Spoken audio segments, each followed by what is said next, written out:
This girl barged into the house, kicking the door down. The girl, Qin Feng's sister, was fuming because he didn't answer his phone. Xiao Yu was throwing a tantrum, kicking everything in sight, all because Song Fei needed money to help invest more in his singing career. "You should have just sent me your money." The protagonist, absolutely enraged, slapped his sister. It was so hard she collapsed on the floor. That's her place, right there with the trash. She was completely stunned. Her brother had never laid a hand on her. He always obeyed. But this time, Feng was not the person she knew. With an ice-cold stare, he said he had zero patience left to hear her talk. He threw a credit card at her and said it was all the money their parents left them. She could have all of it. Feng says that out of respect for their parents, he won't argue with Xiao Yu anymore. But from this moment on, he is no longer her brother. The girl just held her cheek. That was terrifying. But wait, do you guys think this was unfair? In his room, Feng explains the whole truth. And it is brutal. In his past life, Feng gave up everything to protect his sister, and she betrayed him. Years from now,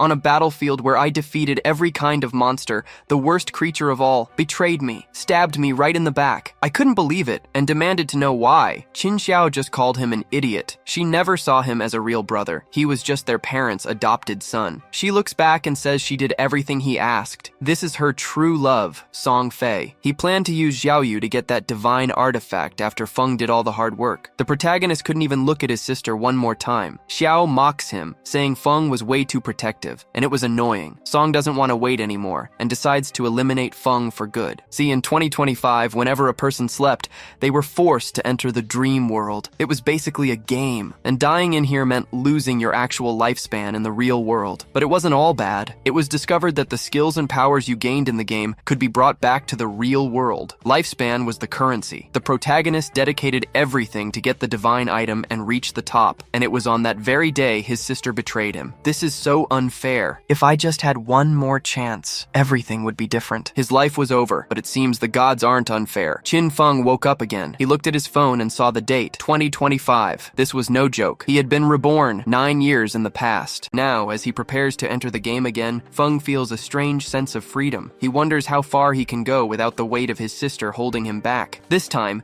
he promises himself he will use everything he knows from his past life to get ahead of everyone and seize the power and opportunities he left behind. As for Xiao Yu, he decided to let her fend for herself. She will have to face the real world without his help or protection. And as for Song Fei, the man who orchestrated the betrayal that led to his demise in his past life, Feng's gaze turns serious. He swears he will kill Song Fei with his own hands and make that manipulative idol pay for everything he did. The scene shifts, and now Feng is in a vast, otherworldly place. It is a giant hall filled with mirrors that glow with a strange light. He explains that this is the Profession Selection Hall, a crucial place where players choose what they will be in the game of gods. In his past life, he spent hours there, anxious and undecided. But now, with everything he has already experienced, Feng walks through the hall with confidence. This time, he knows exactly what he wants. He remembers choosing to be a warrior last time just to protect Xiao Yu. The warrior class was not bad, but it no longer serves his purpose now. Without having to worry about protecting anyone else, he realizes that the most important thing now is speed and agility. With this in mind,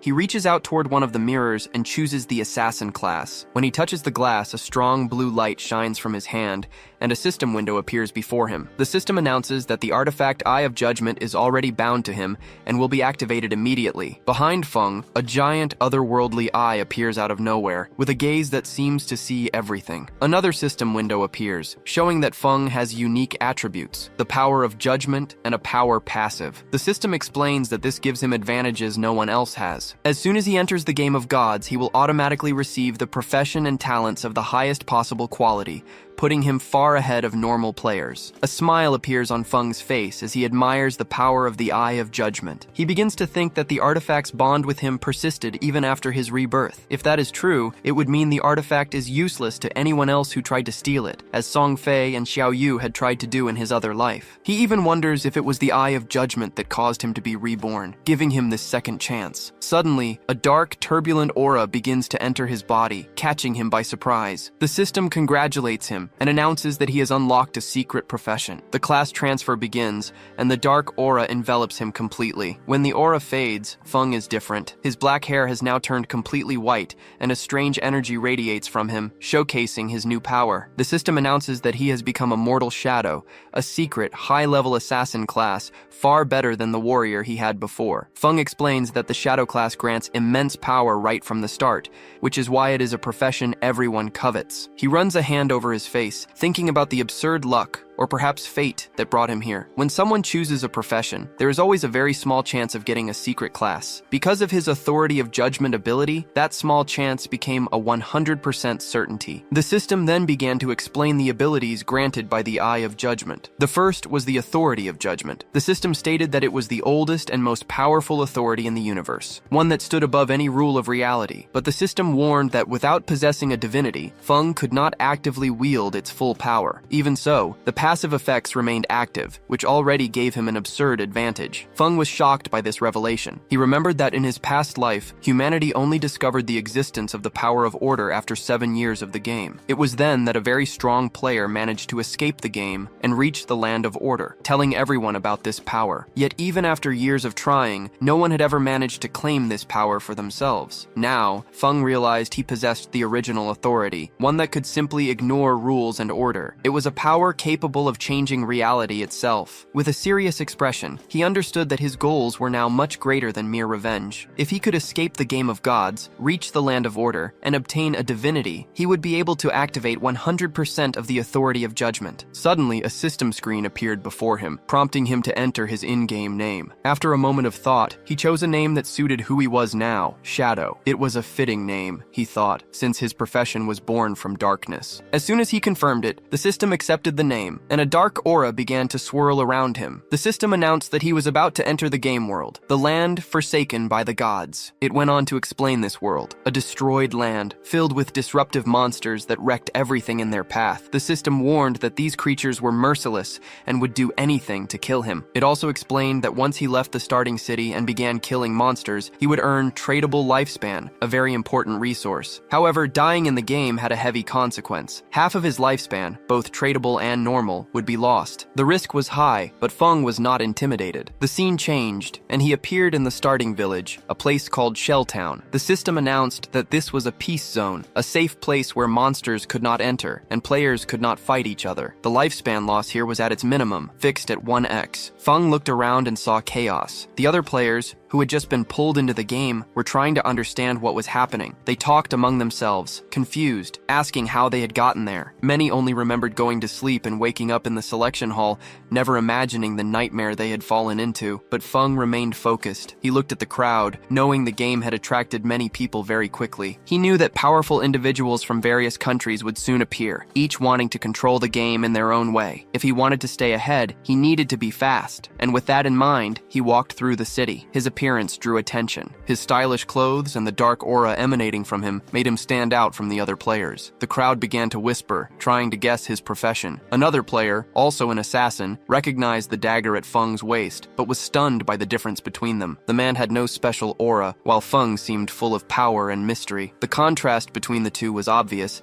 and made everyone even more curious. As he neared the city's exit, a group of players appeared before him. Their faces were pale, in shock. It seemed that dying in the game was not the end. Instead, players were simply sent back to the safety of Shelltown. The group consisted of 3 men and 1 woman. They are incredibly frustrated, complaining about an encounter they had with a level 1 tracker monster. One of the men says a single bite from the creature took half his health. Another complains that even with everyone attacking together, they barely took off a third of the monster's health. The third man is devastated, his confidence shattered after also losing half of his life. They look to the woman, who seems to be their leader, waiting for her to say what to do next. Before she can answer, her eyes land on Feng. He was also looking at her. Unlike the others, she carried a longbow, not the standard short bow that archers receive. Feng notices this immediately, and concludes that she must have a secret profession, which is a very rare and powerful advantage. Curious about Feng's unique demeanor and appearance, the woman approaches him with a proposal. She suggests they form a party. Her reasoning is that the monsters outside are too strong to fight alone. She says that since her group has already faced a monster, even without winning, they have some experience. experience. Feng, however, can't help but give a small, derisive smile upon hearing this. The only experience they have is in dying, he thinks. Politely but firmly, he rejects the offer, saying he prefers to go alone. The woman is surprised by his response, and the men in her group start to whisper. They wonder what kind of arrogant guy he was, thinking he could face a monster alone when the four of them couldn't. Despite the others' doubts, the woman feels that Feng is more than he appears. Determined to uncover his secret, she decides to check his status window. Her eyes widen when she reads the name Shadow. She lets out a small laugh, thinking the name is a bit pretentious, but she can't shake the feeling that he's hiding something important. Turning to her group, she announces that they will follow Feng to see what he can do. Maybe he's discovered some important information about the monsters and is keeping it to himself, she thinks. With a mischievous smile, she says she can't wait to see how he does, or how he breaks. As Feng walks confidently toward the exit of Concha City, the blonde girl and her team follow him stealthily. They move carefully, calculating each step. The group hides behind a tree, their eyes glued on Feng as he moves away. The blonde girl, her voice full of frustration, complains to her team about how strange and dangerous this world is. She admits she still doesn't quite understand why they were brought to this nightmare, but as an experienced gamer,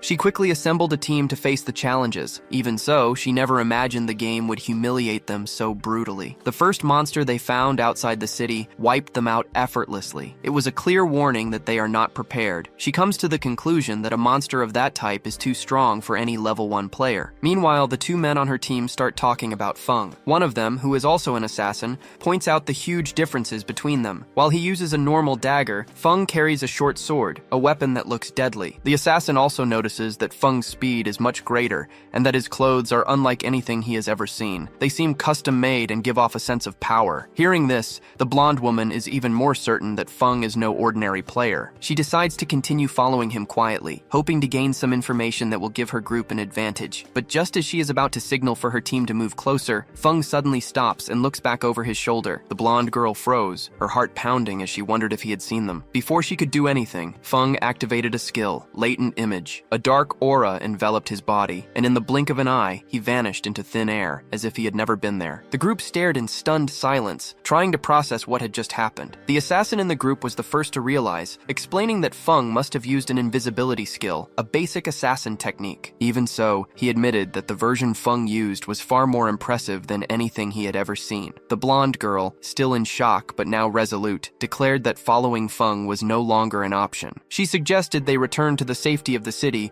to regroup and find other ways to level up. She reminded the team that leaving the city was too dangerous, especially since their health had already been cut in half after their first death. The men agreed. They began to speculate that the city must have hidden rewards, like treasure chests or NPCs who could provide valuable information. They clung to the hope that there was a way to grow stronger without having to risk their lives. Meanwhile, the system explained the skill Feng had just used. Latent Image renders the player invisible to everyone, friend and foe alike. While invisible, the player's first attack after reappearing deals significantly increased damage. Furthermore, the Master of Invisibility skill doubled the duration he could remain invisible and increased his invisibility level by 1. Feng himself was satisfied with the efficiency of his Mortal Shadow class skills, unlike regular assassins, who were easily detectable at level 1, even while invisible. Feng's unique abilities ensured that no one, neither player nor monster, could sense him at these early stages of the game. With that thought, he moved farther and farther away from the blonde girl's group. Feng considered them foolish and naive. He knew the city offered no shortcuts to power. It was merely a temporary shelter in a world where the weak became monster fodder. He remained focused on his path until his invisibility finally wore off. He realized that even though the skill's duration was short, its cooldown timer began the moment it was activated. This meant he could turn invisible again in just a few seconds. A system screen appeared before him displaying his status. Codename Shadow, profession Mortal Shadow. Both were at level 1. He had a lifetime non-negotiable of 75 years and a lifetime negotiable of 0 years. Feng explained that every player started with 10 points in each attribute, and the bonus points varied depending on their profession. In his past life as a warrior, he had only gained 3 bonus points in strength and constitution, but this time, the Mortal Shadow class provided bonuses to everything, with agility receiving a massive 8-point increase. Another system window appeared, notifying him that he had 5 free attribute points to allocate. Feng paused for a moment to think. He knew that most players put everything into strength or spirit at the start, hoping to boost their physical or magical damage. However, he believed this strategy was a complete mistake. In a world where a single monster attack could kill you, brute force was useless if you were not fast enough to dodge. With that in mind, he allocated all 5 points to agility, which now rose to a total of 10 with an additional 13 from bonuses. The system confirmed the change, and Feng felt quite satisfied. He explains that agility is the key to survival in the early game. There is no point in investing in strength or spirit, because a single hit from a monster can be fatal. But if you are fast enough, you can dodge enemies and attack without taking any damage. As he walks, his sharp senses pick up a strange sound coming from afar. He stops and strains his eyes to see what is ahead. Hidden in the shadows is a bizarre creature. It is a level 1 crawler. The system classifies it as normal. The monster's twisted body and the noises it makes create a heavy atmosphere,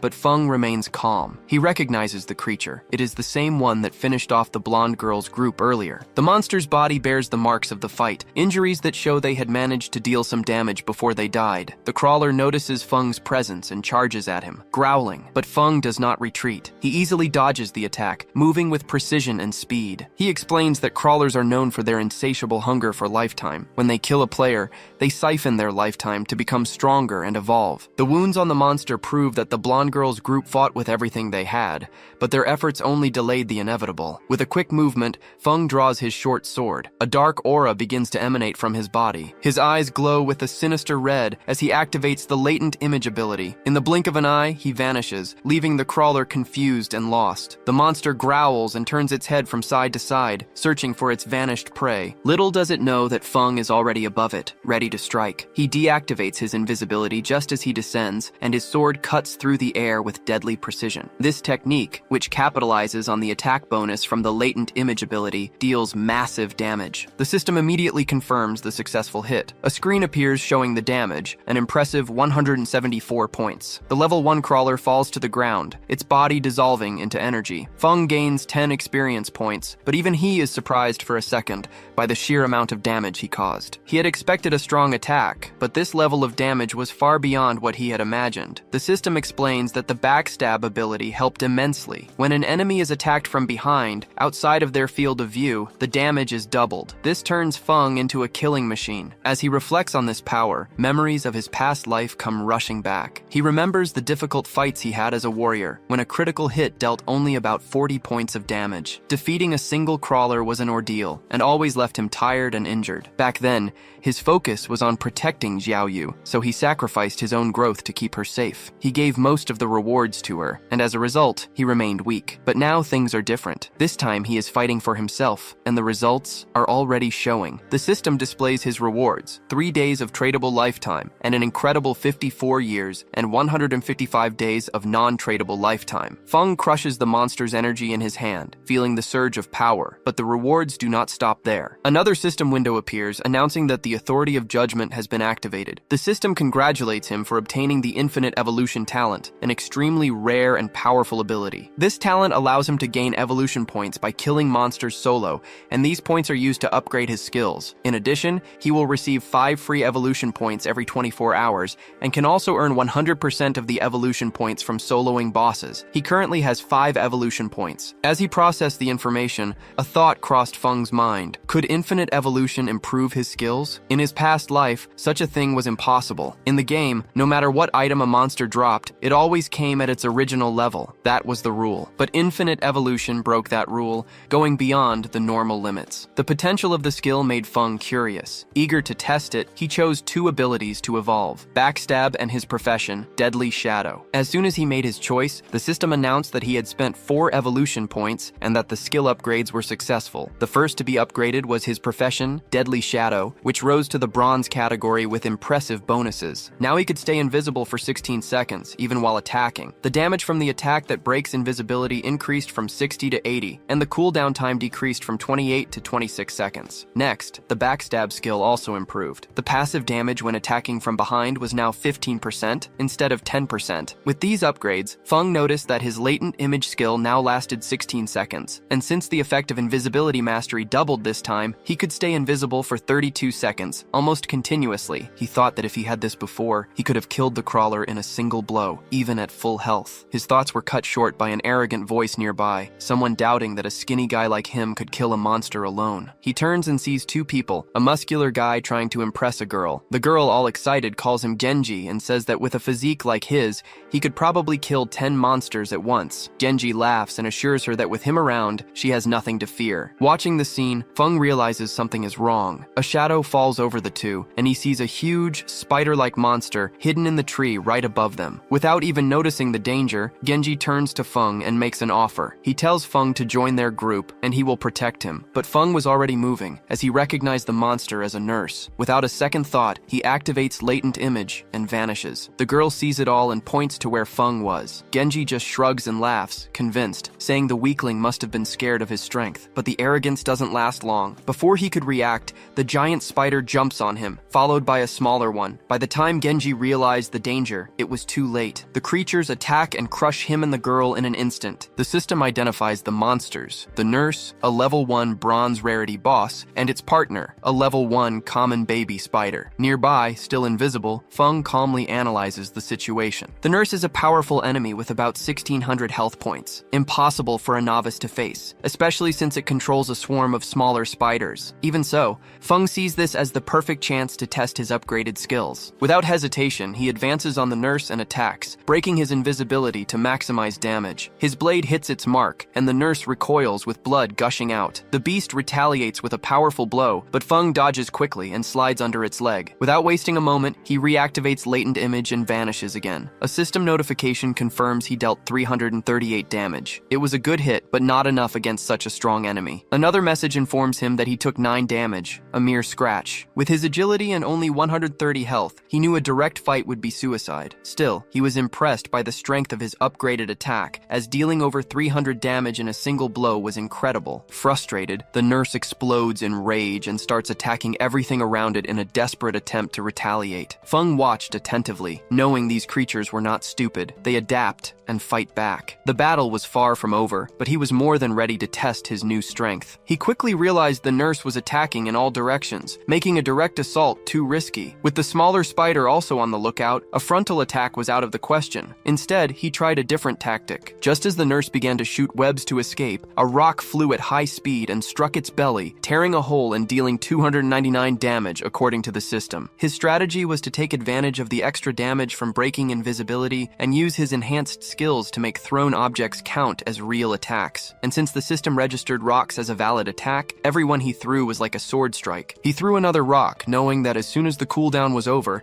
he could repeat the process endlessly. Soon, the system confirmed another hit, dealing 279 damage. Using this tactic repeatedly, he slowly weakened the nurse. Before long, an announcement echoed throughout Shell City. The leaderboard had been updated, informing everyone that a player named Shadow had defeated the nurse and become the first to reach level 2. With his name announced to all, the city's ranking was officially opened. The other players could not believe what they heard. Many remembered having died to the nurse several times, so they thought it was impossible for a single player to defeat it. Soon, rumors about this mysterious Shadow began to spread. Some thought he had used a glitch, while others stared at the ranking, shocked to see only one name on the list. Amidst the stunned crowd, the blonde girl from before and her team were also there. She could not understand how a level 1 player had defeated a boss alone when even normal monsters were a challenge for her team. The doubt crept in. Could the system be bugged? Genji and his friend, the same ones who had died to the nurse, were also there, completely bewildered. Suddenly, Genji's friend remembered the guy they had looked down on earlier. Could he be Shadow? She thought. Meanwhile, Feng received a system notification confirming his victory. He had gained 300 XP, reached level 2, and received 2 evolution points. He also unlocked the Shell City ranking and gained 1 reputation point. The entire city had been notified of his deed. Watching the nurse's body dissolve into energy, Feng noted that when the boss dies, the smaller spiders flee in fear. He lamented not having killed them first, as he had lost a good amount of XP. Another system notification showed his rewards: 46 days of lifetime, tradable, and a bronze-level skill book called Hand of Avarice. He also received the Dagger of Corruption, a bronze-level weapon that granted plus 135 attack and plus 4 agility, and 2 more evolution points. Curious, he focused on the Hand of Avarice book. The system explained that it was an assassin-exclusive skill that allowed him to loot extra rewards from monster corpses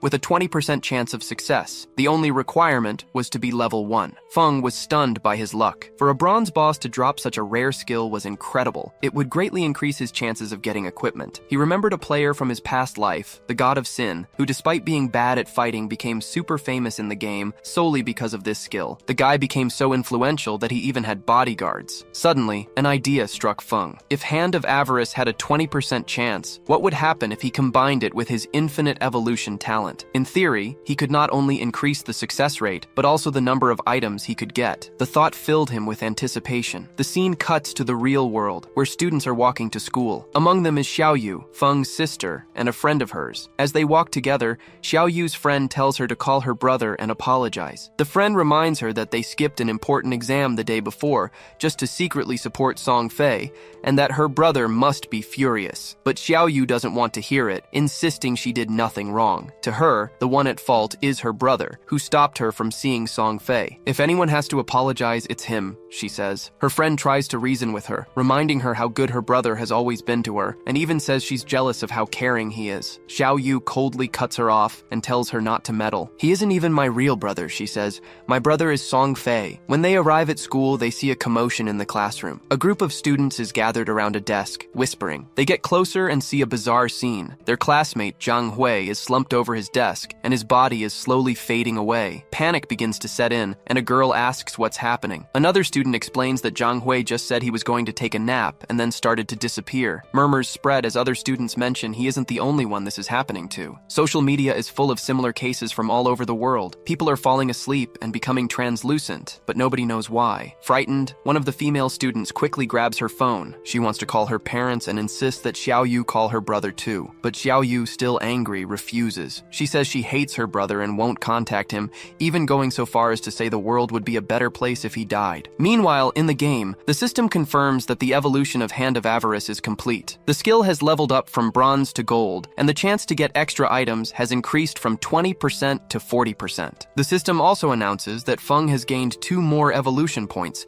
and 46 days of lifespan, tradable. He is impressed by his own luck. Besides gaining extra points, he now only needs 1 more point to evolve Hand of Avarice again. With 3 points, he can max out the skill, giving it a 100% chance to obtain extra items. The mere thought of it excites him. His path to power is progressing faster than he had imagined. Feng activates latent image and vanishes, thinking that by now, the whole world must have noticed the strange phenomenon of people falling asleep and not waking up. Soon, a flood of players will enter the game, and he needs to stay ahead of everyone. His priority is to get better equipment to gain an advantage. The system then confirms he has equipped the Dagger of Corruption, which increased his attack by 35 points and his agility by 4. He thinks that people will soon discover that skills and items from the game can be brought into the real world, and when that happens, the world will descend into chaos. He remembers that for this to be possible, 2 conditions must be met: reaching level 10 and accumulating enough lifespan, tradable. Looking at his status, he realizes that just killing normal monsters won't be enough. It's too slow of a process. To speed things up, he needs to hunt stronger bosses. His thoughts are cut short by the sound of a fight in the distance. Following the noise, he walks to the edge of a cliff and peers down below. A group of players is fighting a runner, a level 2 bronze-class monster that seems to be winning the fight with ease. A smile appeared on Feng's face. Just as he was about to lose focus, an opportunity presented itself. He paid closer attention and recognized one of the men fighting, Wang Meng. Feng didn't expect to see him here, but it seemed the rumors about Wang Meng were true. They said that when he joined the game, he formed a team of 6 players, each with a secret profession. In the middle of the fight, Wang Meng activated Sacred Barrier, creating a golden shield to protect himself from the runner's relentless attacks. Feng watched in silence, noting that Wang Meng's secret profession, Sacred Shield Warrior, gave him double the attributes of a normal warrior and also an invincibility skill. The scene shifted to a red-haired mage who stepped forward and cast a fireball. The spell hit the runner,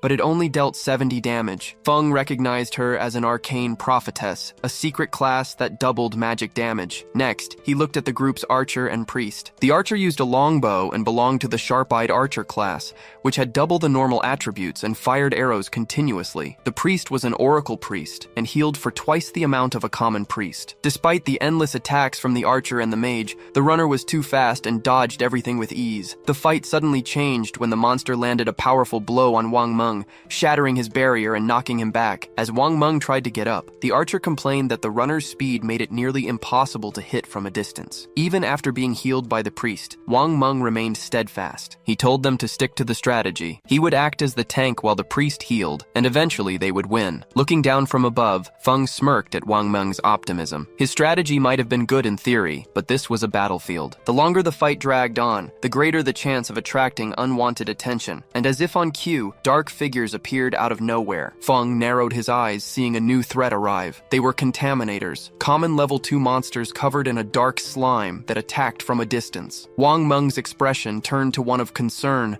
as the monsters advanced. One of Wang Meng's partners rushed forward, shouting about the danger. The player attacked the contaminators with a huge sword, but to everyone's surprise, the blow barely left a scratch, dealing only 33 damage. Watching the scene unfold, Feng's interest grew. That team had secret professions he didn't even know about, but even with those abilities, they were struggling against the creatures. The contaminator counterattacked, spitting a goo that trapped the players to the ground. Wang Meng's partners fell back, complaining of a horrible stench and realizing they couldn't move. Meanwhile, another contaminator chased after the red-haired mage, who ran desperately, screaming for help. At that moment, Feng decided to act. Without any warning, he vanished from the top of the cliff. A second later, the monster that had been chasing the mage appeared with its head severed, defeated in a single blow. Wang Meng and his team stood in stunned silence, trying to process what had just happened. A contaminator had been killed in a single blow? The monster's body dissolved into light, and the mage asked awkwardly if someone was helping them. Now, free from the slime, the swordsman was stunned. He thought that even a level 1 crawler took about 10 seconds of combined attacks from everyone to kill, and here was a level 2 contaminator, destroyed in an instant. Before they could react, another contaminator fell to a single blow that dealt 441 damage. In a panic, the swordsman asked the mage, Lizzie, if she had seen the attacker, but she just shook her head, confused. Wang Meng quickly composed himself and gathered the team. He ordered everyone to stay focused, because even with the help of the invisible ally, they still had to fight. Meanwhile, Feng, still invisible, settled into a tree behind Wang Meng. As the team refocused on the corridor, Wang Meng realized that without the contaminators, only it remained. At that moment, a system screen appeared for Feng, confirming that he had killed 2 contaminators and gained 40 XP and 1 evolution point. Additionally, he obtained a new skill book, Poison Dart, and another 8 days of lifespan, tradable. Looking at the screen, Feng considered the new skill. Poison Dart was a ranged attack that dealt continuous damage, an incredibly useful skill for an assassin. Without a second thought, he evolved it on the spot. The skill rose from normal to silver level, and the system detailed the improvements. Poison Dart could now be thrown from 14 meters away, dealing 120 damage on impact. Additionally, it applied poison to the target, dealing an extra 50% damage per second for 5 seconds. The effect did not stack, but the cooldown was only 5 seconds. Feng smiled at his new power. Meanwhile, Wang Meng's fight had turned into a nightmare. The corridor was stronger and faster, completely dominating the battle. When Wang Meng raised his shield, the beast's claws tore into his side. Before he could recover,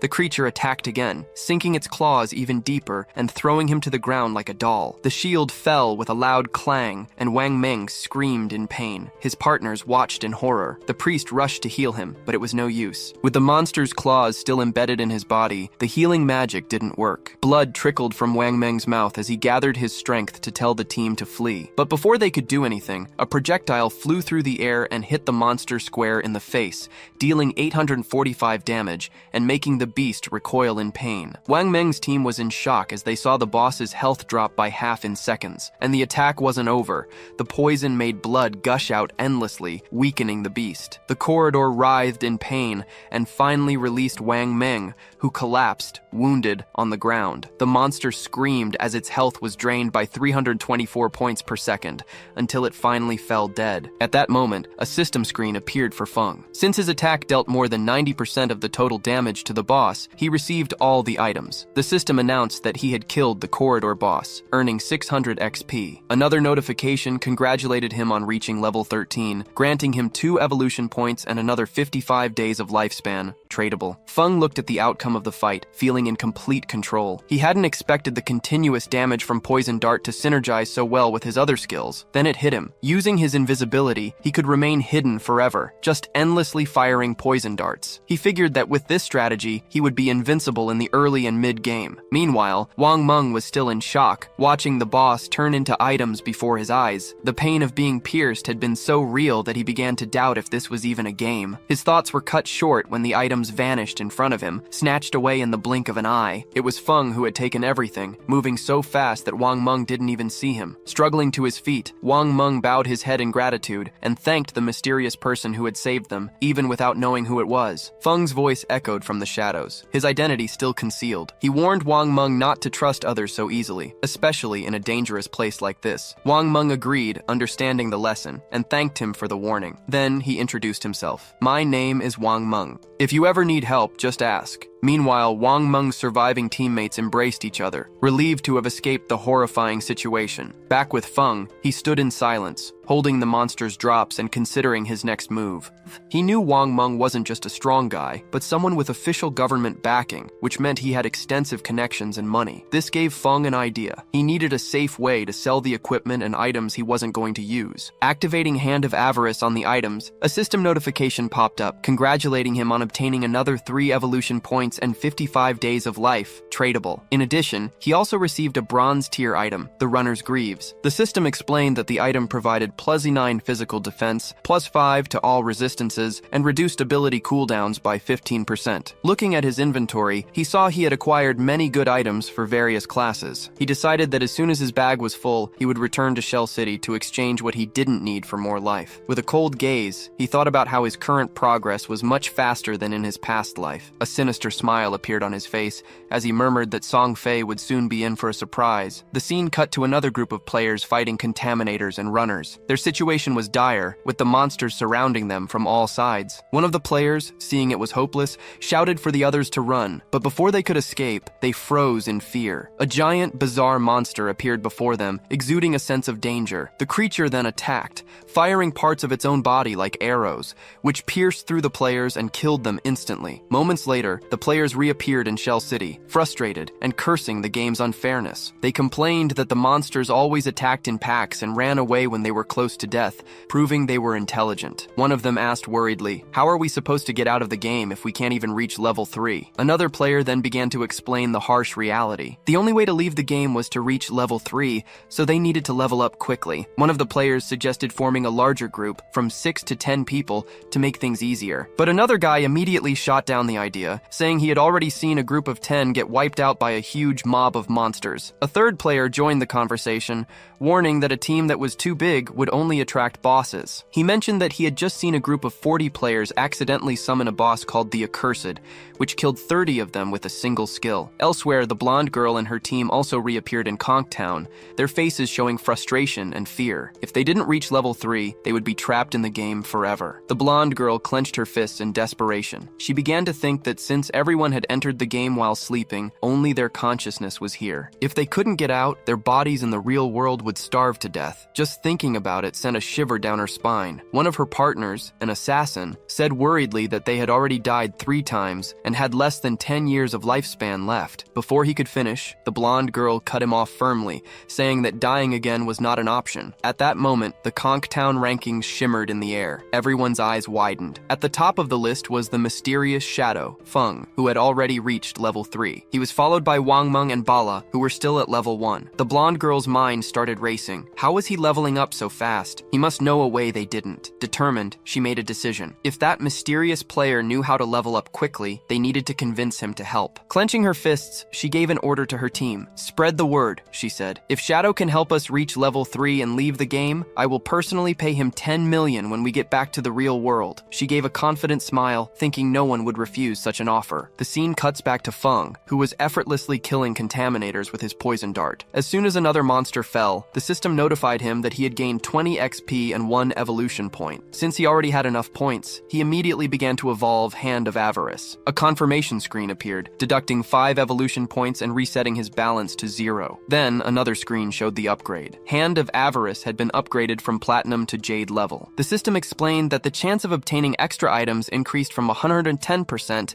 to 160%, and there was now also a 20% chance for the extra item's rarity to increase by 1 tier. Looking at the changes, Feng realized the immense potential of the upgrade. A skill that could increase the rarity of items was incredibly valuable. As he was thinking about this, a bright light in the distance caught his attention. A bizarre, enormous figure appeared, the same one that had wiped out an entire group of players earlier. Feng recognized it instantly when the system identified it as the Accursed, a bronze-level boss. The creature was hunched over, sucking up blue energies that were the remnants of dead players. Analyzing the scene, Feng understood that the monster was evolving, feeding on the energy to become a silver-level boss. Judging by the number of lights, it must have killed about 40 players. A quick look at his inventory, however, revealed a problem. His inventory was already full. Even if he killed the monster, he would have no way to loot the drops. This situation called for a new tactic. After a moment of thought, he marked the location on his map. The monster's evolution would take some time, which gave him the perfect chance to return to the city, sell the items he didn't need, and then come back for the fight. With his plan set, he activated Latent Image and vanished into the darkness. The scene cuts back to Conch City, where the players were stunned by a bold announcement. The blonde girl was offering 10 million to the #1 ranked player in exchange for help leveling up. In the middle of the crowd, a girl started to cry, saying that normal people like her had no hope of leaving the game. Her cries were cut short when someone suddenly dragged her away, showing everyone just how tense the situation was. Amid the whispers and tension, the atmosphere suddenly changed. An aura of power filled the area, and all eyes turned to the newcomer. It was Feng. His mere presence exuded a sense of power, silencing the crowd. Without a word, he opened the system window and accessed the selling function. Instantly, a giant notification appeared above him, announcing that he had opened a shop to sell equipment and skills. The message also stated that the shop would only be open for 10 minutes, creating a sense of urgency among the crowd. Seated calmly, Feng displayed a collection of gleaming items he had obtained from his battles. An uproar erupted among the players, their voices loud with confusion and astonishment. Some wondered how he had gotten there, while others were shocked to see he was selling 2 sets of bronze-level equipment and even more items. Then it clicked when they saw his name, Shadow, the #1 player. But even though he was famous, no one could see his face due to the appearance concealment function. One player commented that since in-game appearances were the same as in real life, Feng must be hiding his identity on purpose. Amid the murmurs, a woman stepped forward. From her clothes and demeanor, it was obvious she was a mage. Without hesitation, she asked the price of the Cone of Ice spell. Feng replied directly, 100 days of tradable lifespan. Inwardly, he recognized her as Grey Rosie, ranked 11th in the city. He also noted that her face was concealed. Grey Rosie thought for a moment and tried to negotiate, saying that 100 days was too expensive and asking if he could lower the price. But Feng didn't budge. He explained that Cone of Ice was an essential skill for mages in the early game because it helped kill monsters much faster. Given its value,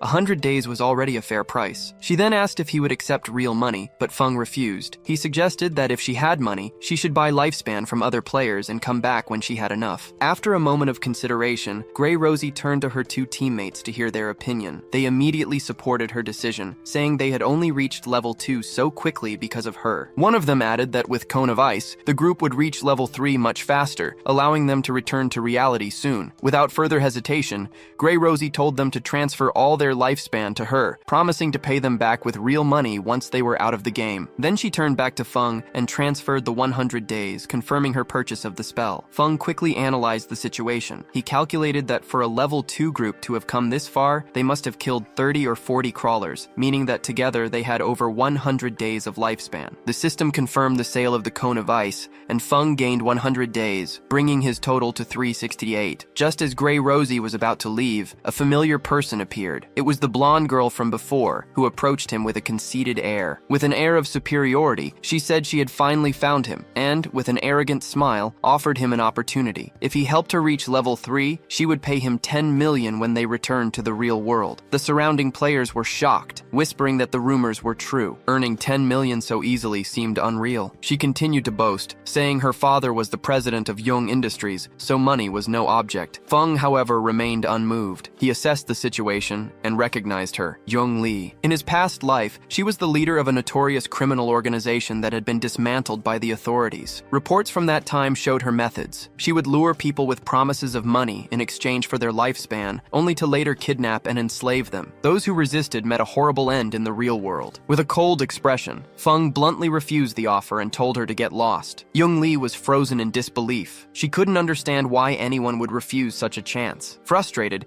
she warned him that even though he was strong in the game, no one truly understood what was happening, and if he joined her, he could have a life of luxury with everything he could ever want, but Feng was unfazed. He said that if she was not going to buy anything, she should leave. He knew the truth. Money would soon be worthless. The only currency that would matter was tradable lifespan. Young Lee's face twisted with rage. She exploded, calling him an ungrateful fool and every name in the book, and threatened him, saying that if they were in the real world, she would have already dealt with him. But Feng had no patience for threats. His gaze turned dark, and he spoke in a cold voice, warning her that if she said one more word, he would guarantee she would lose every last day of her lifespan. To make the threat clear, he released a heavy, terrifying aura that sent shivers down everyone's spine. Young Lee and her partners immediately backed away, their false courage vanishing as they scrambled to escape. With the commotion settled, Feng returned to selling. The system confirmed another sale. A tunic was sold for an additional 19 days of lifespan, leaving his total at 546 days. The players who bought from him were impressed by the power of the new items, but Feng was already thinking about something else. With everything sold, it was time to take care of that boss. Activating his latent image skill, he vanished. As he moved away, he thought about how ignorant the other players were. None of them knew that tradable lifespan had another secret function, one that would soon shake the entire world. No one knew that this game was about to turn the world upside down. As the players stared at the empty space where he had been, completely baffled, Feng contemplated the grim truth. Everything the rich and powerful possessed would soon be worthless. In the new era that was coming, only one thing would matter: strength. And anyone who didn't understand that would be left behind. The scene changes to Jung Lee and her team, who are out of breath from running. Furious, she says that Shadow not only refused her offer,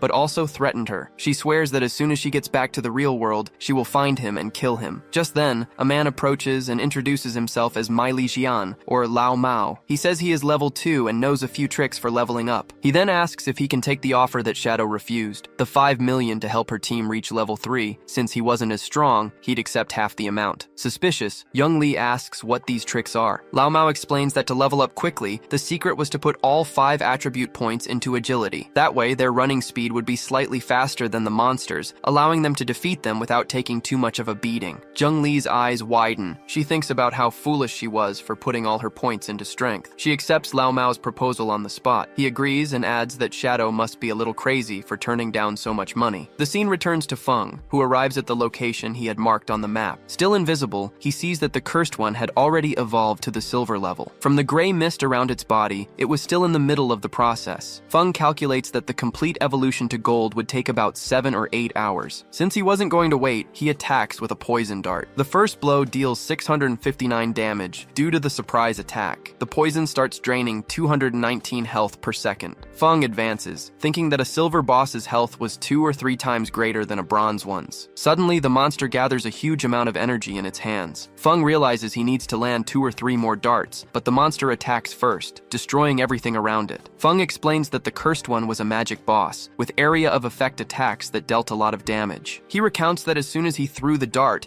he retreated instantly and barely managed to escape. Still invisible, he knew that if he had taken that hit head-on, with his current health and defense, he would be dead. The battle continues. The monster charges another attack, but Feng remains calm, moving and keeping an eye on his skill cooldowns. The plan was simple: wait for an opening, strike, and vanish before the counterattack. Moments later, the monster falters. It was the perfect chance. He advances and attacks with another poison dart, dealing another 659 damage and reactivating the poison. Seeing it was in danger, the boss tries to flee, but Feng doesn't let it. He pursues it with a cold gaze. The monster's attempt to escape was pathetic. In a swift move, Feng disappears and reappears above the creature's head, smashing it into the ground. The system confirms his victory. He defeated the Cursed One, a silver-level boss. Notifications explode on the screen. 1800 XP, leveling him up from 3 to 5 at once. 4 evolution points and 124 days of tradable lifetime. Feng smiles. Killing a single boss made him jump 2 levels, and even gave him bonus evolution points. As the monster's body dissolved into items, he uses the evolved Hand of Greed. The system confirms its success, and the rewards are even better. Another 4 evolution points and another 124 days of lifetime, doubling what he had gained. He smiles. Not bad. In total, the silver boss gave him 12 evolution points and 372 days of lifetime, but there was still more. The extra effect of Hand of Greed activated, upgrading one of the silver items to gold, a golden tier. No wonder this skill is Jade level, he thinks. He looks at the items on the ground. There were about 7 or 8 pieces of equipment, but his backpack only had 10 empty slots. He sighs. Having to go back to the city every time he killed a boss was a waste of time. The ideal thing would have been if the creature had dropped a storage ring or something like it. Just as Feng was about to look at one of the items, the The scene cuts back to the city. There, Lizzie, the mage from Wang Meng's team,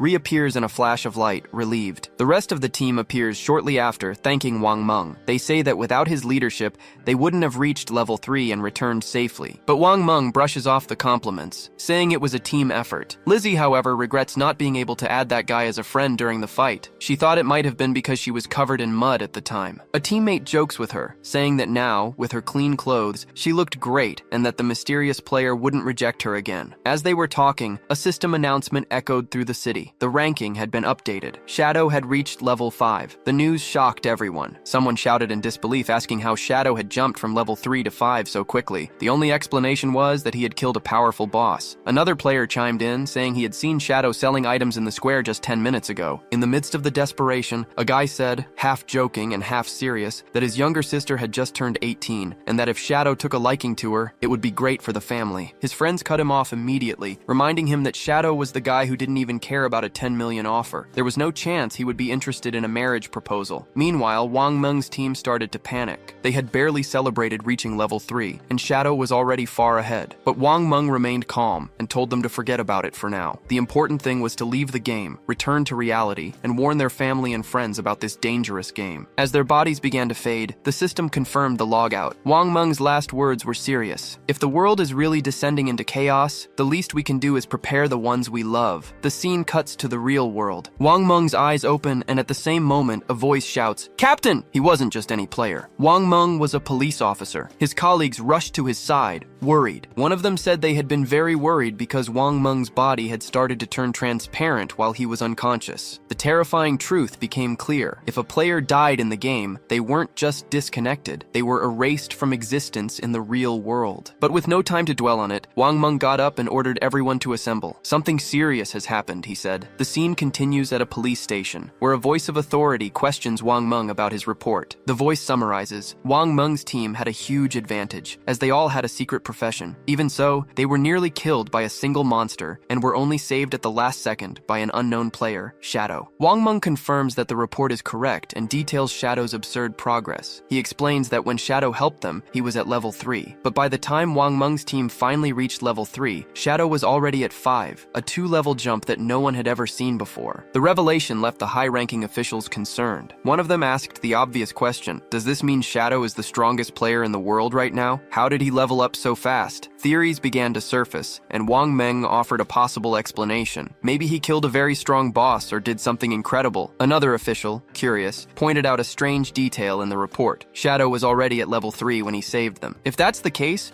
why didn't he leave the game with the others? Could it be that he has no family or friends in the real world? No reason to come back? Wang Meng admitted that he knew nothing about Shadow. At that moment, a female officer interjected with a wild theory. She suggested that Shadow might be a transmigrator. She explained that these are people who appear out of nowhere and get strong very quickly, and they are often orphans, which would explain why he didn't return. Her theory left the room in silence, and realizing what she had said, she turned red with embarrassment. The high-ranking official, unamused, called her by name, Amy, and told her to stop joking around at such a serious time. He dismissed the theory, saying she had been reading too many novels, and returned to the main topic with important information. According to secret reports, researchers had been investigating something concerning. Many elderly people were mysteriously dying in their sleep. When they cross-referenced this data with information from the game, the conclusion was terrifying. The people who had died in their sleep had also died multiple times in the game. This confirmed the truth. If a player's life reaches 0 in the game, they don't just die there, they die in the real world too. One of the officers said that the game was an anomaly, something they couldn't understand. The chief agreed, suggesting it could be an invasion by beings from other dimensions. The idea left everyone in silence. Without wasting any time, the chief moved on to urgent matters, announcing that the government would be issuing an emergency order. Each officer must form a team, enter the game, and gather as much information as possible. He explained that this wasn't just a police matter. The government itself was mobilizing. It was a global race, with every nation trying to understand this new reality. Falling behind would mean losing power on the world stage. With that, the chief announced his decision. Amy would be the captain of Team 1. She accepted immediately. Wang Meng was appointed vice captain, and the two of them were given permission to choose their own team. Wang Wang Meng agreed, understanding the weight of the mission. The chief then returned to the subject of Shadow. According to the report, he didn't seem to be a bad person. Therefore, the chief gave a direct order. Amy and Wang Meng were to try to get close to him. The objective was to find out who he was and try to work with him. The chief explained why he had put Amy in command. Her experience with games and fiction made her the ideal person to investigate someone like Shadow, whose actions seemed to be the stuff of legend. The chief said he hoped they could bring Shadow over to their side. Meanwhile, the other police officers were to maintain order and prevent panic in the city. With that, the meeting concluded. The sun was setting, and the officers prepared themselves for the challenges that lay ahead. The next day, the scene cut to a school, where Xiaoyu sat at her desk, lost in thought, while the other students chattered excitedly about everything that had happened. A group of students discusses some news. Zhang Hui, the boy who had been missing, managed to reach level 3 and get out of the game safely. One of the girls explains that he shared an important detail. If several people from the same region fall asleep at the same time, they all go to the same starting city in the game. The news leaves the students both excited and worried. Another girl is terrified by the idea. She says she needs to go home and bring her parents into the game because they don't know anything about gaming and she's afraid something will happen if they enter unprepared. But another student disagrees, saying it's better not to involve their parents yet. He thinks they should focus on getting stronger first so they can protect their families later. Meanwhile, Xiaoyu stares at her phone, thoughtful and increasingly frustrated. She didn't understand why her brother hadn't spoken to her yet, with something as huge as this game happening. She had expected at least a message, but there was nothing. Not only had he not asked if she was okay, but he hadn't even apologized for hitting her, and that wasn't like him at all. Before, whenever they fought, he always found a way to make peace, but today there was only silence. Not even her parents had ever laid a finger on her, yet her own brother had done it. Pouting, she tries to justify herself, thinking that she had only skipped class to see Song Fei's concert. Was it really that big of a deal, she wonders? Crossing her arms, she decides she'll only forgive him if he calls and apologizes 1,000 times, but her anger soon turns to excitement when she thinks of Song Fei. It's a good thing I went yesterday, she thinks. When the game takes over everything, I might not get another chance to see his concerts. A dopey look crosses her face as she remembers the previous night. The image of Song Fei on stage appears in her mind, and she sighs, thinking about how incredible he was. But then it hits her. If everyone enters the game by sleeping, then music idols will enter too. She blushes just imagining meeting him in there. Could this be her chance? Destiny finally bringing them together? Her heart races at the idea. As she gets ready for bed, she remembers something. Song Fei had reached level 13 very quickly, which meant he was already an expert at the game. To do well, she was going to need some good advice. So she sends a message to Song Fei, asking if he has any good tips to give her before she goes in. The scene cuts to Song Fei, surrounded by classmates. When he receives the message, a sly smile appears on his face. Who would have thought, he thinks, even a goddess like Xiaoyu is coming to me for advice. He sees it as a golden opportunity, a sign from the heavens. This was his chance. Without wasting any time, Song Fei replies, full of confidence, saying she came to the right person. Then he reveals the secret. At the beginning, she should put all her attribute points into agility. Otherwise, she won't be able to escape the monsters and will die quickly. She asks if that's even true for the mage class, and Song Fei confirms that it is. He explains that agility also helps mages because it increases their spellcasting speed, which is super important at the start. Still a bit hesitant, Xiaoyu insisted, asking what would happen if she couldn't win, even with more agility. Song Fei reassured her, saying that as soon as someone in their city reached level 5, the teleportation portal would activate, connecting all the starting cities. When that happened, he promised he would form a party to help her level up, and that he would find her. Hearing this, Xiaoyu became excited. Lying in bed, she smiled, thinking to herself that fools like Song Fei were easy to use. Just like that, she had found someone to carry her in the game. As sleep overtook her, another thought came to mind. This was perfect. She would enter the game before her brother, level up quickly, and get stronger, and when he finally entered, she would make sure he suffered. No help, no one to carry him. He would have to fend for himself. Satisfied with her plan, she fell asleep, eager for the adventure. The scene returns to the game, where Feng is looking at the items dropped by the boss. Amid the loot, a shining ring caught his attention. When he picked it up, the system notified him that he had obtained the cursed ring, a gold tier item. The system detailed the ring's attributes. It could be used by all classes. It gave +8 to all attributes. It increased resistance to dark damage by 26. It improved weak point damage by 1.5x. The only requirement was to be level 4 to equip it. Analyzing the item, Feng realized that the total bonus of 32 attribute points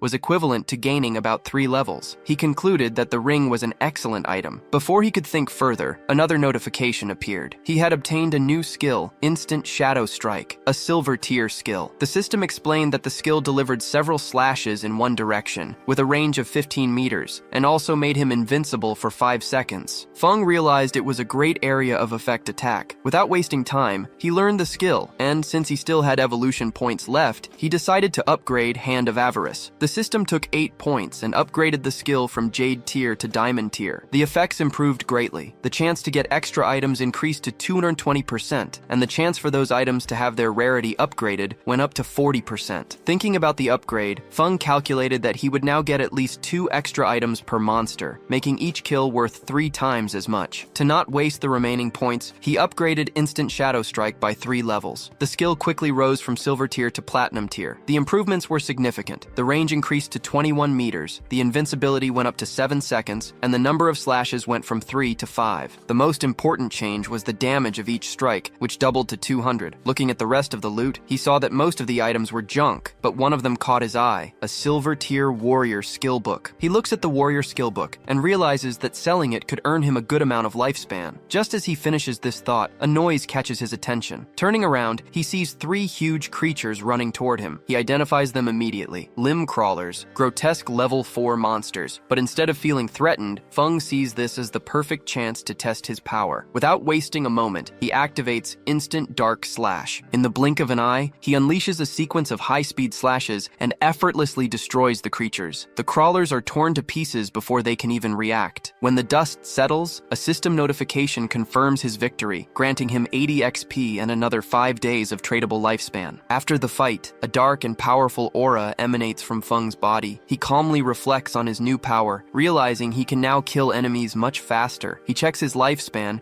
and sees he now has 618 days, but to bring his skills and items into the real world, he needs at least 900 days. With this in mind, he comes up with a plan. First, he'll sell all the valuable items in his inventory. If everything goes well, he'll get the necessary lifespan faster than he thinks. And once he reaches level 10, he can finally bring things from the game into the real world. The scene cuts to Feng returning to the city, invisible thanks to his skill. Unnoticed, he overhears a nearby conversation. A man is congratulating a woman on reaching level 3 and reminds her of a promise. Looking closer, Feng sees it's Young Li and Lao Mao. Their conversation reveals their deal. Lao Mao would help her reach level 3 so she could leave the game in exchange for 5 million. Now that she has succeeded, he wants his payment. Young Li calms him down, asking if he doubts her father's company, Zheng Industries, has the money. She explains that she'll leave the game and make the payment in the real world. Before leaving, she gives Lao Mao her phone number and tells him to call her as soon as he gets out too. Then, she makes another offer. She wants to buy all his tradable lifespan, offering 10,000 for each day. Lao Mao accepts immediately, smiling at the chance to make some cash. With a smug air, he comments on how foolish Feng was to refuse her offer. Unaware that Feng is right there beside him, listening to everything, Lao Mao thinks about how the idea of lifespan being important in the game is nonsense. To him, turning in-game assets into real-world wealth is the best strategy, and he considers himself a genius for thinking of it. The scene shifts to Feng in front of the city's teleportation portal. With a touch, the portal begins to glow with a blue light. A system window appears, congratulating him for activating the teleportation in Conch City and awarding him 1 reputation point. The system explains that he can use the portal for free once a day, but subsequent uses will cost lifespan. For now, however, the portal is useless, as no other one has been activated in the game yet. Feng thinks about this. He understands that the teleportation system needs 2 points to function. Another player in another city needs to reach level 5 and activate the portal there. He remembers that in his past life, Song Fei was in Firefly City. To keep an eye on things, he sets up a kind of alert that will notify him as soon as someone activates the portal there. He is not just waiting, he is preparing. As soon as the portal glows, he will be ready to face Song Fei. As he walks through the city, Feng's mind is already focused on his objective. For most players, players, teleporting between cities would already be a big deal, but he knows the real challenge is yet to come. The real goal is to reach level 10, enter the realm abandoned by the gods, and finally activate his authority. Only then will the real game begin. Shortly after, he opens a shop, and a system notification informs everyone that he is selling items and skills, but only for 10 seconds. First come, first served. The response is immediate. Players go wild and rush toward him, calling him an expert. Some say they were waiting for this and even saved up lifetime to spend. One player proudly says he has saved 150 days. Another recalls that last time, Feng sold the Cone of Ice spell, which helped Grey Rosie reach second place in the rankings. Another player spots a silver-level skill book called Battle Roar for warriors and buys it on the spot. The system confirms the sale for 300 days of tradable lifetime. The other players are shocked by the price, but another one calls them fools, explaining that with that skill, a warrior could earn back the 300 days in less than 2 days of hunting. Realizing the opportunity, the rest of the players desperately rush forward to buy what is left. In seconds, everything is gone. Looking at the system window, Feng sees his earnings. In just 1 minute, he has gathered 650 days of lifetime, increasing his total to 2,174 days. But he is still not satisfied. Some players complain in frustration for not being able to buy anything and ask if he will open the shop again. Feng confirms that he will. Suddenly, a female player's voice catches his attention. She says she has a treasure and wants to make a deal. When Feng turns around, he recognizes her. She is one of Wang Meng's teammates. The system identifies the item, a spatial ring with 12 inventory slots, which occupies neither a backpack nor an equipment slot. Feng is surprised as he knows its value. It is a super rare storage item. He knows the drop chance for such a ring is very low. The fact that this girl obtained one so early in the game is absurdly lucky. He asks for the price, already knowing its worth. In his past life, a similar ring was sold for 3,600 days of lifetime. But instead of asking for lifetime, the girl smiles and makes an unexpected proposal. She does not want lifetime. Instead, she asks him to add her as a friend and form a party to kill a boss. Feng agrees on the spot, and the system confirms that the player Black Plun has accepted his friend request. Leaving the city, Feng turns to Black Plun and asks about the boss. She explains that it is a gold-level boss, but she could not see its name because she was too far away. She tells him where it is, on an old boat, floating in the swamp. Upon hearing this, Feng's eyes widen. Could it be the Golden Ghost ship, he thinks. He remembers that this is a super rare boss. The chance of it spawning is minimal,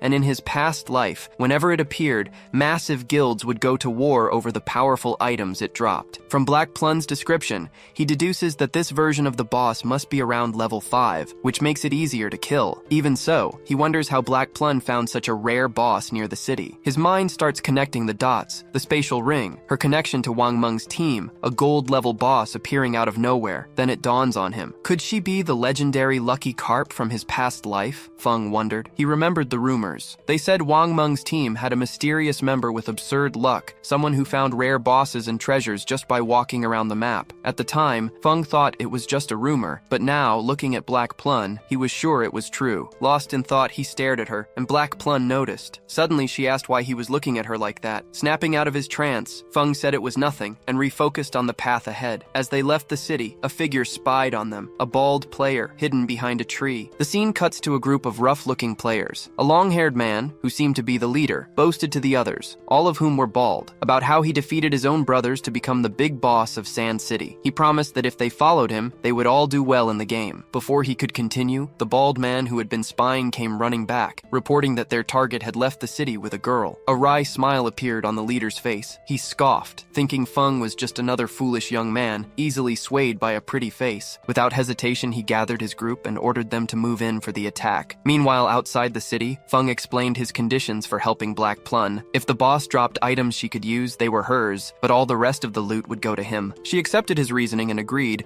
but asked that if any items for her team dropped, he would sell them to her at a discount. Feng saw no problem with that. With the deal struck, Black Plun said they would head to the boss's location as soon as Wang Meng and the rest of the team logged back into the game. After walking for a while, she realized she didn't know where they were going. It was only when Feng revealed their destination that it dawned on her. They were going to fight a gold-tier boss. She was shocked. The idea seemed absurd. Feng was an assassin and she was a mage. Fighting a gold-tier boss, just the two of them, seemed like suicide, but Feng remained calm. He explained that he didn't want her to fight. His plan was for him to face the boss alone while she watched from a distance. Even so, Black Plun found it impossible. As she was about to press the matter, Feng stopped abruptly, sensing something. Without a word, he activated Latent Image and vanished into thin air, leaving Black Plun standing standing there, stunned. Meanwhile, the group of bald men was still spying on them. Their leader, full of arrogance, saw that Feng had disappeared and assumed he had tricked Black Plum and abandoned her. With a wicked smile, he ordered his men to move in and capture her. But just as they approached,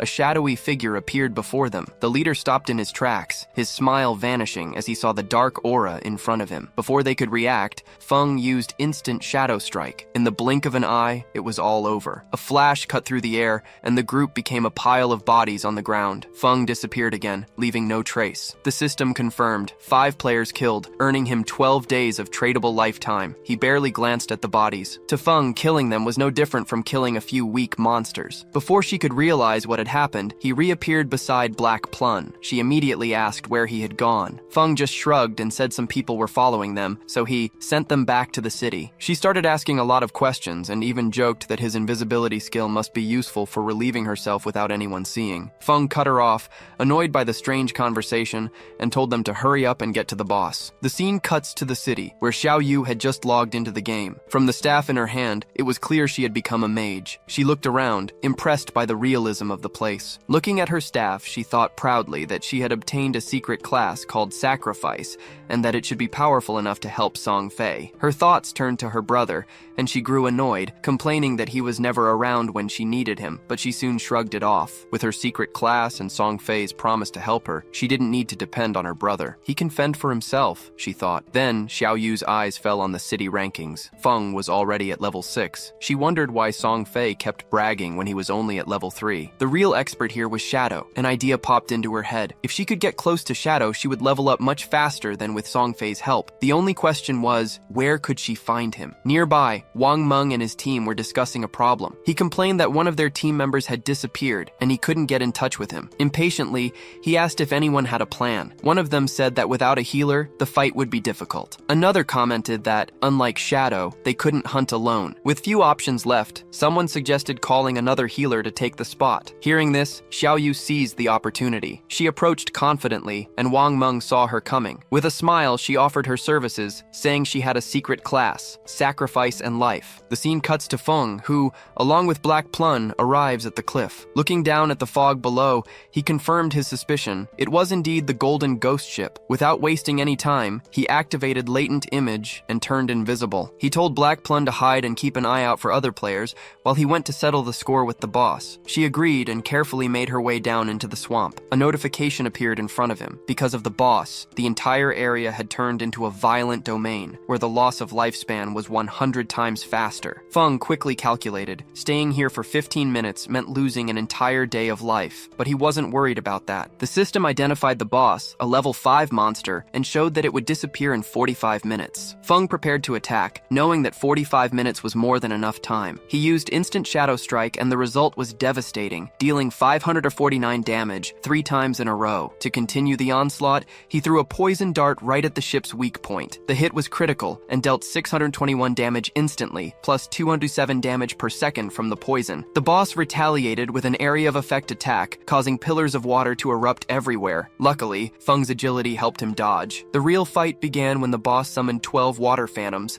which had the strength of a silver-level monster. Fortunately, since Feng was invisible, the phantoms couldn't see him. He positioned himself and used instant shadow strike, destroying all of them at once. From a distance, Black Plum's jaw dropped. So this is how the number 1 fights? She thought, amazed. In just a few minutes, the gold boss had already lost half of its health. Out of nowhere, Feng called Black Plum Little Blackie and told her he was about to die. She didn't understand at all. Worried, she asked for an explanation, but he just told her to do nothing and wait for him to revive. Still confused, she questioned him about the nickname. Little Blackie? Where did you get that from? My name is Black Plum. Annoyed, she complained, but it was no use. Feng kept calling her Little Blackie. The scene cuts to the group of idiots Feng had killed earlier. Their leader, furious, still thought it was Black Plum who had defeated them. One of the henchmen came running and reported that he had found her, watching Shadow fight a boss. The leader smiled, gathered all his men, and said that this time they would defeat Shadow. Back in the fight, Feng knew that when the Golden Ghost ship's health reached the halfway point, it would use its most dangerous attack, a wave of souls. And that's exactly what the boss did. Feng immediately recognized the problem. The attack had a huge range and would leave him paralyzed for 5 seconds. With his current stats, there was no way to dodge it. The soul surge expands into a giant shockwave,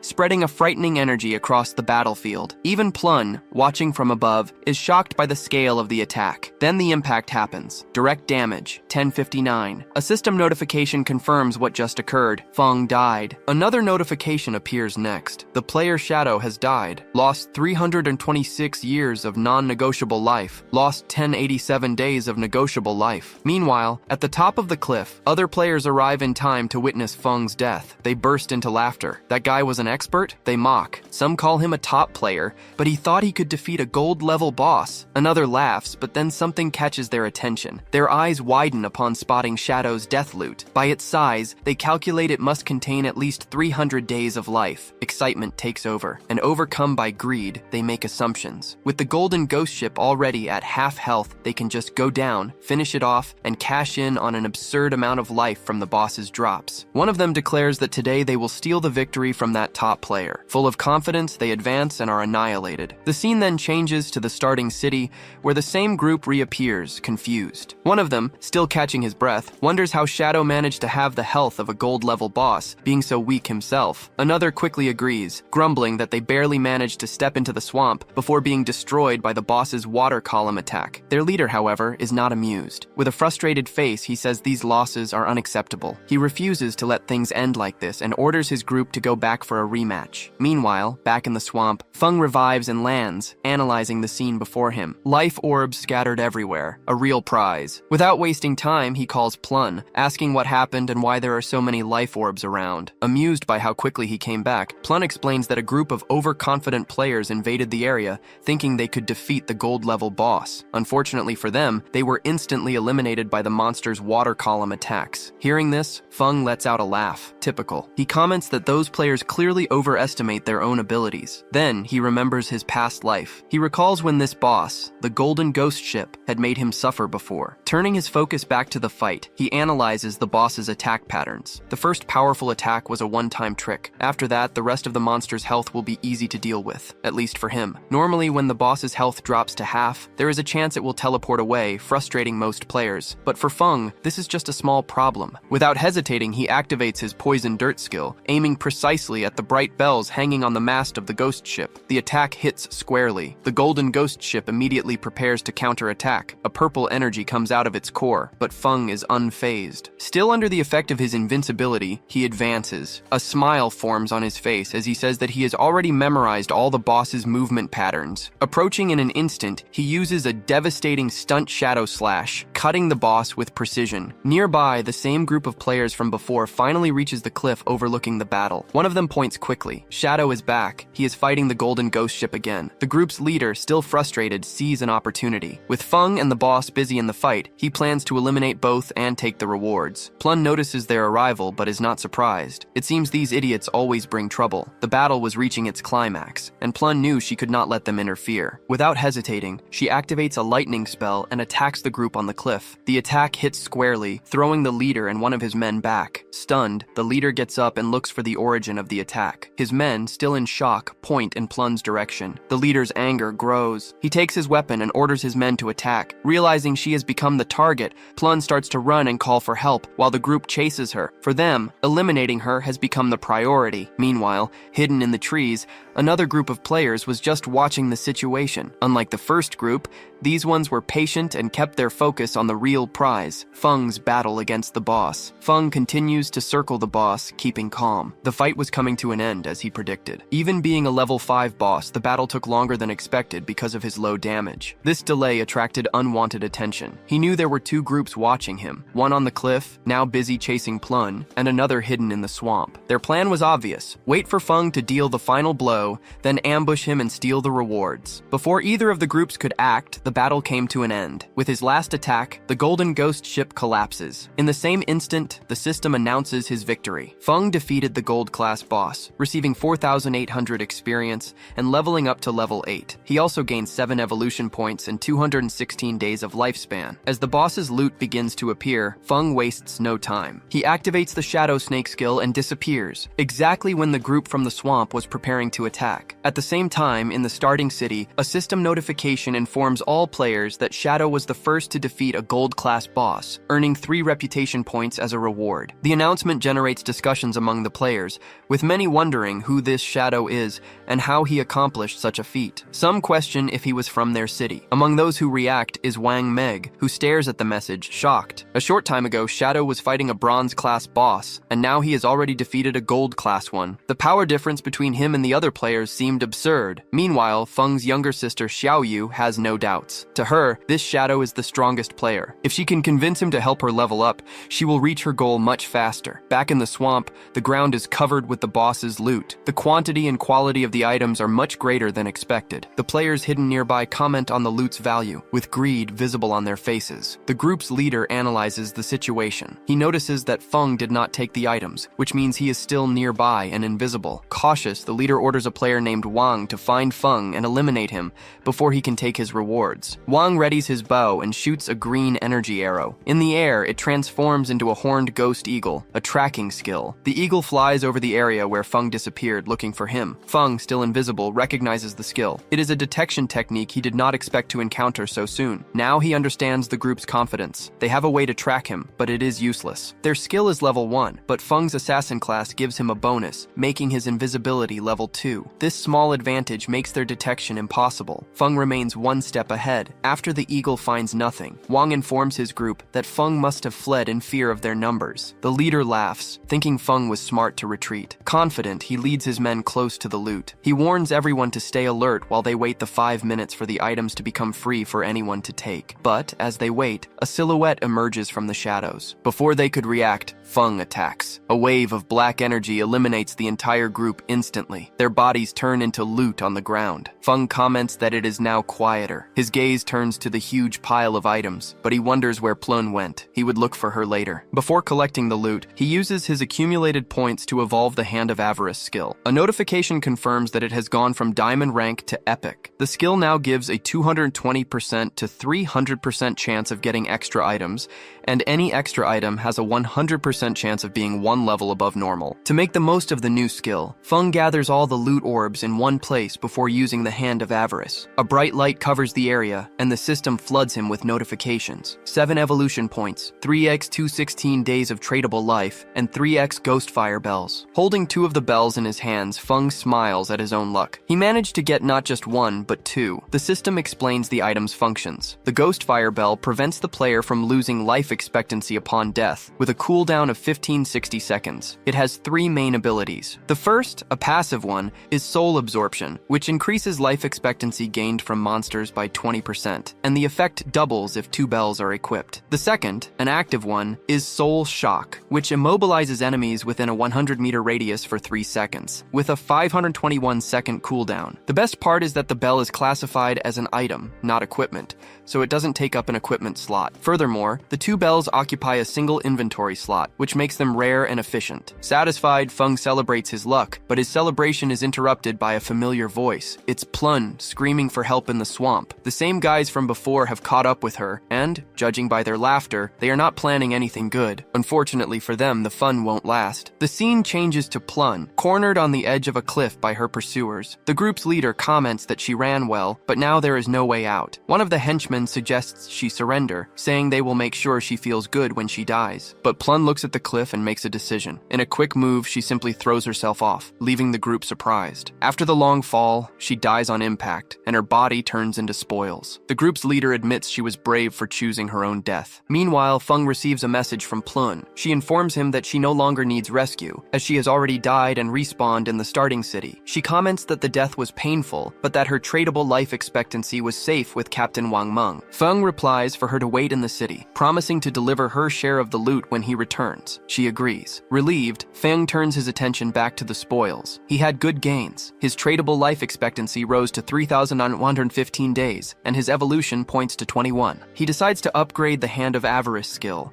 but a system notification stops him. The skill is already at epic level, and now needs 10 times more points for the next level. The system informs that 210 points are needed to evolve the Hand of Avarice. Since he doesn't have enough points, he decides to improve his attack skills to increase his damage. That way, he can face stronger bosses and get better loot. As soon as he begins the upgrade, a golden light envelops him. A system window announces that his Shadow Cut skill has evolved from Platinum to Diamond. The strike's range range increased, going from 21 to 24 and then to 27 meters. The invisibility duration also increased from 7 to 9 seconds, and the total skill duration is now 43 seconds, allowing for 5 to 7 strikes on enemies ahead. The length of each strike went from 3.1 to 4.1 meters, and each one now deals 300 extreme damage. Another notification informs him that he has spent 10 evolution points, with only 3 remaining. His backstab enhancement skill also rose to the gold level, and the damage increased from 15% to 30%. He realizes that, after evolving the instant Shadow Slash twice, its damage doubled. Now, even outside of stealth mode,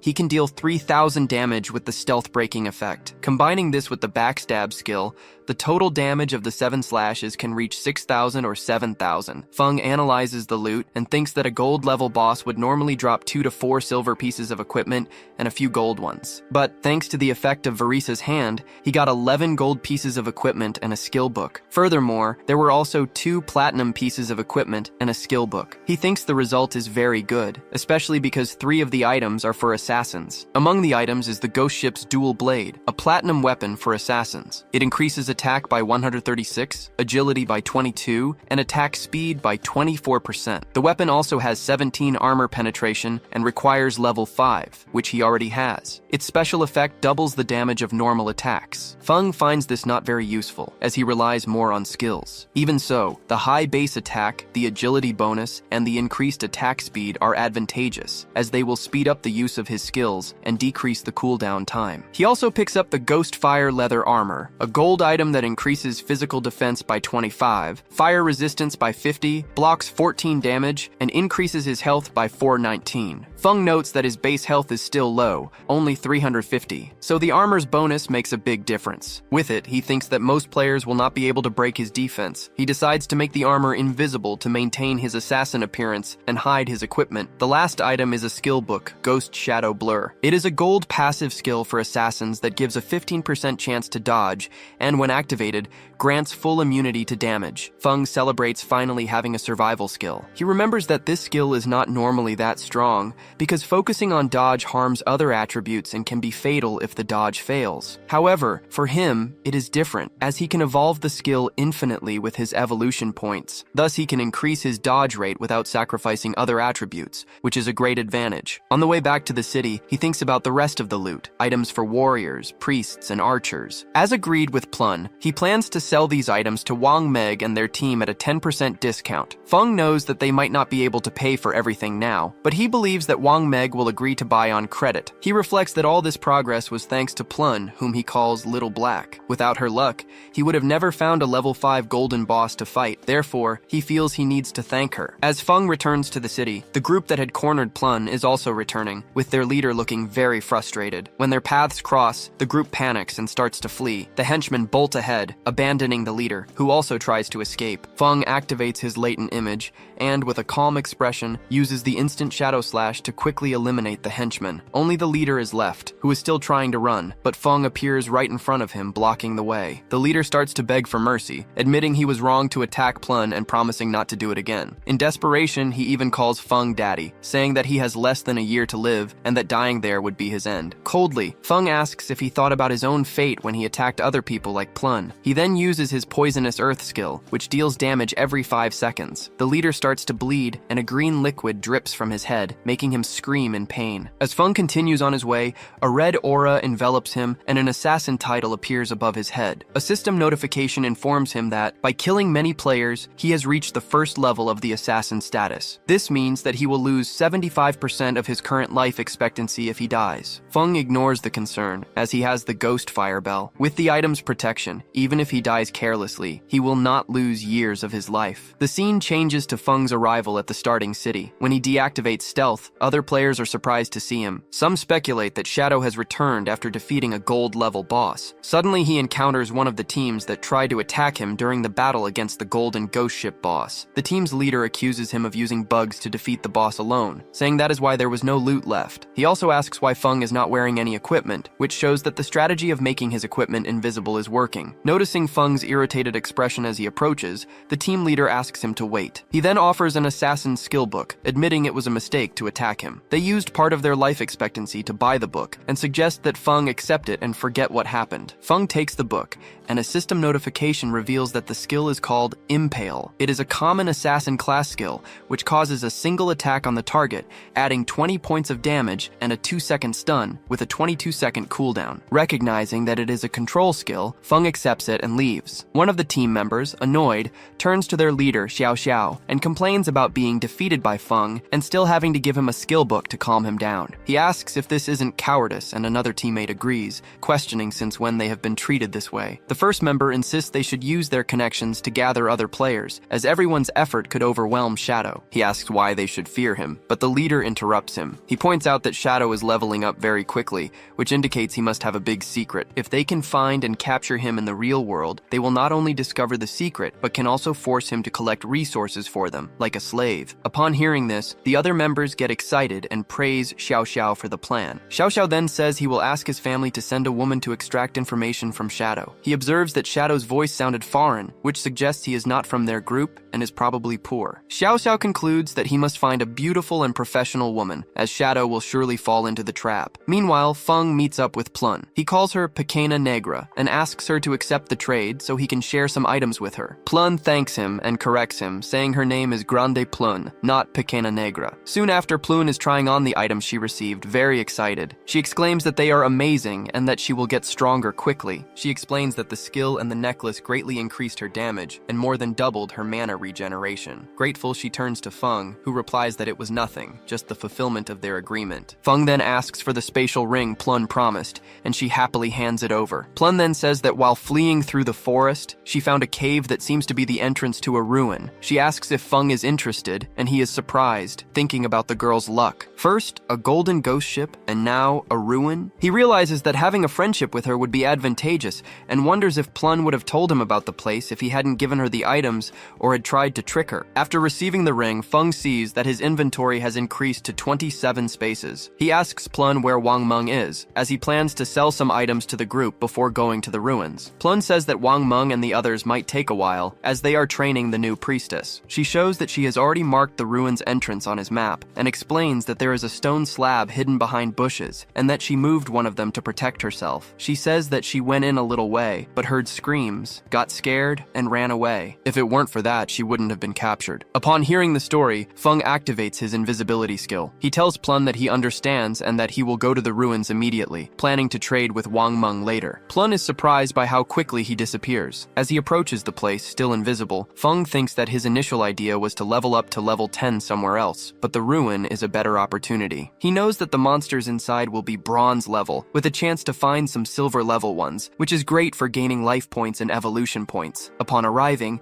he finds the stone slab Plun mentioned and enters without wasting time. Inside, he begins to analyze the environment. There are 3 types of ruins in starting cities: tombs, cursed ruins, and temples of faith. Observing the murals on the walls, Feng confirms that it is a temple of faith. He knows that tombs are straightforward and full of monsters, with a gold-level boss at the end. Cursed ruins have creatures that were once human, cursed by evil gods. Temples, like this one, house followers of these gods and usually have a labyrinth-like structure, but they reward with special items or skill books. Looking at the drawings more closely, he recognizes the images. The temple belongs to an ancient god of judgment, the same origin as his Eye of Judgment skill. Suddenly, he hears faint screams coming from the depths of the place. The scene changes to a forest, where Wang Meng is in a difficult battle, blocking attacks with his shield. A monster lets out a roar and hits him with a powerful blow, throwing him backward. Fallen on the ground, he sees Xiao Yu standing still, in complete shock. A teammate shouts for her to heal him,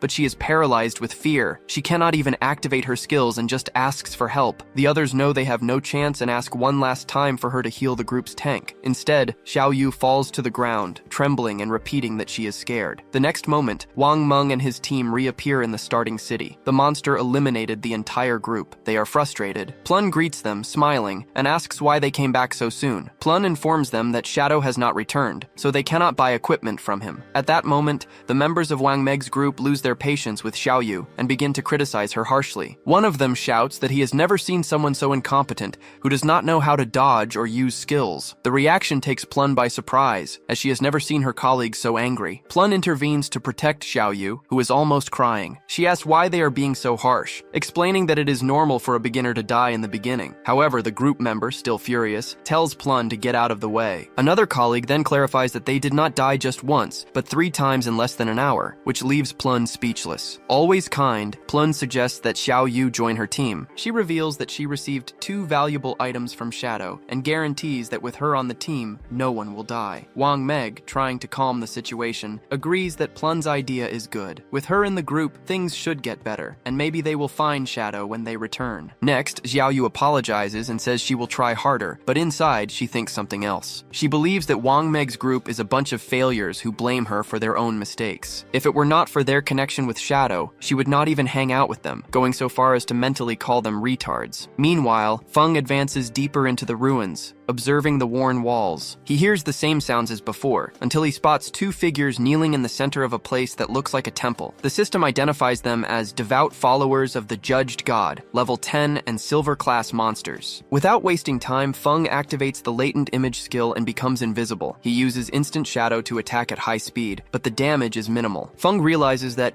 even with the bonuses from attacking from behind and breaking invisibility, the monster's health barely decreases, as expected from level 10 silver class bosses. Their combined health is greater than that of the golden ghost he faced before. Feng also notices that the followers kneel again, but this time in his direction, as if they were worshipping him, even though he is invisible. He wonders if they can feel the eye of judgment on him, and if that is why they do not attack him. To test the theory, he asks if they can guide him, but there is no response. Feng concludes that they were corrupted a long time ago and are now just wild beasts that exist to steal the life expectancy of others. Suddenly, the 2 followers become agitated and run towards the temple entrance, their hands glowing with poisonous energy. A group of players had just entered, and upon seeing the threat, warn each other to be careful. Observing the fight, Feng sees the players panic as they realize they can barely handle 1 silver class boss, let alone 2. They try to flee, but are completely annihilated before they can even start running, leaving behind a large amount of life expectancy. Feng recognizes the defeated players. It was the Grey Rose group, the same ones who bought a spell from him. He notices that based on their equipment, they were not ready to explore the place in depth. Kneeling to collect the items, Feng is surprised to see they left behind more than 100 days of negotiable life expectancy. He did not imagine they were so rich. Meanwhile, the 2 followers returned to kneeling in his direction, as if they still worshipped him. After searching the temple, Feng finds nothing, neither traps nor treasures. Annoyed, he concludes that the 2 silver-class mini-bosses are the only valuable things there and decides to eliminate them. He uses his poison dart ability and lands a perfect shot on their heads. A system window appears, confirming the deaths. After killing the followers, Feng gains 4,000 XP and levels up to 9, receiving another 4 evolution points. By using his ability on the items, he gets another 188 days of negotiable life, becoming shocked by the power of an epic grade ability. With this, he now has 32 evolution points and a total of 1,504 days of life. He also picks up several gold and silver grade items, including a gold grade accessory for assassins, the Devotee's Pendant. The item was impressive. It increased his agility, reduced the cooldown of his abilities by 20%, and even allowed him to summon a silver grade follower to fight by his side. Since the other equipment he picked up also required level 8, Feng decides to store it to sell later. Suddenly, he notices something. When he approaches a mechanism in the temple, the entire structure begins to move. The floor descends like an ancient elevator, taking him about 300 or 400 meters deep. When it stops, the passage above closes. He looks around and recognizes the place at once, a hidden labyrinth. In his previous life, he had already found several of these inside ruins. He knew that these labyrinths were full of deadly traps, and that, with his current attributes, one mistake would mean the end. Fortunately, the new pendant was the solution. Using its effect, Feng summons the devout follower. Without hesitation, he orders the creature to advance to test the path, making the exploration much safer. Still, as a precaution, he decides to use his points. First, he spends 5 points to evolve his evasion ability, Phantom Shadow, to the epic grade. The improvement is absurd. The passive evasion rate increases from 15% to 75%, and upon activation, he becomes immune to all damage. Satisfied, he uses the remaining points to evolve Instant Shadow Strike, also to the epic grade. The ability becomes stronger in every way: greater range, more invisibility time, and more cuts, which now deal more damage in a larger area. The ability's cooldown dropped to 12 seconds, making it much more efficient. To evolve a skill from epic to legendary grade, it requires 10 times more evolution points than normal. Therefore, evolving a skill that already starts at the epic grade is very advantageous. Its first evolution to the legendary grade costs only 10 points. Feng knows that with enough points,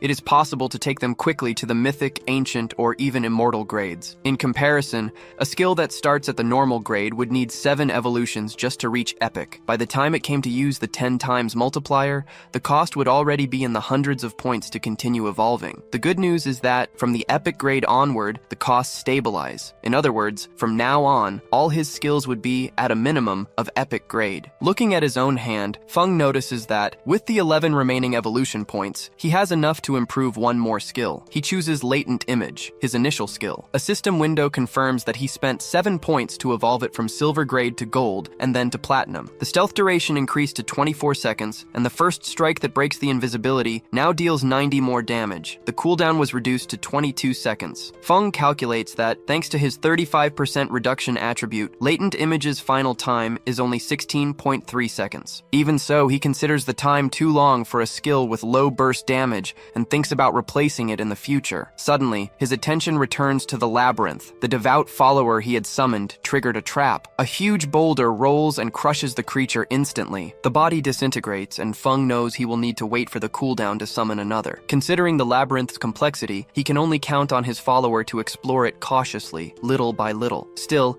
he hopes the rewards at the end will be worth the effort. Meanwhile, on the temple's upper floor, the group of players that had been eliminated before sneaks through the entrance. One of them informs the captain in a low voice that the 2 monsters responsible for their defeat have disappeared. The captain is confused, and they realize that the lifetime item, the loot they dropped upon death, has also vanished. It doesn't take long for them to deduce that someone defeated the monsters and took the loot. As they speculate on who could have done it, the captain states that only one player would be capable of defeating 2 silver-level bosses so easily at this stage of the game, Shadow. As the team absorbs the revelation, one of the members sighs in relief, commenting that at least they won't have to die again. The captain, however, continues. She remembers that when they arrived, they saw someone apparently communicating with the 2 bosses. She wonders if that person was Shadow, and if he possesses some skill that allows him to ally with monsters. If so, it would be a frightening and incomprehensible skill. Back to Feng. His devout follower is killed instantly by another trap. He has been exploring the labyrinth calmly for about 3 hours. From the path's structure,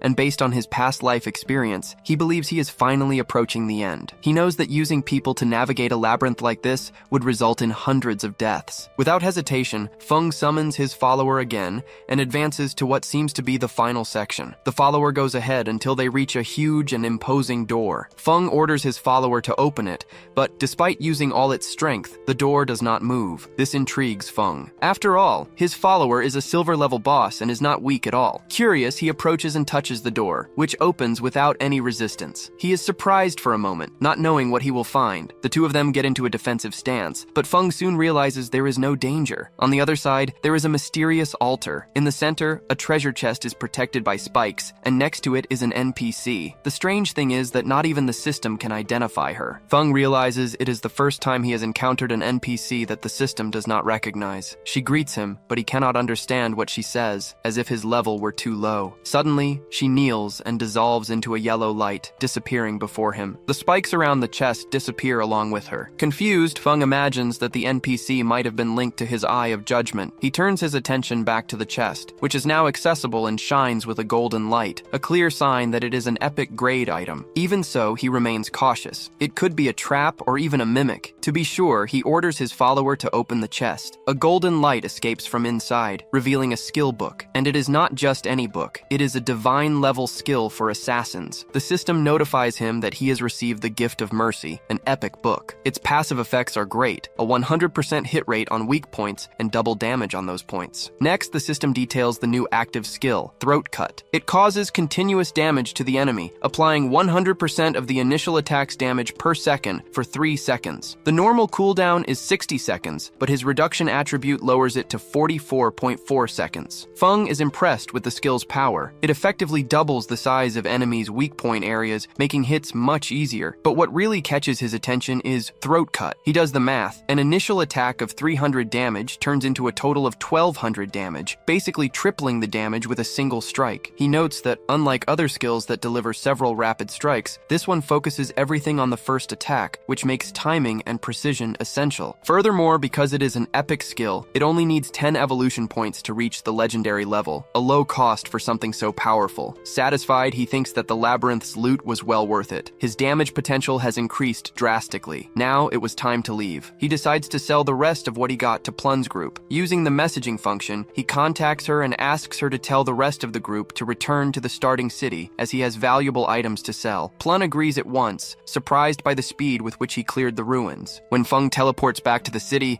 he has a surprise. A crowd of players is waiting for him. There were all sorts of people there, all wanting to add him as a friend. Some wanted to be his followers, others were from large companies trying to recruit him. Many had traveled from other starting cities just to meet him. A girl who said she was from Underwear City even offered to be his wife in exchange for help leveling up. Others came from the city of Azer. Seeing that, Feng deduced that the teleportation portals between the cities had been activated, and that could only mean one thing. It was time to go to Firefly City to find Song Fei. Without wasting time, Feng activated his skill and disappeared. The crowd was left confused, not understanding what had happened as he stealthily moved away. The players began to argue, blaming each other for having scared away Shadow. The argument heated up and some players even started to fight. In the midst of the confusion, Feng met with Plun, who took him to his group. Upon arriving, he had a surprise. His younger sister, Xiaoyu, was there. She looked at him with admiration, with no idea that Shadow was her brother. Feng wondered how she had joined Wang Meg's team. Knowing her unpredictable nature, he feared she could harm the whole group. He needed to be careful. Now that the world knew Shadow, his anonymity was fragile. If his real identity was revealed before he could transfer his powers to the real world, a simple weapon could kill him. It was a risk he could not take. At the same time, Xiao Yu was also thinking. She felt that Shadow was very powerful and that, in comparison, the rest of Wang Meg's group seemed weak. She began to calculate how it would be easier to find Song Fei if she got Shadow's help to level up. Meanwhile, Feng gave Wang Meg equipment for the whole group, suitable for each class. He also gave skill books that would greatly improve their strength in combat, asking for a payment of 2,200 days of lifespan in total. Wang Meg noticed right away that the items were gold and silver level, too expensive for them, but Feng said they could pay later, making it clear that he trusted the group. Wang Meg thanked him very much and promised to return the favor if he ever needed it. Feng agreed and handed over the items. The group was impressed to receive such rare equipment so early in the game. Wang Meg, in particular, was surprised by the increase in his damage and wondered if Feng's attitude was a sign of trust. Amid the excitement, Xiao Yu eagerly waited to see what powerful equipment she would receive, but to her disappointment, she got nothing. Wang Meg explained that there were no items for the priest class, and another group member commented that she should already feel lucky just to be there gaining experience with them. Xiao Yu introduced herself, saying she was the team's priestess, and approached Feng to receive an item. She even tried to add him as a friend,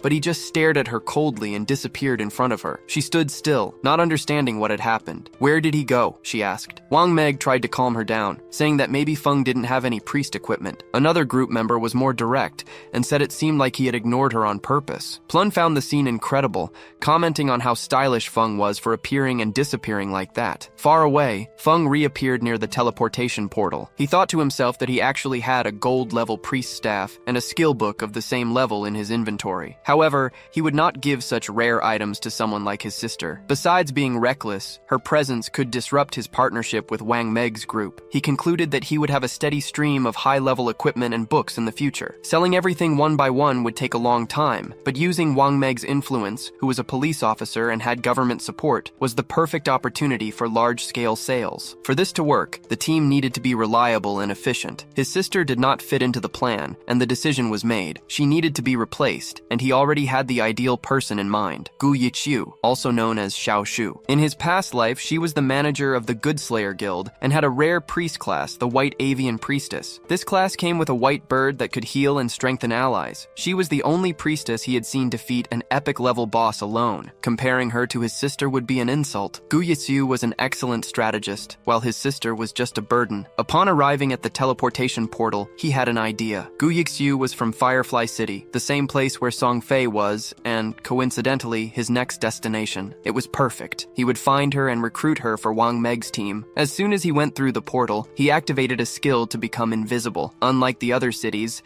in Firefly City the sun always shone, which helped him move without being seen. He heard two nearby players talking about a silver tier monster they needed to kill. They also started cursing Song Fei, saying that he gathered all the girls in the city and brainwashed them into becoming his fans. Being an idol had its advantages. The two players didn't understand how someone like Song Fei, who was barely a mid-level celebrity, could have such loyal followers. Frustrated, they declared they would no longer tolerate it and that today they would take him down. Seeing this, Shadow found it amusing. The information about Song Fei was surfacing easily, but he doubted those two could even touch Song Fei. If anyone was going to do it, it would be Shadow himself. Curious, he followed them to the Valley of Laments, a level 5 area with monsters like Amorites and Correntes. Upon entering, he noticed signs of a battle and went to investigate. The scene was chaotic. A group was fighting in a Marine, a silver tier boss with 2 heads and covered in flames. But instead of uniting, some players were attacking each other. In the middle of the confusion was Song Fei, protected by a circle of fans. The 2 players from before were preparing to attack, shouting that Song Fei's group had ambushed them and stolen their life expectancy. They wanted revenge. One of them,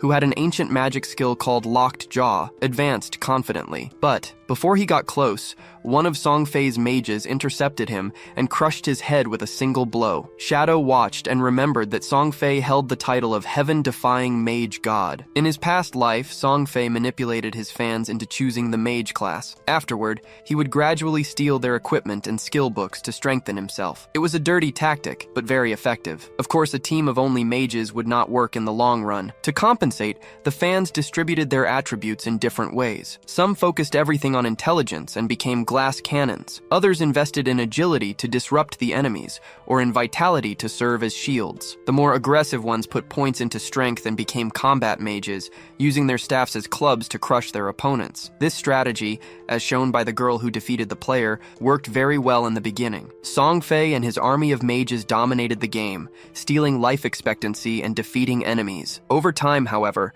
the tactic lost its strength, and most of the fans were left behind. Song Fei continued to emotionally manipulate the remaining fans, saying that they worked so hard for him that it broke his heart. He would say he was hoping for the silver tier boss to die soon so that everyone could rest, and that he wished for a world full of love and not violence. Upon hearing this, a chubbier fan said that Song Fei was the one who suffered the most and shouldn't have to go through so many hardships. She soon gathered the others, encouraging them all to kill the boss quickly so he wouldn't get hurt. They began to attack the monster with everything, even singing a song about how Song Fei was the best. Suddenly, the monster roared and attacked Song Fei. One of the fans threw herself in front of him, using her own body as a shield. When her body turned into loot, Song Fei knelt, pretending to be worried. The same fan continued to encourage the others to attack harder. She said that if they killed the silver tier boss, Song Fei would reach the top of the rankings and finally surpass Feng. The fans cast even more spells, determined not to abandon Song Fei. The attacks began to weaken the boss. Inside, Song Fei was excited about the monster's imminent death. At the same time, he thought about how Feng managed to defeat a gold tier boss alone, since even that silver tier one was giving so much trouble. Song Fei convinced himself that Feng must be using some game bug. He thought about his own progress. Even with so much help, he had only reached level 7, while Feng, playing alone, was already much more advanced. Song Fei smiled. He calculated that by defeating the boss, he would reach level 8. Since Feng had been stuck at level 9 for a while,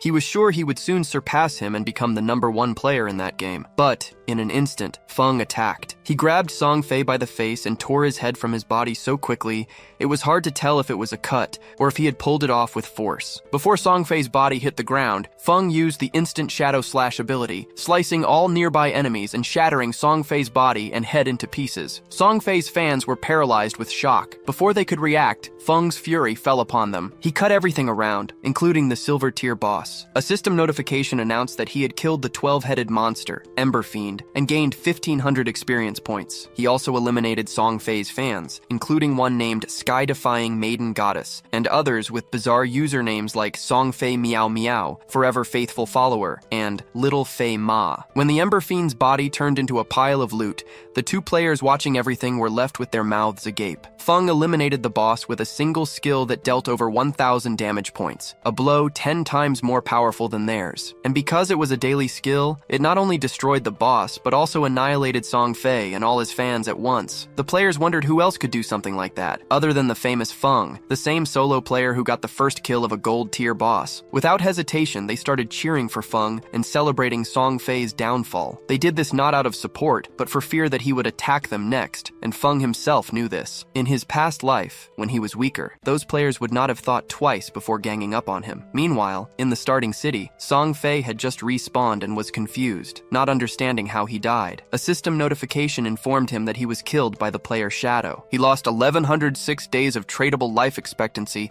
and 18 years and 113 days of non-tradable life. Song Fei clenched his fists, his mind racing. He wondered why Shadow had appeared right in Firefly Town, among hundreds of starting cities. His fans gathered around him, complaining and asking why Shadow had attacked them. Song Fei quickly invented an excuse. He said that Shadow wanted the silver tier boss for himself and attacked them by surprise while they were distracted. The fans started cursing Feng with every name they knew. At that moment, a girl shyly approached Song Fei and asked if she could join his group. The girl introduced herself as an archer with the rare Eagle Eye skill, which detected stealth. The fans got annoyed, saying they only accepted mages and that her low damage would hurt Song Fei's ranking position. But Song Fei intervened. He approached and told the girl that, although they usually only accepted mages, he felt her passion and believed that was the most important thing. He said that even as an archer, she was welcome to the family and that together they would become stronger. Moved, the girl declared her love for Song Fei. The other fans, motivated, began to announce their own classes. One said she was an assassin with stealth and promised to get revenge on Shadow. Another said she had a control skill to freeze him. Song Fei welcomed them all, saying that whoever wanted to join would be part of a big family. The fans shouted that they would follow Song Fei anywhere, ready for revenge. They said that Shadow was a coward for ambushing people and that he would pay for having hurt Song Fei. Nearby players heard the commotion and asked what was happening. One of them explained that Song Fei had just been killed. The others did not understand how that was possible, since he had so many fans protecting him. When they learned that the killer was Shadow, it all made sense, but they still wondered how he had the courage to face that crowd. Meanwhile, Song Fei was smiling. For him, the situation was perfect. With so many witnesses, when he defeated Shadow, everyone would see that the strength of a solo player meant nothing against him. Far away, Feng activated the Hand of Avarice. The system notification showed his gains: 16 evolution points, 217 days of tradable life, the loot from a silver level boss multiplied by 6, and from a gold level one multiplied by 1. He then made a decision. He decided to evolve the Gift of Mercy. The system used 10 evolution points and upgraded the skill from epic to legendary. The changes were significant. The passive effect, which corrected strikes on weak points, doubled from 100% to 200%, basically increasing the size of enemies' critical areas. The damage on these weak points also increased greatly. The active effect, which applied the fatal throat cut status, now dealt from 100% to 150% of his total attack per second for 3 seconds. The cooldown decreased from 30 to a range between 25 and 18.5 seconds. Analyzing the upgrade,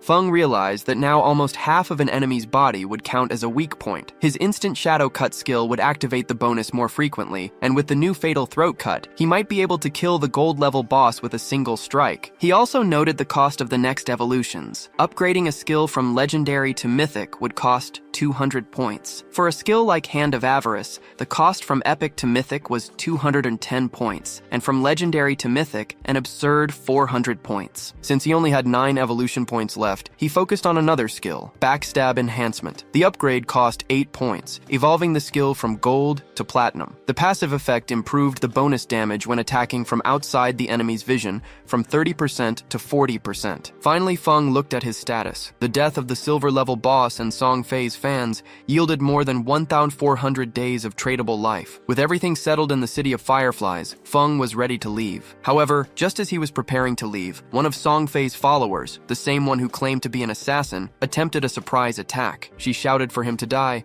and advanced with a short blade, but Feng dodged effortlessly, leaving her stunned for not understanding how he had dodged so easily. The girl fell, frustrated, and soon activated her stealth. Feng looked at a nearby cliff and saw the rest of Song Fei's fans. They were shouting that he had nowhere to run and that he would be defeated. The moment they raised their weapons, Feng acted without hesitation and activated Latent Image. He entered stealth mode, but the archer who bragged about the Eagle Eye skill advanced with her bow. She mocked, saying that his invisibility was useless against her. The archer fired Eagle Eye, spreading brilliant feathers in the air to try to reveal him, but the skill failed. Instead of exposing Feng, the skill undid the stealth of the assassin girl. The fans convinced convinced that she was Feng, turned against the ally without giving her a chance for an explanation. The fan, who seemed to be the leader, ordered them all to use their strongest skills. The assassin barely had time to react before being hit by a blast of attacks that completely destroyed her. When the dust settled, the fans realized the mistake, but the group's leader paid it no mind. She said it was no big deal, since the girl wasn't even a mage and therefore never truly loved Song Fei. With arrogance, she called what happened a divine punishment and told the archer to use Eagle Eye again to find Feng. But before the archer could shoot, Feng activated a special item, the Ghost Fire Bells. The sound of the bell caused a soul shock, immobilizing all enemies within a 100-meter radius for 3 seconds. As soon as the bell rang, the fans froze, with their eyes wide with confusion. They did not understand why they could not move, and before they could process, Feng attacked. He used instant Shadow Slash, eliminating all of them before the 3-second immobilization even ended. Their bodies disintegrated. Still invisible, Feng approached Song Fei, who was hiding and trembling behind a rock. Song Fei wondered aloud how all his fans died without Feng even appearing. He thought that Feng should have become visible when he attacked, but he did not realize that he was already right behind. Feng approached and whispered in his ear that he was already dead. The words left Song Fei in a panic. He activated his magic shield at that very moment, but it was too late. Feng used a poison skill, hitting Song Fei's head and breaking the barrier. Song Fei fell to the ground, and his body disintegrated into items. Looking at the items, Feng saw that Song Fei had more than 2,000 days of lifetime. He found it strange that none of the fans had any lifetime. He wondered aloud if they had given all their time to Song Fei. Did they still think this was just a game? He gave a low laugh, shaking his head at the thought. Manipulated fans were scary. Their non-tradable lifetimes, which amounted to centuries, would now be wasted, feeding the monsters of the place. Meanwhile, in the city, Song Fei reappeared, annoyed by the bad luck. His balance was only 500 tradable days, the price he paid for the defeat. He turned to his companions and asked why the archer's detection skill failed to locate Feng. The explanation came quickly. The skill had only detected their own group's assassin, not the enemy. One of the fans explained that Feng's stealth attributes were too high. The Eagle Eye skill only offered a level 1 anti-stealth capability, which was useless against an opponent with level 2 stealth or higher. Frustrated, Song Fei wondered how he could defend himself from someone who appeared and disappeared without a trace. He grumbled that he hadn't even provoked Feng. After all, Feng had already stolen a silver-ranked boss kill from him, so why come after him again? He even wondered if Feng was simply jealous of his appearance. His fans, sensing the tension, suggested changing locations for safety and leveling up somewhere else. They vowed to follow Song Fei wherever he went, with fanatical loyalty. Sometime later, Feng arrived at the now silent town and noticed that Song Fei and his group were no longer there. He wondered if they had moved to another starting area or to a completely different location. Seeing a lone player nearby, he approached to get information. The player, startled by Feng's sudden appearance, nervously pointed in the direction Song Fei had gone. He made a strange request, asking Feng to spare his girlfriend when he found him. The girl, named Fei Bao Kit, was a hunter, probably the same one who tried to detect Feng's presence before. Mentally, Feng dismissed the request, thinking it would be easier for the guy to find another girlfriend. Without saying anything, he activated his latent image skill and disappeared, leaving the man behind, still begging. As he headed in the indicated direction, Feng reflected on the challenge. Although he knew the general direction, their exact destination was a mystery. Searching blindly would be a waste of time. He thought he needed to find Gui Shui. At that exact moment, as if fate were helping, a familiar figure passed by him. It was Gui Shui. Feng went straight to her and asked if she could give him a hand. The moment she saw him, her heart raced. She recognized him right away. It was Feng. She could hardly believe she was meeting the famous figure in person. Without wasting time, Feng said he heard her class had a skill to search for specific targets in a wide area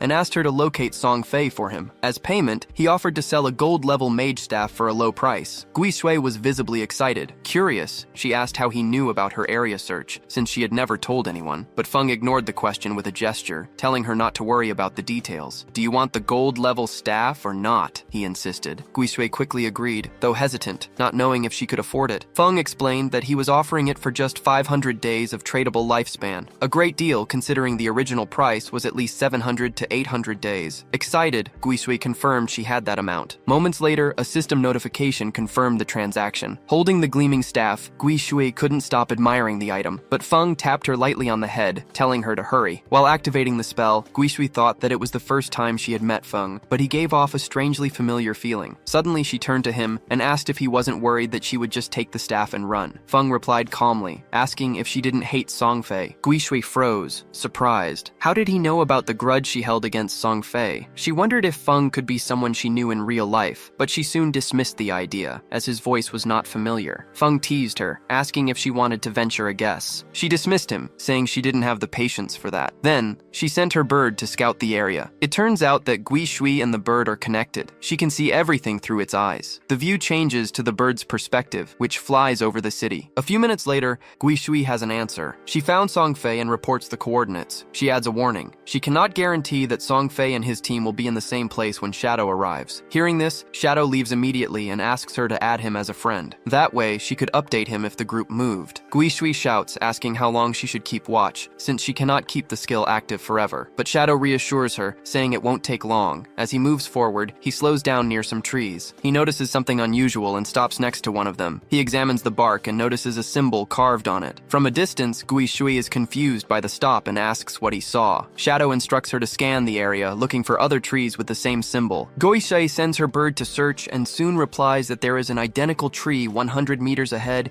and another 100 meters to the left. Shadow extends his hand and touches the symbol, which begins to glow. Gui Shui asks aloud what that symbol means. He challenges her to guess. Suddenly, lines of light connect the three trees, forming a luminous triangle. A strong light appears in the center and a jade treasure chest appears. Shadow explains that he did not expect to find a blessing from an ancient god so easily. He adds that these blessings can appear randomly. Some generate chests, others summon monsters or bosses, and others give rare rewards. Gui Shui is shocked upon recognizing the chest's value. A single jade chest was worth at least 1,000 days of tradable lifespan, which was equivalent to more than 10 million RMB. But Shadow knew the value was even higher. In his past life, the price of tradable lifespan skyrocketed, with one day going from 10,000 to more than 50,000 RMB. Meanwhile, Gui Shui decided to memorize how Shadow activated the symbol. With her tracking skills, she imagined she could find many others. A system notification informs Shadow that he has opened the chest and obtained a jade skill book called Flourishing Curse. Shadow wonders what kind of skill it is. The system explains, Flourishing Curse is a jade level skill. When used on the corpse of a player dead for less than 15 seconds,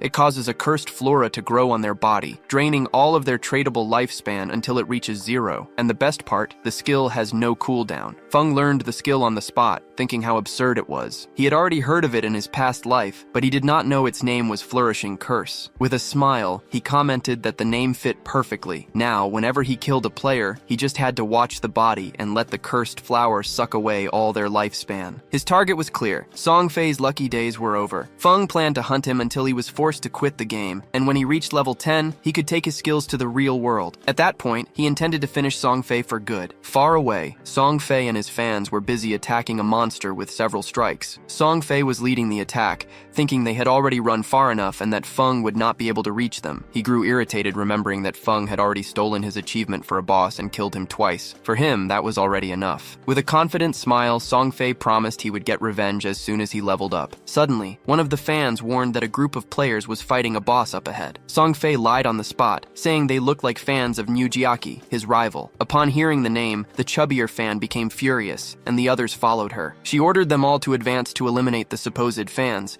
who were trying to sabotage Songfei's ranking. The three players ahead suspected nothing. When they saw Songfei and his group approaching, they thought it was help and thanked them, saying the boss was almost defeated. In the next instant, the chubby fan hit the group leader's head with her staff, killing him with a single blow. The other two were in shock. A girl asked what they were doing, but the fans replied that this was the fate of Nujiaki's supporters. The girl tried to explain that they didn't even know this person, but was hit by several arrows before she could finish the sentence. The last player shouted her name, Meisha, but had no time to mourn. Songfei's fans shouted that all of Nujiaki's supporters deserved to die and launched a barrage of spells at him and the boss. The player was killed instantly. Songfei approached to pick up the items, praising his fans and calling them family. He lied again, saying he was almost caught in an ambush by Nujiaki's fans. The fans started to cry, saying he didn't need to thank them. Feng arrived in silence, watching everything from a cliff. He activated his invisibility skill and disappeared. The next moment, his cold voice echoed, declaring that Songfei was already dead. Songfei Song Fei and his fans froze in fear. Feng appeared behind him and, with a single blow, decapitated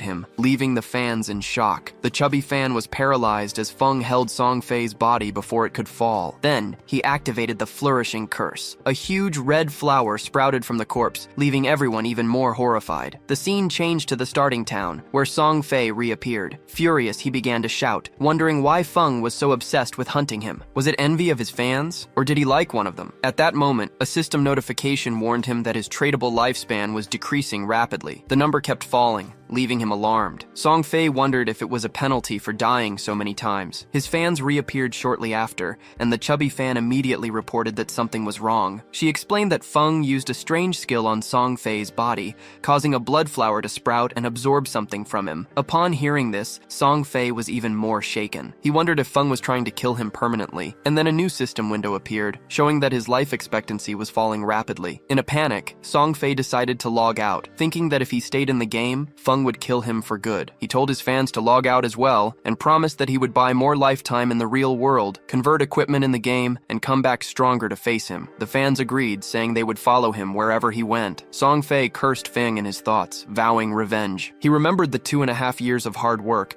and swore he would not lose to someone who didn't spend money on the game. Back on the battlefield, Feng had also used the same skill on Song Fei's fans. A system notification informed Feng that, because of the large number of players killed, he had reached level 4 of the assassin class. Now, if he died, he would lose 96% of his life, but Feng didn't care. He saw that he had gained over 1,000 days of life from Song Fei and his fans, but the absorption suddenly stopped. This meant they had logged out. At that moment, Guixi, his companion in the form of a white bird, arrived and was shocked by the destruction. She thought that Feng's power was terrifying, especially since he was number 1 in the game. Feng saw her and asked if Song Fei had logged out, and she confirmed. He asked her to keep an eye out and let him know as soon as Song Fei returned. Guixi agreed and asked if she could go now. Feng said he had a gold-level priest skill, the Sword of Sacred Judgment, and asked if she wanted it. Her eyes lit up, and she said yes. He told her to wait for him in the city. The hunt for Song Fei would continue. In Firefly City, Feng explained to Guixi that the skill book was worth 500 days of life, but that he would sell it for half the price with one condition. Hearing this, Guixi immediately thought something else, and said she was not that type of girl. Feng was confused for a moment,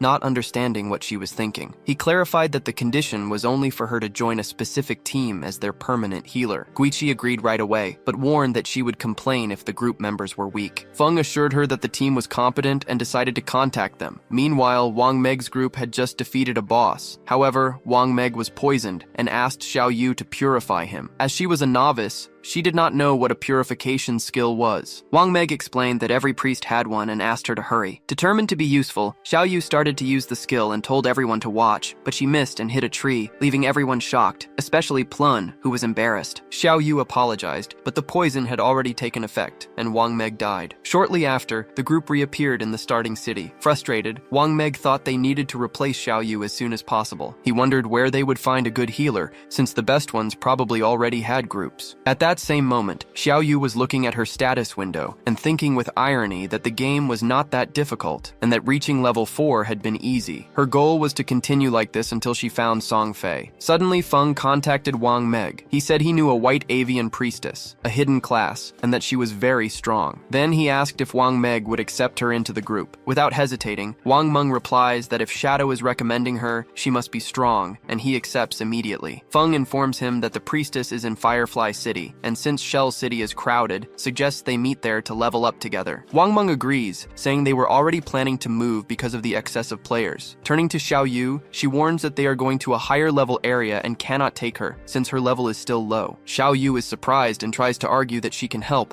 but Wang Meng and his group leave in a hurry, saying there is no time to explain. Left behind, Xiao Yu becomes furious, calling the group cowards and liars. She decides she will find Shadow and make him help her level up. Meanwhile, Wang Meng arrives in Firefly City and meets Feng. He transfers 800 days of life expectancy as payment for the equipment Feng sold. Wang Meng also mentions that they still owe 500 days, which Captain Yu will transfer as soon as she arrives. Upon hearing the name Yu, Feng recognizes her. He introduces Wang Meng to Gui Shui and asks them to introduce themselves. At that moment, a voice calls out for Wang Meng. It is Yu, with the game ID Justice Execution. Feng recognizes her immediately. Yu has the hidden class Dragon Knight, and in his past life, was was one of the 20 most powerful players in the world. She was one of the pillars of the Zelia forces and a nightmare for the enemy factions. As they exchange greetings, Feng admits to himself that it is the first time he has met someone who was stronger than him in the past. Yu introduces herself and confesses that she greatly admires Shadow,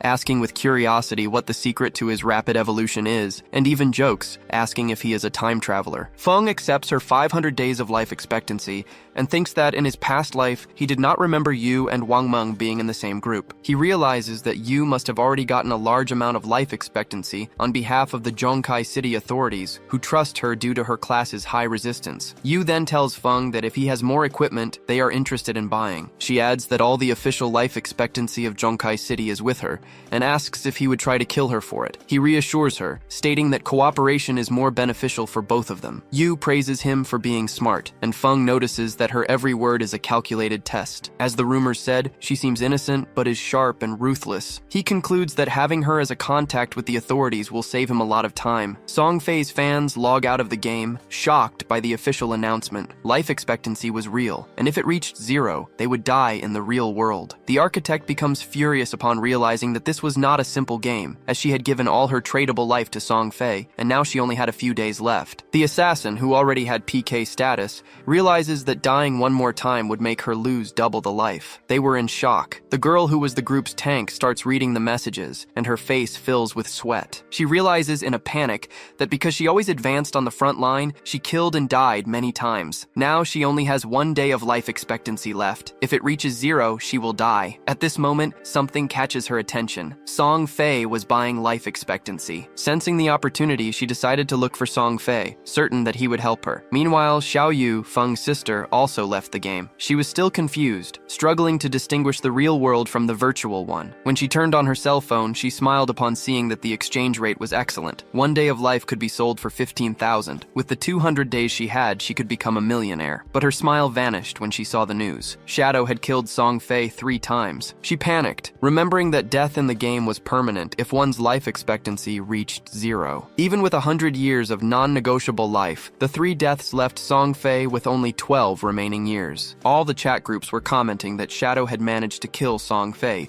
even while surrounded by dozens of people. To her, he seemed terrifyingly strong. Soon after, a fan began sending messages in a chat, saying that Song Fei needed help. She revealed that he was at Zhang Plaza, buying life expectancy for 10,000 a unit, and asked for any fan in Jingai City to go there and sell theirs. Xiao Yu couldn't believe it. Zhang Plaza was very close by. She couldn't stand by while his life was running out. Thanks to Shadow and the others, she had over 200 days of negotiable life, enough to help. Without wasting any time, she decided to head there. At the same time, back in the game, Feng was easily eliminating several monsters when a system window appeared. He had reached level 10, gaining an increase in his attributes and 5 free points. Additionally, a series of achievements was unlocked for being the first to reach this level. In the Jingai City region, he gained 7 reputation points. In the Great Xia Kingdom, he gained 14 reputation points. In the world, he gained 21 reputation points. The system also informed that the teleportation function to the continent of the Forgotten Gods would be activated when 7 players from Jingai City reached level 10. The announcement spread through all the cities, shocking the players. The comments were of amazement. It was Shadow again, the same one who got the first kill of a gold monster. Some thought he was too strong and that Song Fei, the little celebrity he killed, deserved it. Other players became frustrated, comparing their progress and wondering if anyone could keep up with his pace. Near the sea, Feng decided to use the points he gained. He consumed 13 evolution points, and his backstab enhancement skill evolved from platinum to emerald, increasing the passive effect from 40% to 50%. Even with over 7,000 days of tradable life, he knew it was not enough. To leave the starting city, it was necessary for 6 other players to reach level 10 to activate the portal. Since the highest level after him was only 7, this would take a while. For now, he decided to return to the real world to handle a matter. He returned to the real world and the system asked if he wanted to use his life expectancy to transfer skills. Feng accepted without hesitation. First, he decided to extract his class. The system consumed 1,000 days of life and completed the extraction, giving him the Shadow class. His passive skill was activated and his attributes increased: Strength +3, Constitution +3, Agility +8, and Spirit +5. Next, he extracted his level. This cost 2,000 days and his level in reality rose to 3, increasing his attributes again: Strength +4, Constitution +4, Agility +14, and Spirit +4. Afterward, he spent 900 days to extract the Platinum level Shadow Step skill and another 2,262 days for the Silver level Poison Dagger. He was happy to still have 1,192 days remaining, even though he could not extract anything else for now. It was a great deal, as he paid the price of a low-level skill, but got the Platinum Shadow Step. He clenched his fist in anger as he thought of Song Fei. Now his basic attributes were double those of an ordinary person. His agility reached 32 points above the human limit, and he had unlimited invisibility. Furthermore, his Poison Dagger could be thrown a distance of 14 meters. With all this, he would surely find a chance to finish off Song Fei. Feng picked up his phone and saw, surprised, that Song Fei was buying a lot of life expectancy. He imagined that Song Fei planned to enter the game to go after him. He saw that he was at Jianyang Plaza, about 7 or 8 kilometers away, and calculated that, at his current speed, he would get there in a little over 10 minutes. At that moment, he saw a message from Hu Qibin, his supervisor. She was furious because Feng had disappeared and was no longer answering his phone. She knew about a rich young woman's interest in him and could not believe he did not want to cooperate. Feng blocked her. As he walked, he threw his phone away, became invisible, and thought that soon everyone would understand what the game of the Forsaken God really meant. A few hours later at Jianyang Plaza, Song Fei's show was happening, full of girls. Feng's sister was also there on stage with him, next to a blonde woman. The woman commented that she heard Song Fei was killed 3 times by Shadow in the game. She told him not to worry, as they had already sent people to investigate Shadow's identity. Curious, Song Fei asked about the investigation. She revealed that she sent someone to Firefly City to contact him with an irrefutable offer. When he came to the real world to get the money, they would capture him so that Song Fei could take out his anger. Hearing this, Song Fei smiled and asked to be notified. Afterward, he asked if she knew that the Jiaying Corporation used the same method to control players and force them to work for free. The woman laughed, saying that those players were idiots and weak, unable to accumulate life expectancy. To her, it was much better to be on Song Fei's side, since many women gave their life expectancy to him voluntarily, even willing to die. Song Fei began to laugh maliciously. In the middle of the event, a man in the audience started shouting, telling everyone to stop selling their life expectancy. He turned to Song Fei and accused him of knowing that this was linked to life and death, but that he continued to brainwash his fans to buy their life expectancy. The man said that Song Fei was putting lives at risk and that they would report him. Song Fei smiled, thinking that a fool always showed up to interfere. He stood up and gave a speech, saying he knew about the recent debates. He stated that his actions to get life expectancy had caused disturbances, and for that, he offered a sincere apology. His fans shouted that he didn't need to apologize. With a smile, Song Fei thanked them for their support, but said that their love should be something positive. He asked for everyone to act more rationally, ensure their own safety, and work to help society. With a face full of tears, he explained that he was cooperating with the authorities and trying his best in the game to help the country. He said he used his own wealth to buy life expectancy because he wanted to become a quality idol, someone they could admire. It was a way to repay their affection and ensure they had a happy and safe life outside the game. Song Fei stated that he never expected to cause so many problems, and his words made all the fans cry. He apologized again, which made everyone sad. The fans started shouting that he had done nothing wrong, and furious told the man who accused him to leave. They said they were helping of their own free will. Then, a chubbier fan got on stage and told everyone to stop listening to the rumors. She said that only idiots would believe that, and questioned how the game's life expectancy could affect the real world. Placing her hand on her chest, she declared she was willing to die for him. She recounted that upon leaving the game, she was informed that she had less than a day to live, but she was still perfectly fine. She concluded that even if the rumors were true, whoever was not willing to die for their idol did not deserve to love him. The girl's words excited the other fans, who decided to give all their life expectancy to Song Fei. He was happy with their enthusiasm, extended his hand to the fan on stage, and said it was an honor to be loved by someone like her. While the girl cried, willing to die for him, something flew through the air and went through Song Fei's head. Everyone was in shock. He began to bleed from the mouth, and his hair fell out all at once. Song Fei's body fell on top of the fan, who got scared and fell to the floor, screaming without understanding what was happening. With his death confirmed, his fans panicked. The security guards began to escort Hookbin, but she was screaming, saying she had seen a life expectancy orb around Song Fei's body when he died. She warned that everyone should leave because whoever killed him used a game skill. Horrified, she wondered how the game's skills could be used in the real world. She thought about the killer's actions, turning invisible and collecting lifetime, and concluded that the only person capable of that was Shadow. At that moment, a dart also pierced Hookbin's head, killing her instantly and leaving the guards in shock. In the middle of the crowd was Feng. It was already night, and the news reports were announcing the deaths of the celebrity Song Fei and of Dai Jiang. The news also said that his most devoted fans died beside him after sacrificing all their lifetime. The police investigation revealed that the deaths were caused by supernatural abilities. Feng's sister Xiaoyu and her friend were crying, unable to believe that Song Fei was dead one day after his show. The friend soon realized that the invisibility and the thrown knives must be skills from that game. She wondered if the culprit was Shadow, since he was known for killing inside the game. Xiaoyu was also confused, wondering how the game's skills could work in the real world. She remembered Shadow's assassinations and concluded that he could only be Song Fei's killer. If Shadow could use his skills in reality, she would also find a way. From that moment on, Xiaoyu would have only one goal: to get stronger, no matter the cost. After they got out of the taxi, Xiaoyu's eyes burned with anger. She only wanted to kill Shadow and avenge Song Fei. Meanwhile, Feng was calmly eating noodles in a restaurant. He thought that, even though he was invincible in the game, his body in the real world still felt hungry. His cell phone rang with a message from Xiao Ya. She warned that Fat was furious, had blocked Feng's cell phone, and was threatening to fire him without the month's salary if he didn't show up. Feng knew her from his previous life as a member of his guild.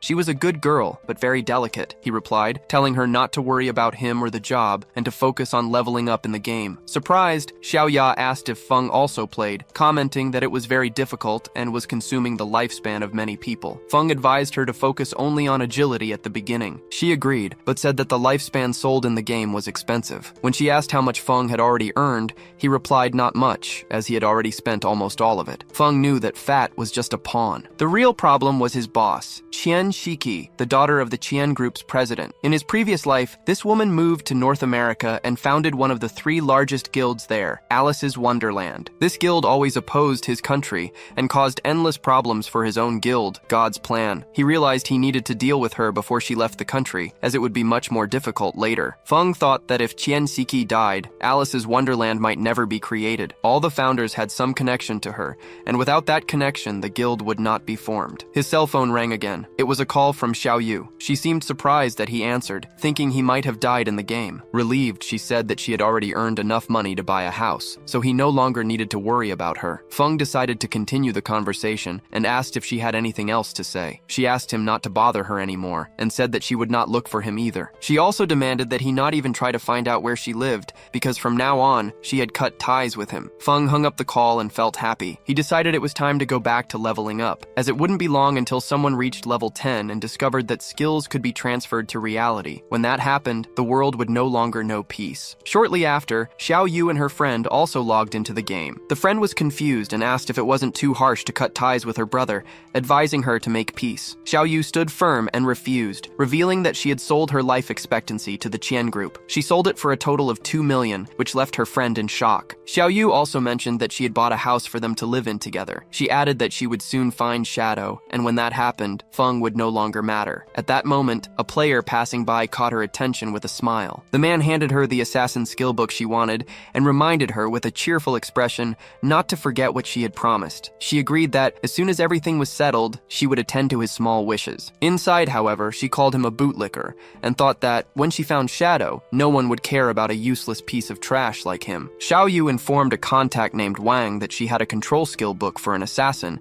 and asked him to check if Shadow needed it, as she could deliver it. A smile formed on her face. That bootlicker was still useful for having gotten such a good skill. That book would be her way of connecting with Shadow. She planned to get close to him, stay quietly by his side, heal him, and help him kill enemies to level up. She would make him feel her help little by little, so that he would trust her and see her as his other half. But when she became strong enough and he was no longer of any use, she would kill him with her own hands and tear out his eyes, all to avenge her brother, Song Fei. To her surprise, Wang replied that Shadow considered the skill to be trash. He didn't need it, and Xiao Yu could keep the book to sell. A while later, Feng also entered the game and heard someone fighting an unusual boss. Following the sound of the battle, Feng saw a man with a shield fighting a multi-armed boss. The man tried to run, but it was in vain. The monster cut him to pieces, and Feng realized that it was a golden Urtapod, a level 8 gold class boss. The boss possessed a level 2 anti-stealth skill, which meant Feng's invisibility would be ineffective against it. Suddenly, the monster started to flee. Feng seized the moment, came out of his hiding place and attacked with Shadow Strike, dealing thousands of points of damage. He knew his damage bonus for attacking unseen would not work, which would reduce his power. However, the legendary effect of Graceful Release amplified the weak points on the golden Urtapod's head and heart by 200%. Of the 9 hits from Shadow Strike, 3 struck weak points, tripling the damage and compensating for the loss. It was a truly legendary skill. He needed to thank Xiaoyu for that, as she had helped him find the Temple of Faith. Feng's damage was so high that a single skill reduced the golden Urtapod's health by 1/6. Next, he attacked with a poisonous throwing knife, which lodged in the monster's head and dealt 1783 points of damage. The poison knife was only silver level, and its damage was already falling behind. Feng still needed to advance his profession to obtain a higher level of invisibility. To his surprise, the monster advanced on him and prepared to attack. Mage panicked upon seeing the scene, but Feng looked confident. The monster attacked him, but he dodged without much effort, leaving Mage and her friend shocked by his speed. They realized he was not just fast, but his reaction was incredible, as if he already knew the boss's attack patterns. This skill was developed in his past life. He learned that a warrior didn't just need to endure blows, but also have agile movements and know how to dodge. That was why he managed to reach the world's top 100 with a common class. Feng attacked the boss with a series of strikes, and the monster's health dropped to less than half. He became invisible, and thought that, compared to bosses with unavoidable attacks, dealing with the golden arthropod was much easier. The monster tried to flee, but Feng did not allow it. He drew his dagger and slit its throat, receiving a system notification, 64,000 experience points, 7 evolution points, and 497 days of tradable life for killing the level 8 gold class boss. Feng used a skill and got another 21 evolution points and 497 days of life. In total, the boss yielded him 28 evolution points and almost 2,000 days of tradable life. To his surprise, another window appeared, granting him the assassin skill Dark Light Shield. The skill's effect was to convert his dodge rate into a damage reduction shield for 8 seconds. For every 20% of dodge chance,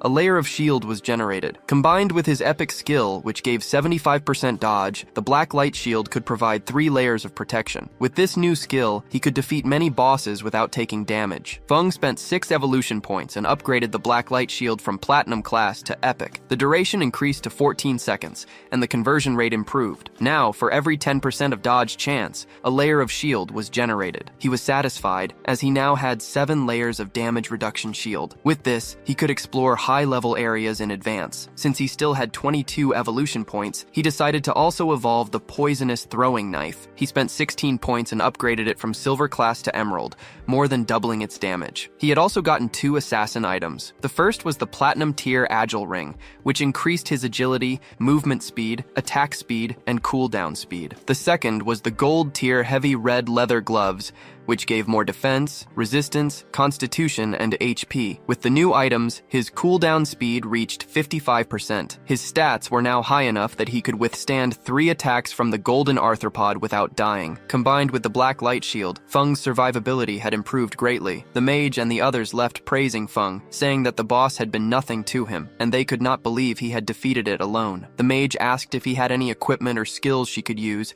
adding that she would buy it. Feng revealed that he had a gold-level skill book for mages, the Ice Ball Ricochet, an area of effect skill that launched ice balls that ricocheted up to 10 times, with a price of 800 days. The mage thought 800 days was a bit expensive, as she had already seen a level 5 skill book, also gold, being sold for only 400. With a serious look, Feng explained that the Ice Ball Ricochet was level 7 and had more than 40% more damage than the level 5 one, so the price was not high. The mage did not hesitate and closed the deal with Feng, buying the book. The system window confirmed the transaction. With the newly acquired power, there was no longer any boss in the initial stages that could threaten their group. Feng decided to return to the city and post a message seeking information on the location of silver and gold level bosses. This way, he would have a constant flow of targets to hunt and his evolution speed would be maximized. At that moment, Wang Meng informed him that Xiaoyu, the team's priestess, wanted to send him a skill book. Feng found it interesting and was curious to know what kind of book it was. He was surprised to see that Xiaoyu wanted to give him a book,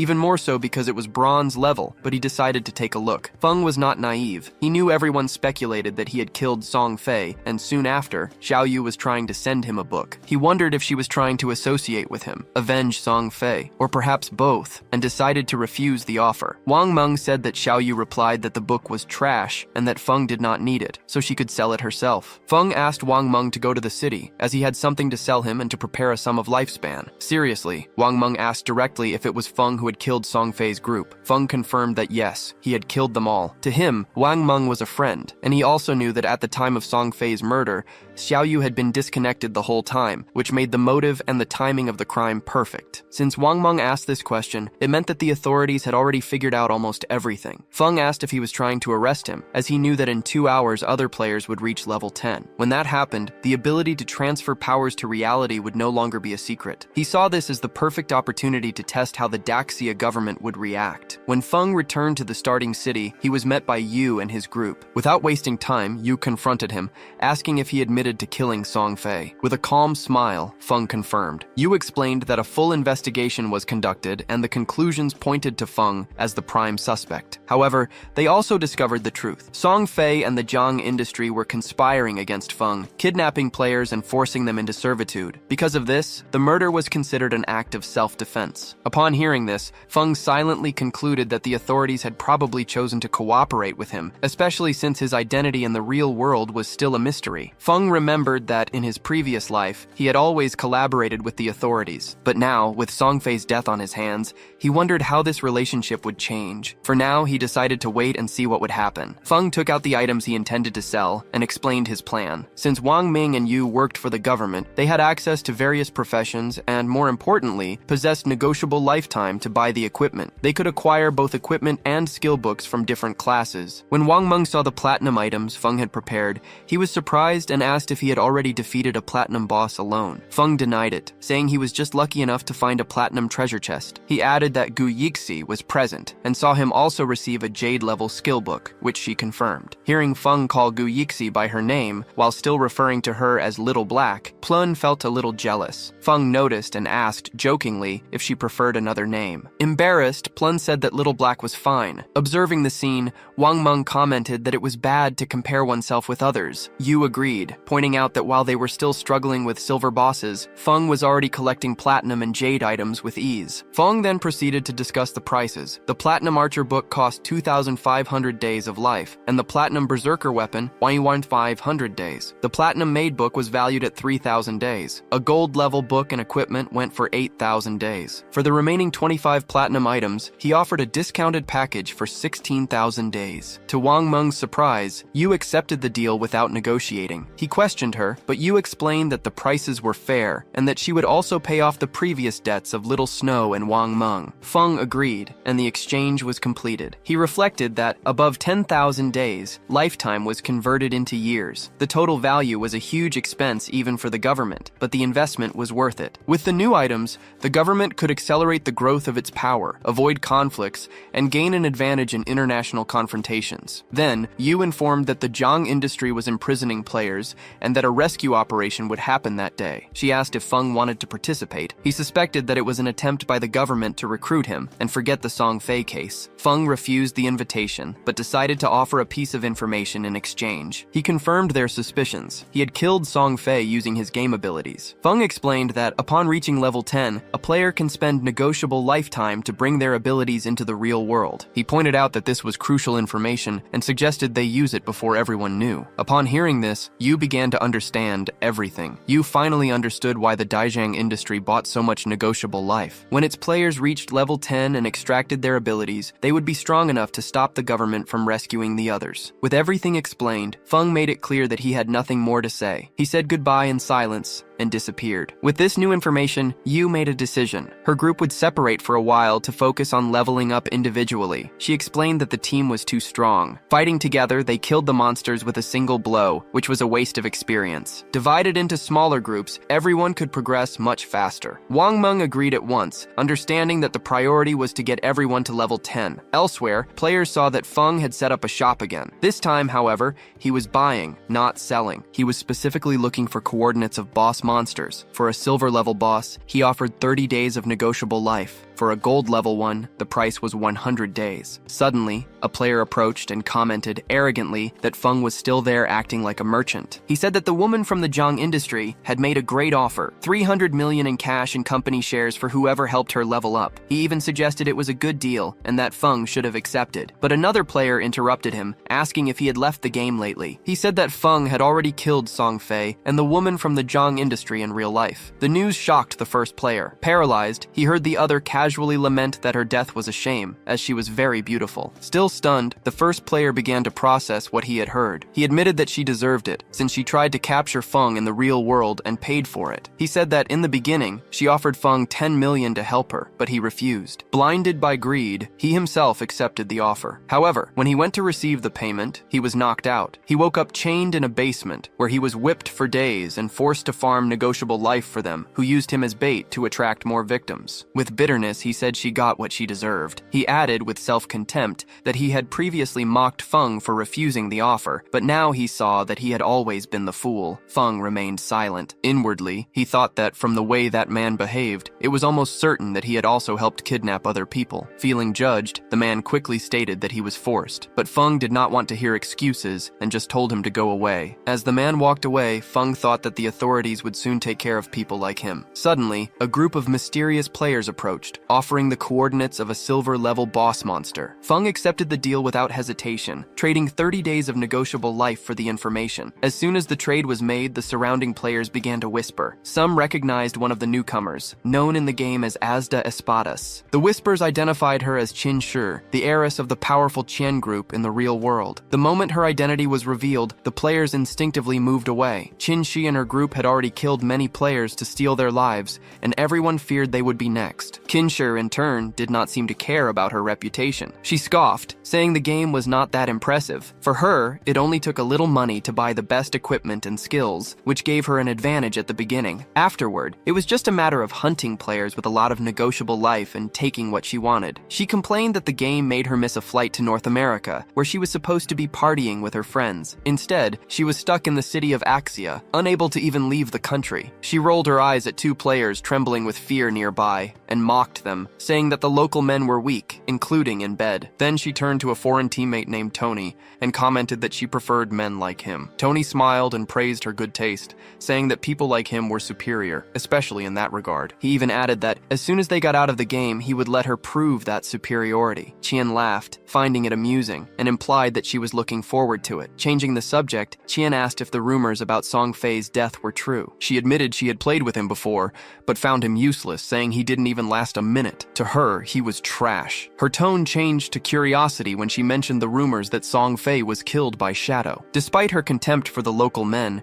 she acknowledged that the #1 player in the world deserved attention. With a smile, she commented that if Shadow managed to defeat someone like Song Fei, then killing an ordinary person would not be a problem. Decided, Qian informed her team that she would be leaving the game for a while. She needed to make some calls to contact Shadow. Since he did not seem to care about money, she planned to offer something more valuable, 3,000 days of lifespan. In return, she wanted him to kill a random person. What Qian did not know was that her target, Feng, was Shadow himself. The scene then shifts to a battlefield, where a player was struggling to take down a monster. After a tense fight, he barely manages to defeat it, surviving only because of a last-second heal cast by Zhao Yu. Breathless, he complained that she should have acted faster, as he almost died. But being spoiled, Zhao Yu ignored the complaint and told him not to yell, since he hadn't died. He tried to explain, but she paid no attention. Instead, she announced that her hunger was at 90% and she was going to log out to eat. She called her friend to go with her, and the two of them left the game, leaving the young man alone in the forest. Annoyed, the player grumbled that Xiao Yu was sweeter at the beginning, but became arrogant after meeting Shadow. He swore that one day he would put an end to her attitude. Back in the real world, Xiao Yu appeared safely in her new apartment, which was a complete mess. Starving, she tried to order food, but discovered that all delivery services were suspended, probably because all the delivery drivers were in the game. Her thoughts returned home. Back then, her brother always cooked for her, and she never needed to do anything, but she soon composed herself. She lightly slapped her face and told herself to pull herself together. Compared to the freedom of living alone,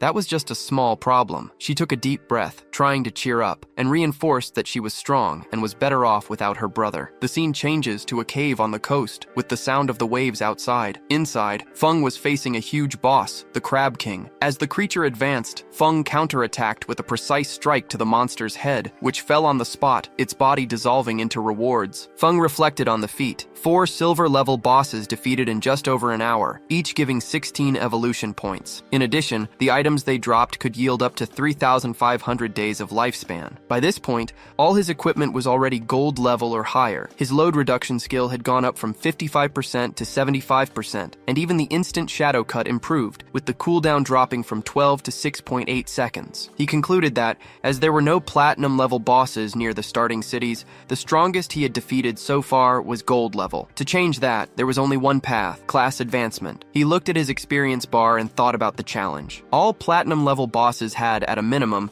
level 2 stealth detection. To beat them, he needed level 3 stealth, which required 20,000 experience points. Only then could he fight them safely. He remembered that, in his past life, it took a team of 20 players to defeat a single platinum boss. This time, he was determined to do it alone. Feng decides to return to the city to sell the loot he got to the government. He has the determination to stay ahead of everyone and be the first to defeat a platinum boss alone. After selling his items, he accumulates a total of 105 years. It is a huge amount, which he notes is equivalent to almost 40,000 days of tradable life expectancy, enough wealth to get almost anything in the real world. As he walks through the city, a suspicious-looking player approaches him. The man implies that there is a target in the real world with a good reward, but Feng ignores him. The player gets in his way and reveals that the target is a certain King Feng. Since Feng managed to defeat Song Fei, the man says that this new job would be easy money. The moment he hears the name King Feng, Feng's interest is piqued. He wonders what would make someone like King Feng worth killing. But the player ignores the question, insisting that the reason is irrelevant. What matters is the reward: 3,000 days of tradable life expectancy. This number makes Feng hesitate. He calculates that almost 3,000 days are equivalent to about 50 million. Feng wonders who would want King Feng dead to the point of paying such a high price. Observing the man, he concludes that he is just an intermediary. Feng does not remember seeing him in his past life, which means the true mastermind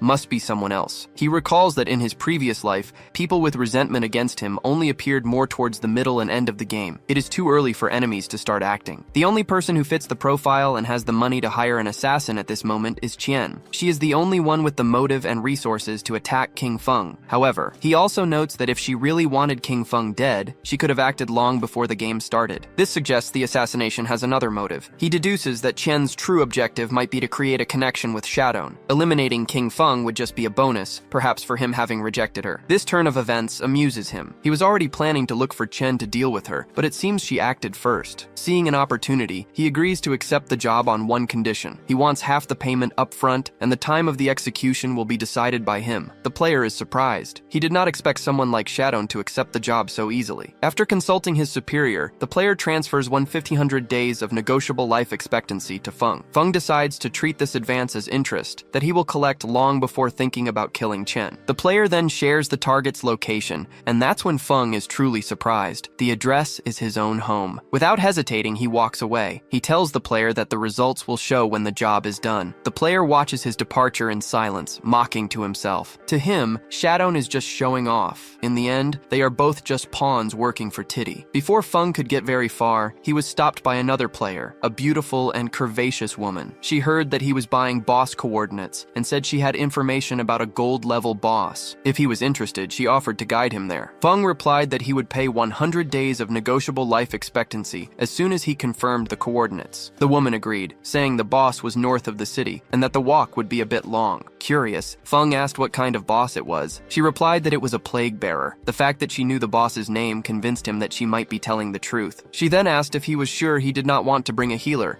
since the plague bearer had an area of effect poison attack, but Feng refused, saying she only needed to take him there. As they walked, Feng thought about the plague bearer. It was a gold-level boss, known for its area of effect poison attack that continuously drained HP. Even so, he was confident he could defeat it quickly with a few skills. Soon, they arrived at a cave. She warned that all the common monsters had already been eliminated and that only the boss remained. They crossed the cave and reached a swamp. In the center was the monster, a creature that looked like a tree, with several red eyes on its trunk and a poisonous aura. Seeing that she had not lied, Feng transferred the 100 tradable life days he had promised. He thought that, with his 75% evasion rate and the ghostly shadow bells, he could dodge the boss's poison without any problems. At that moment, the girl became anxious and confessed that it was all a trap. As soon as the fight started, a group of players would appear to kill him. To make matters worse, they had level 2 anti-fatigue capability. Feng did not seem shaken, but she continued, explaining that her real mission was to get close to find out his identity and address in the real world. This part of the plan bothered him. She said she was being blackmailed in real life and had no other choice, and that she actually wanted the people behind it to die. When Feng asked who the mastermind was, she revealed the name Dong Feng, whose in-game ID was Shang Nian. She added that his group claimed that Feng had already killed them once. Then, Feng remembered, it was the same guy who tried to steal the ghost ship boss, and even offered a skill book as an apology. Desperate, the girl remembered that Feng managed to kill Song Fei, so dealing with Dong Feng would be easy. She begged for help, saying she was completely lost. Feng found the whole scheme childish. He didn't even remember Dong Feng from his past life, which meant the guy was a nobody. For now, he decided to focus on killing the boss, and then hunt down Dong Feng to finish him off. Activating stealth, Feng moved forward, deciding to use the trap against them. He told the girl to let the players arrive as planned, that he would take care of the rest. She tried to stop him, shouting that Dong Feng had already brought 3 full teams, 18 players, to face that boss, and they all died in less than 30 seconds. The Plague Bearer's poison damage was very high, and facing it alone seemed like suicide, but Feng was calm. He jumped into the air and activated a sequence of skills: Blessed Release, Backstab Enhancement, and Throat Cut. He finished with Instant Shadow Slash, delivering a wave of attacks. The damage was so absurd that the boss's health dropped to less than half right away. The girl watched in disbelief. With a single combo, he had dealt more than 80,000 damage to a gold-level boss. She wondered if he was even human. Without stopping, Feng used Latent Image, became stealthy, and reappeared beside her. He explained that the cooldown for Blessed Release was 25 seconds, but with his 75% reduction, the time dropped to 14.3 seconds. He said he was not going to kill the boss yet. It was smarter to wait for Dong Feng's minions to arrive to eliminate them first. As soon as Feng's skill recharged, Dong Feng's men stormed the cave, shouting that they would kill the boss and that anyone who stood in the way would also die. Feng recognized their leader at once. It was the same guy who attacked Little Pum on the ghost ship. The original plan was for the girl to block the attacks and pretend to save him to earn his trust. But seeing how many enemies there were, Feng doubted she could do it. To his surprise, the girl drew a huge golden shield. Feng recognized right away that it was a gold-grade item, with a defense so high that almost no one in the game could damage it at that moment. He figured she got lucky and found a gold-grade chest after finding some ancient god on the map. Back in the fight, Feng used the Instant Shadow Slash and hit the entire group at once, but he was not done. Before the players' bodies fell, he activated the Flower upon Flower curse. Red flowers sprouted on them, draining their life expectancy. The girl was in shock. She had to admit that this shadow was terrifying. He had finished off an entire group with a single skill. She was left wondering what kind of power created those flowers. The girl realized that betraying Dong Feng's plan had saved her life. If she had followed the plan, she could have ended up like Song Fei. To keep in touch, she asked Feng to add Kumamika. She promised that if she ever found out Dong Feng's real-world location, she would send it to him. Feng agreed, thinking the information could be useful. Satisfied, she said that if he needed special services, he just had to look for her, as it would be free for him. It was then that Feng finally understood what she did for a living. He thought that this probably explained why people always took advantage of her. Turning back to the boss, he activated his skill again and moved forward. With the Instant Shadow Slash, he landed several blows and overpowered the Plague Bearer. The system confirmed the kill. The level 10 gold-grade boss had been defeated. As a reward, Feng gained a lot of experience, 7 evolution points, and 555 days of tradable life expectancy. He compared this to the small amount of life expectancy he had gained from killing Dong Feng's men. The boss's reward was much greater. This made him wonder why players like them did not focus on farming life expectancy instead of looking for fights all the time. He looked at the cliff, curious to know why the girl was still there. She just waved and said she was leaving. With that settled, he focused on the boss's items and used the Hand of Greed to collect his reward. What he found surprised him. It had been a while since he had received a new assassin skill book, and now he had one. The system showed the details. A platinum-grade skill called Darkest Moment. When activated, the blade would explode in a black light, blinding all enemies in an area. The base cooldown was 60 seconds, but with his 75% reduction, it dropped to 34.3 seconds. The skill required level 10, had a range of 20 meters, and a base duration of 10 seconds, which decreased against targets with high spirit. Feng thought about the skill's potential. If he could blind enemies without using stealth, he could use his double damage skills freely. This meant that even if an enemy had anti-stealth stealth skills, he could still attack efficiently. Feng also received a dagger called the Plague Blade. It was an assassin weapon that increased attack by 216 and agility by 42, in addition to adding a 0.3 multiplier to attacks on weak points. The weapon required level 10 to be equipped and had a unique effect. The blade also had a unique effect. All of Feng's attacks now carried a toxin. 3 seconds after impact, it caused additional damage of 50% of the initial attack. Feng saw that he was only 10,000 experience points short of his class progression and decided to get what was missing by killing the monsters in the area with the instant shadow cut. He eliminated them all without difficulty, even those who tried to flee, and finally reached the requirements for the progression. When the process began, a golden energy enveloped him, and the system confirmed the class promotion from tier 0 to 1. With this, his attributes increased greatly. Strength and constitution went from 3 to 9, agility from 8 to 24, and spirit from 5 to 15. His passive abilities also improved. The duration of stealth doubled, and now he could use other abilities without leaving it. His stealth level also increased by 2, and attacks outside the enemy's sight now dealt triple damage instead of double. Feng realized that the progression had tripled his base attributes. Even more impressive was the ability to activate stealth while already in it, which meant he could stay permanently invisible if he managed his time well. With the triple damage, the shadow profession was already absurd, the strongest in the game. Suddenly, a system notification appeared for Feng, warning that 7 players in the city of Shanghai had reached level 10. Next, another announcement informed that the teleportation portal to the abandoned continent of the gods would open in 10 minutes, but only for players who met certain conditions. Shortly after, a ranking appeared on his interface. At the top was Feng in first place. He was followed by a female player named Grey Rose in second, with Winemag and his group in third. The fourth position was occupied by random players. Feng was surprised. He had not expected so many players in Shanghai to have already reached level 10. The strangest thing was that the ranking was full of familiar names. He remembered that, in his past life, the top was dominated by foreign players. It seems that selling so many pieces of equipment and skill books began to cause changes. He wondered how the world would develop from there and became eager to find out. Meanwhile, in the real world, the operation to rescue the players kidnapped by Zhang Industries was going well. The police arrested several of the group's leaders. An officer reported that most of them had been captured, but 3 leaders remained connected to the game, with their bodies in a state of immersion. Since they could not move them, the officer asked what to do. The commander ordered them to contact an agent named Yu inside the game. The order was for her to find the suspects and force them to disconnect, to be arrested in the real world. He explained the plan. Even if the criminals hid in safe zones, eventually they would have to come out to eat. At that moment, they would be captured. The officer thought about how much they owed to Shadow. He not only gave important information about Zhang Industries, but also warned them about the game's danger. They discuss how the game's abilities could be transferred to the real world. If they had delayed a little longer, the leader of Zhang Industries and his accomplices could have reached level 10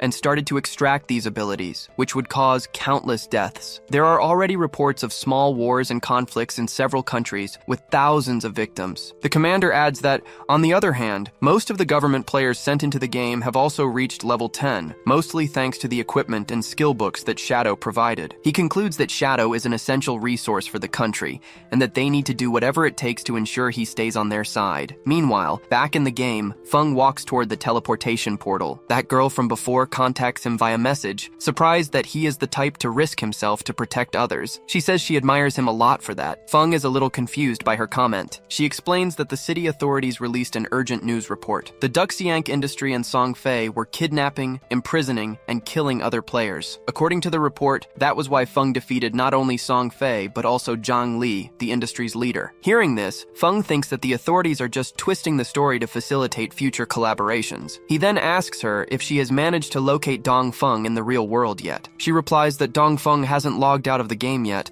but promises to let him know as soon as he does. As he approaches the portal, Feng focuses on what matters. His priority now is to get to the abandoned continent of the gods. He notices that many people use the city portal, but no one has managed to access the portal to the continent. No one, except him. Feng enters the portal, and the system confirms the transfer. Until that moment, all the starting cities were like beginner areas. Reaching the abandoned continent was the true start of the game. Nearby, some players see the portal activate, but they don't notice anyone inside, and don't understand what happened. One of them assumes it must be Shadow, the player famous for using stealth for everything. Another player doubts it, saying he has a level 2 anti-stealth skill and didn't detect anything. Someone then concludes that this just means Shadow's stealth level is already higher than 2. At that same moment, Feng arrives at the abandoned continent of the gods. He recognizes the place from his past life, a vast and isolated isolated area that looks like a forgotten city. Feng comments that the place is strangely similar to Zhang's city. He remembers that when players arrive on the continent for the first time, they appear in the ruins of their respective cities. The geography of these ruins is identical to that of the real-world cities, a mystery that was never solved. But while Feng is distracted, he is being watched by a pair of glowing red eyes. From the shadows behind him, a creature advances toward him. Noticing the danger, Feng turns around and comes face to face with a frightening four-eyed worm-like monster. The creature attacks with incredible speed, but he reacts instantly. Feng activates his Ghost Shadow Blur skill, dodging the attack with ease. Without hesitating, he counterattacks with an instant Shadow Slash,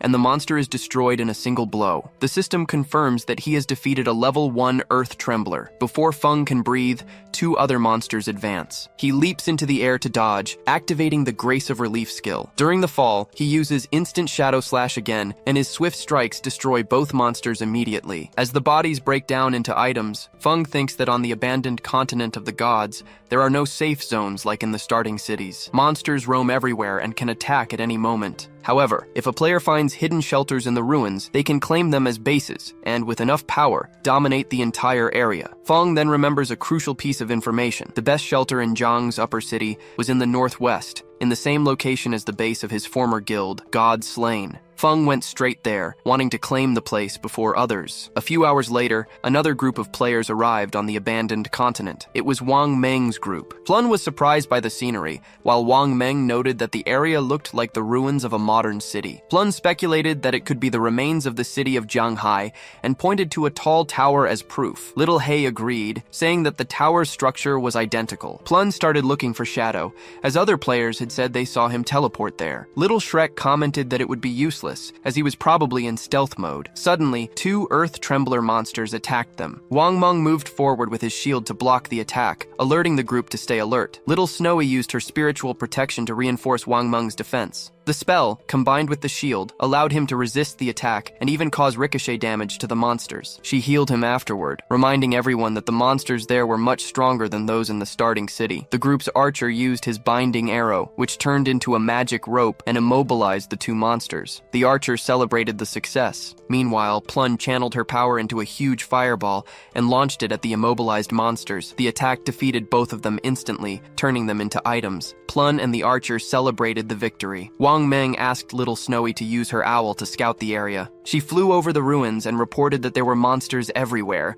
and that the recent fight had attracted a horde in their direction. To make matters worse, she didn't find any safe zones nearby. The group became tense. The archer complained that the continent seemed like a survival game. Plun suggested that Little Snowy try to locate Shadow with the owl, since he shouldn't be far. However, the search did not find any other players. When they seemed out of options, she noticed something unusual in the northwest, a cluster of loot items glowing in the distance. She realized they could only be from Shadow. With the monsters approaching, Yu told everyone to follow the trail of items. Since the monsters in that direction had already been eliminated, it would be the safest route to reach him. Wang Meng gathered the group, reminding them to maintain formation, as they would have to fight while retreating. In another part of the ruins, Feng was surrounded by earth-shaking monsters. He activated his instantaneous Dark Slash and annihilated them all with a single blow, even without the effect of the Graceful Blessing. Feng saw that his ability alone caused 20 to 30,000 damage, more than enough for those monsters. For him, the place was a paradise for getting lifetime. He finally arrived at his destination, the hideout. Feng knew that beneath those ruins there was a gigantic underground palace, which was only discovered much later in his past life. He remembered that the palace had more than 1,000 resting rooms and dozens of huge halls. It was the largest hideout in Zhanghai City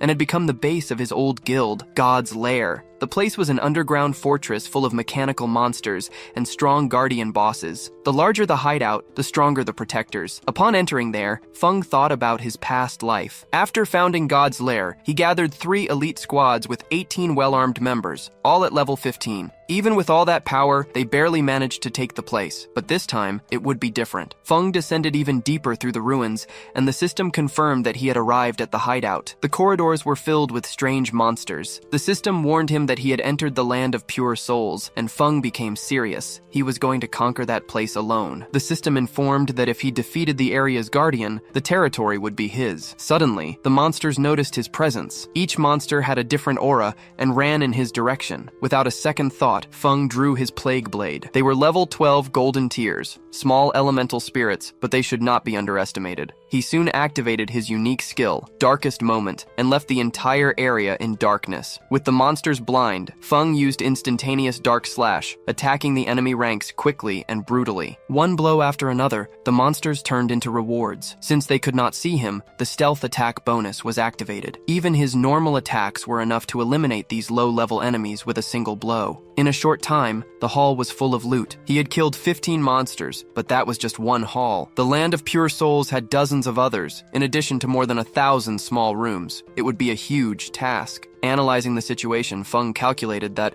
with so many monsters and loot, when he cleared everything, he would have points to evolve his daily hand skill again. He also realized that the Earth Guardian would only appear after he defeated all the smaller monsters from all areas. Meanwhile, somewhere else, 2 players used a teleport and were sent to the abandoned continent of the gods. Upon arriving, they were shocked. The boy looked around in disbelief and asked if that was really the legendary continent. The girl answered that the place looked familiar. In front of them were the ruins of New York, with the pieces of the Statue of Liberty, and they were not the only ones. Other players began to notice the same thing. The ruins where they arrived were of real-world cities. The destroyed landscape of Mountain City, the ruins of London, everything was identical. The boy wondered if each group was being sent to the ruins of its own city. The girl went further, questioning if the map of the ruins was the same as the real worlds. While they were thinking about this, a huge shadow appeared over them. They turned around and froze. Giant monsters stared at them. The panic was immediate. The boy shouted to run, but it was already too late. The monsters attacked without mercy, and the 2 were killed instantly. Back in Jiangai City, the place was full of loot after a great battle. Wang Meng and his team were hidden nearby, resting. He said to take advantage of the fact that there were no monsters around there. Yu, still in shock, did not hide her admiration for Shadow. She confessed that before, she thought their team was strong enough to survive on the abandoned continent of the gods. In reality, they could only hide from the monsters, trembling in fear. Wang Meng warned her to be careful with what she said, and she apologized, embarrassed.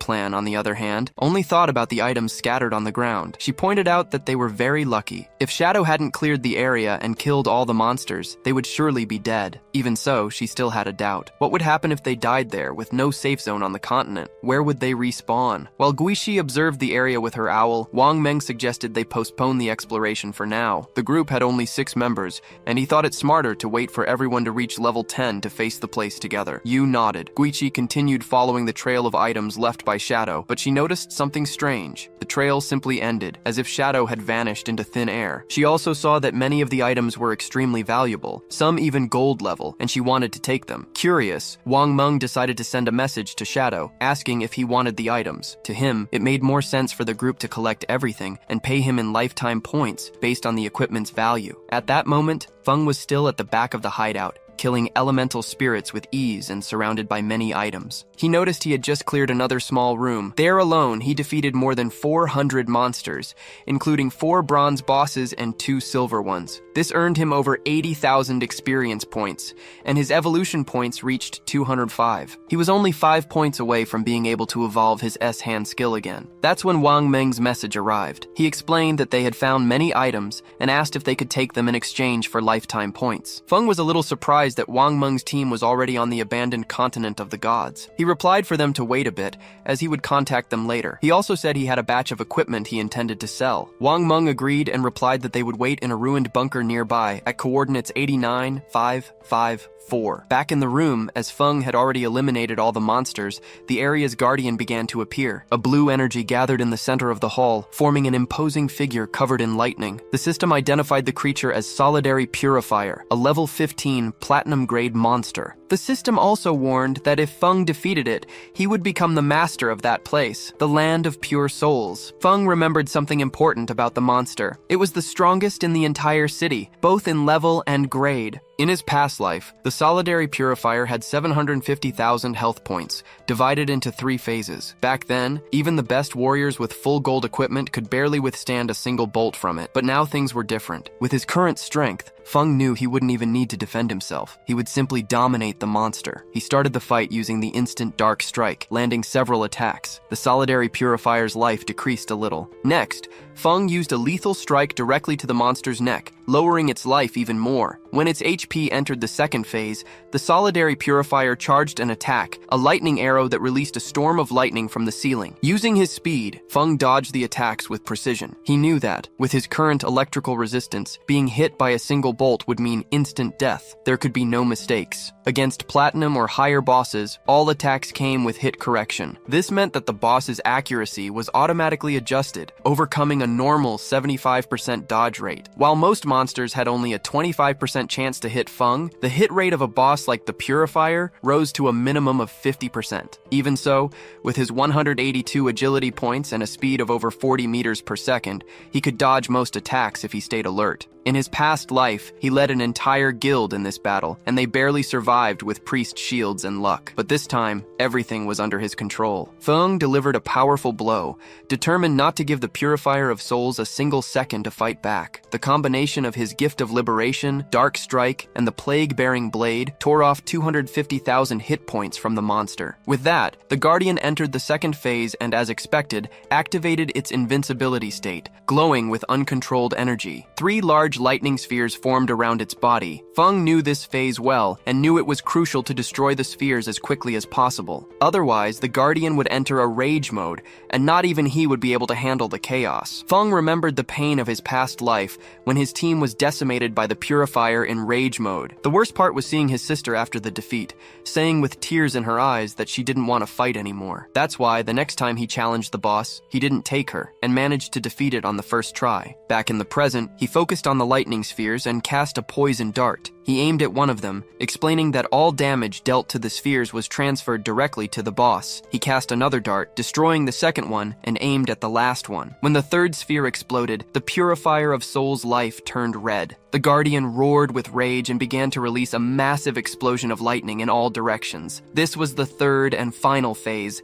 in which bolts constantly fell across the battlefield. Feng remained calm and focused. In his past life, it took an entire team with electrical resistance, 4 priests and several healers, just to survive this phase. This time, he didn't need any of that. The bolts only hit the ground, so Feng simply launched himself to the ceiling, avoiding the entire damage area. He activated the Dark Light Shield and the Gift of Liberation. If the storm was on the ground, he would fight in the sky. Using Shadow Cut, Feng attacked quickly and decapitated the boss. After defeating it, he landed on the ground. A system window notified him that he had killed the Platinum-level Soul Purifier. As a reward, he reached level 11, gained 4 points in his main attributes and 10 free points. In addition, he received 20 evolution points and 15 20 days of tradable lifespan. Feng was satisfied. He achieved the world's first kill of a Platinum-level boss, earning 10 reputation points and becoming the master of the hallowed grounds. He knew that the hideout he had just conquered had an importance that went beyond the game. A hideout was not just a shelter, but it could be extracted into the real world. This was vital because when the game descended into reality, real-world weapons began to corrode. Powerful weapons, like nuclear bombs, became useless, and tanks and airplanes would soon become scrap metal. Future battles would depend entirely on game skills. A hideout brought into the real world would create a magical defensive barrier, becoming a safe haven. Feng reflected on this for a moment and then moved away from the area. He remembered that his old guild, Godslayer, had used that same place as a base to grow. Despite the good memories, he also witnessed a lot of intrigue and betrayal. With that in mind, his determination strengthened. This time, he would not follow the same path. He would grow stronger alone until he reached the top. Elsewhere, the situation was very different. During a battle, Xiao Yu's friend threw himself on the ground to dodge an attack and shouted for her to get out of the way. She, however, did not react in time, and the monster's axe split her in half. Xiao Yu reappeared in the city with a system notification. She had died, losing 14 years of non-tradable life and 2 days of tradable life. In shock from having died again, she heard her friend yell at her. Furious, he called her an idiot, questioning how she failed to dodge such an obvious blow. Annoyed, Xiao Yu retorted that he was the tank, and if he didn't hold the boss's attention properly,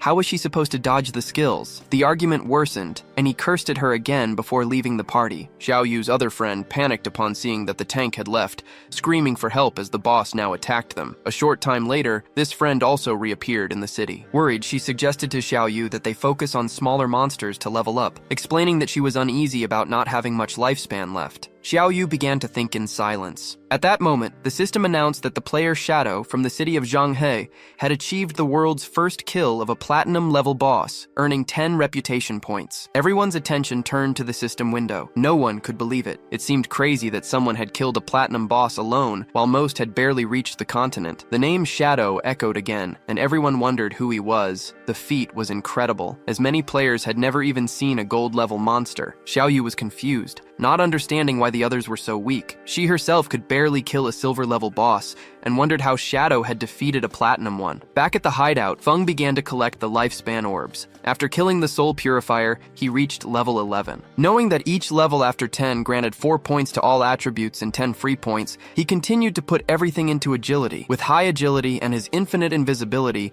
he could kill powerful bosses without taking damage. In addition, he gained an extra 100 storage slots. Feng spent 210 evolution points, with 15 remaining, to evolve his greedy hand skill from epic to legendary. With this, the chance to get an extra drop increased to 500%, and this extra drop had a 100% chance of having its level increased. The skill also granted a passive effect, 100 greedy storage slots. He then used Greedy Hand to collect the spoils, obtaining 5 extra loot rewards and 100 more evolution points, totaling 115. Feng noticed that 2 pieces of equipment and an assassin's skill book had dropped. Since his level was still low, he stored them in the hideout storage and ordered a devout believer to collect and stack all the rest of the loot. Happy with the 115 remaining evolution points, Feng began to improve his other skills. He used 42 points to evolve Dark Stealth to the epic level, increasing its duration to 60 seconds. The damage of the attack that breaks stealth to 300 to 500, and reducing the cooldown to 15 seconds. Next, he spent 34 points to take Backstab Enhancement to the epic level, increasing the damage bonus to 75%. Finally, he used 6 points to evolve Darkest Moment to the epic level. The skill now blinded all enemies within a 50-meter radius. The base duration of the effect increased to 16 seconds, although it was shorter against targets with high spirit. Finally, he spent 33 evolution points to take Curse of Flourishing to the legendary level. Now, the skill could be used on players' bodies up to 60 seconds after death, gaining new effects. It absorbed 50% of the non-tradable life expectancy remaining in the target, and also what was spread around. Any body drained by the curse ceased to exist. He was surprised to realize he could absorb non-tradable life expectancy. He remembered that in high-level areas and boss zones, life expectancy was consumed much faster, and this consumption always affected the non-tradable type first. Snowy contacted Feng and congratulated him for being the first to kill a platinum-level boss. She also said she had good news. The Sage of the East had just logged out of the game. She mentioned hearing that his clan was gathered at the Jinman Hotel, and that they had bought a lot of life expectancy to convert into combat power in the game. While the girl organized the items, Feng praised her. She replied that there was no need to thank her, as it was her obligation. She also said that he needed to defeat the Sage of the East anyway, or she would be doomed. Feng told her not to worry and began to store the items. He saw that everything fit, and there was still half the space left. The 100-slot backpack was very useful, so he decided to look for Wenmeng to sell everything. When Plun saw Feng return, she became excited and ran toward him. Before she hugged him, Feng stopped her with his hand and got straight to the point. He made it clear that, as always, he would set the price, and they could refuse if they didn't want to. He explained that more than 30 items were of common or bronze level, and therefore he would give a discount. The final price would be 950 days of life expectancy. Yu smiled and said he agreed. They had already calculated the value of the previous items at around 1,000 days, so, to simplify, they would give 2,000 days for the whole lot. Feng was confused. That batch had silver, gold, and platinum level items, with a total value of 18,000 days of tradable lifespan. She opened the system window and was surprised by the content. She could not believe there was platinum-level equipment in there. She herself only had 1 gold-level item and thought that only a very strong player would sell items of that level. Excited, she realized this would greatly accelerate the development of Shanghai City and thanked Feng. He said it was nothing, as they were helping each other. Nervous, Plun asked Feng how he had so many inventory spaces and if he was Don Man King. Feng explained that their backpacks must be full and advised that there was a staircase under the statue in the center of the ruins, which led to a portal to the starting city. Feng started to to walk away and made it clear that the first time they used the portal would cost 500 days of lifespan. He warned that subsequent returns would have no cost, but that they should think carefully. After that, he left. Yu smiled and pointed at him. She said she had warned that Feng was a reborn player, as it was the only way he could have such secret information. Seeing her attitude, Wang Meng became confused and asked the captain not to act that way, as she was scaring him. She turned red and asked what they would think if she tried something with Feng. As soon as Feng left the area, the system asked if he wanted to use tradable lifespan to extract a skill for the real world. He decided to activate the level synchronization and the class advancement synchronization. The system informed him that he consumed 27,000 days of lifespan and that both synchronizations were complete. Feng was excited, as now was the time to extract the skills. He already had Dark Stealth at level 1, but he wanted to increase the level and get other skills. For that, he consumed 1,246 days and brought Dark Stealth to level 10. Afterward, he extracted a series of skills: Rear Guard Improvement for 900 days, Greedy Hand for 1,000, Dark Lightning Strike for 3,200, Ghost Blur for 5,366, Bloom Curse for 16,099, and Blacklight Shield for 11,313. With the synchronization complete, he was left with 7,480 days of lifespan. Then it was the equipment's turn. He spent 3,600 days to extract the concealment boots, and another 3,394 for the devotee's pendant, both gold level. Feng realized that the pendant not only reduced cooldown time, but also summoned a follower that would be practically invincible in the real world. After spending almost everything, only 486 days were left. But now his strength in the real world was almost at the same level as in the game. He knew he still needed to gain more lifespan to ensure full synchronization on the next logout. Several minutes later, Feng woke up in the real world. He thought that since his enemies knew his address, the safest thing would be to leave there for a while. He knew that to extract the Sanctuary of Soul Purification, he would need more than 300 years of lifespan, so for now, he would have to find a temporary place. Feng decided to use Greedy Hand and absorbed everything that was in his room. The skill's storage space was very useful and stored all his things without any problems. He jumped out the window, picked up his phone, and saw that Dongfeng Xian was at the Jianan Hotel, about 15 kilometers away. After becoming invisible, he descended from the apartment to the ground. Feng calculated that with his speed, he would get there in 10 minutes and began to move quickly through the night. Several minutes later, he arrived at the hotel. Inside, several men were having dinner. One of them was commenting that the game's skills and life expectancy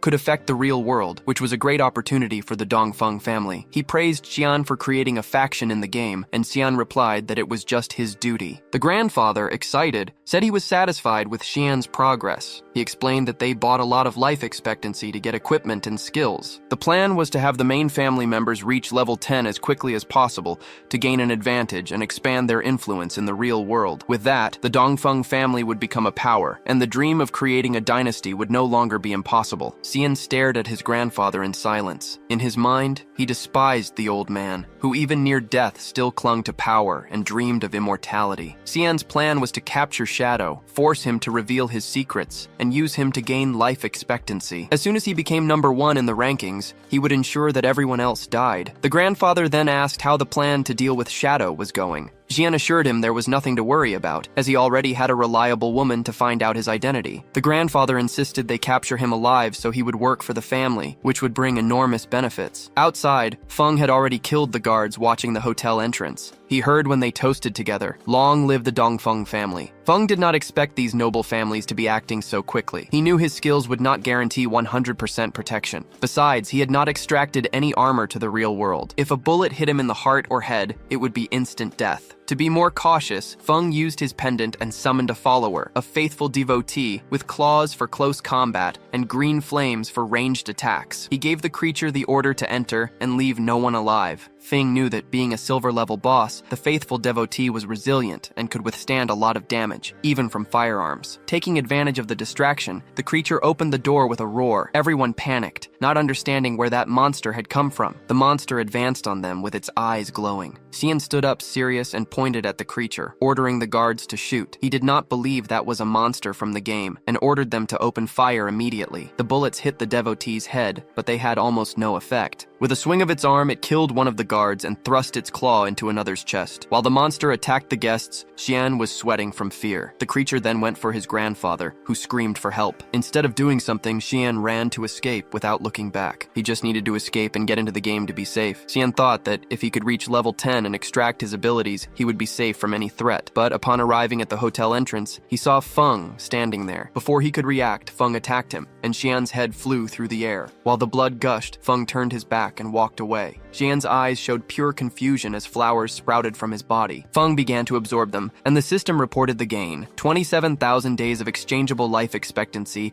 and 482 years of non-exchangeable. It was a great haul. As Xian's body transformed completely into flowers, Feng confirmed that the Blooming Curse ability had been extremely useful. The ability not only erased all the bodies and traces of blood, but also extracted all of Xian's life expectancy. With that, his non-exchangeable life accumulated 2,327 years, which would relieve the pressure when entering the rage zones in the future. Soon after, someone from the hotel heard the gunshots and screams and called the police. Several police officers rushed to the Dongfeng family's meeting room, expecting to find a shootout scene. When they arrived, they were shocked. The place was a complete mess, indicating a violent fight. But there wasn't a single body. It was as if the entire Dongfeng family had disappeared, so the investigation unit was called in. Meanwhile, Feng was already far from the hotel. His next target was the Chen Corporation. The main headquarters had moved to North America, but the CEO's daughter, Chen Shi, was still in Demon City. Feng needed to eliminate her before she left the country. The distance of almost 300 kilometers was too great to travel on foot. Realizing it would be a waste of time,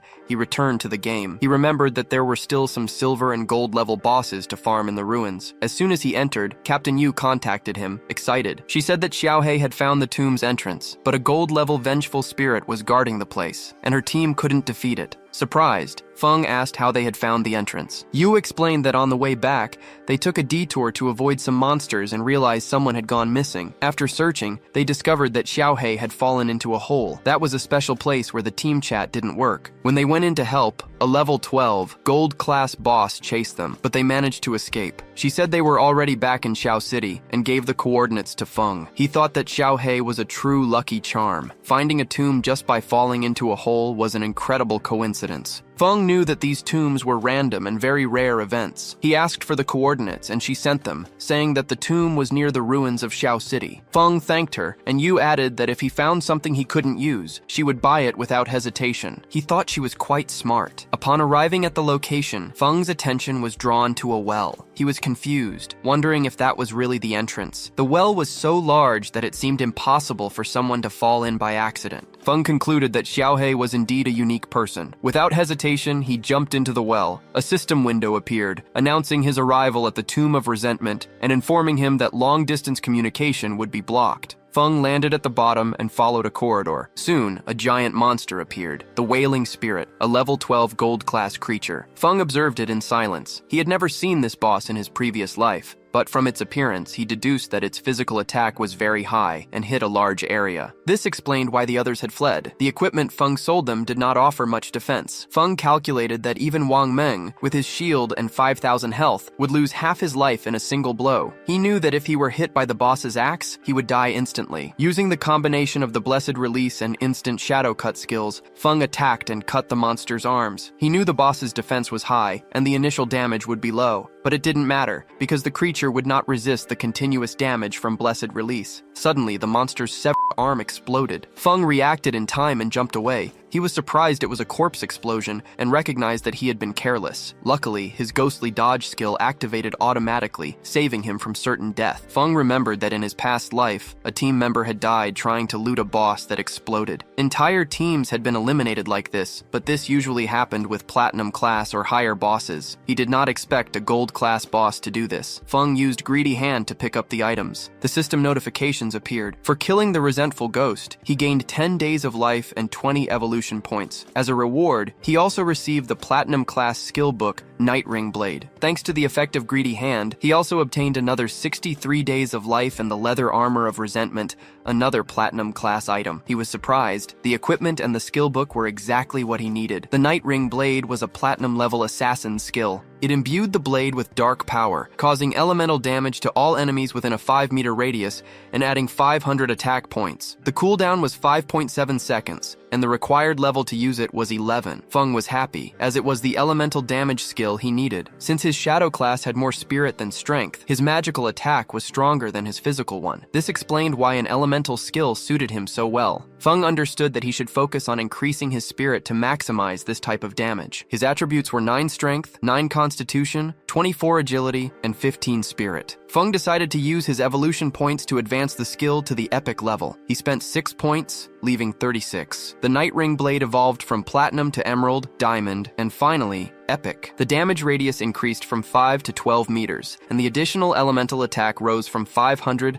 to 1,300 points. The additional attack power was not that strong, and the total damage did not compare to Shadow Cut, but it was a great skill for eliminating groups of enemies. Shadow Cut had a range of 5 meters, but it was a straight line skill. The Night Ring blade, on the other hand, was an area of effect skill, much more effective when he was surrounded. The platinum level resentment leather armor granted 55 physical defense, 45 elemental resistance, 42 damage block, and 777 health points. The level requirement was 11. It also had the resentment effect, which granted 30 attack points after being hit. Feng knew this effect was not a big deal, but the armor's defense and resistances were very high. He decided to replace his old ghost fire leather armor. He advanced towards a giant door. If he sold the roughly 20 items he no longer used, he would get more than 10,000 life days. Now that he could enter the tomb, he hoped to find good materials and, with luck, a mount. Meanwhile, somewhere else, a goblin cut Xiao Yu and her friend in half. Their group reappeared in the city. One of the boys in the group became furious, grabbed Xiao Yu by the collar, and started shouting. He called her useless, saying she only grew in height, but not in intelligence. He blamed Xiao Yu for the team being eliminated again, and said that because of her, he now only had 2 years of non-negotiable life. He pushed her to the ground and threatened her not to look for him at school, or else he would deal with her. The boy disconnected. The friend approached to help Xiao Yu and invited her to go to her parents' city. She explained that she heard about a support group there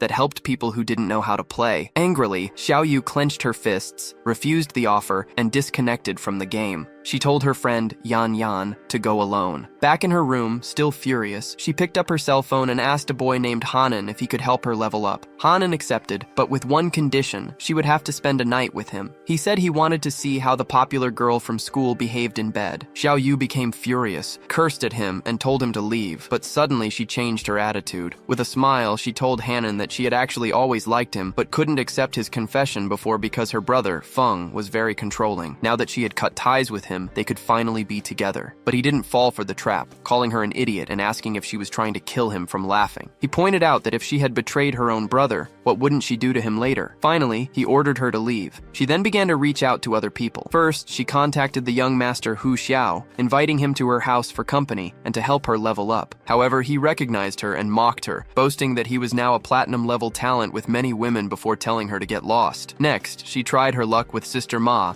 saying she was bored and waiting for her in the city. The response was just as harsh. He reminded her that everyone knew how she had deceived Zhang Wei and threatened her with his new ability. Sad and desperate, she cursed those men, thinking that none of them could be trusted. She lamented having only 2.5 years of non-negotiable life left, not knowing what to do. With her eyes full of tears, she felt alone. She thought of Qin Feng, remembering that he certainly wouldn't ignore her. He must have a solution, and she needed to find him to confirm it. It was already night when she arrived at Qin Feng's apartment. For a moment, she imagined that upon entering, she would find Qin Feng, apologize with a few kind words, and he would forgive her. Almost immediately, however, she rebelled against the idea. She hadn't done anything wrong. Why should she apologize? She hesitated before knocking, convincing herself that bowing her head was a temporary measure. First, she would feign submission so he would help her. She was sure he would accept, as he was the person who had cared for her the most since childhood. A smile appeared on her face. As soon as she leveled up and solved her life expectancy crisis, she would cut ties with him for good. Satisfied with the plan, she knocked on the door and called for Qin Feng. With no answer, she insisted,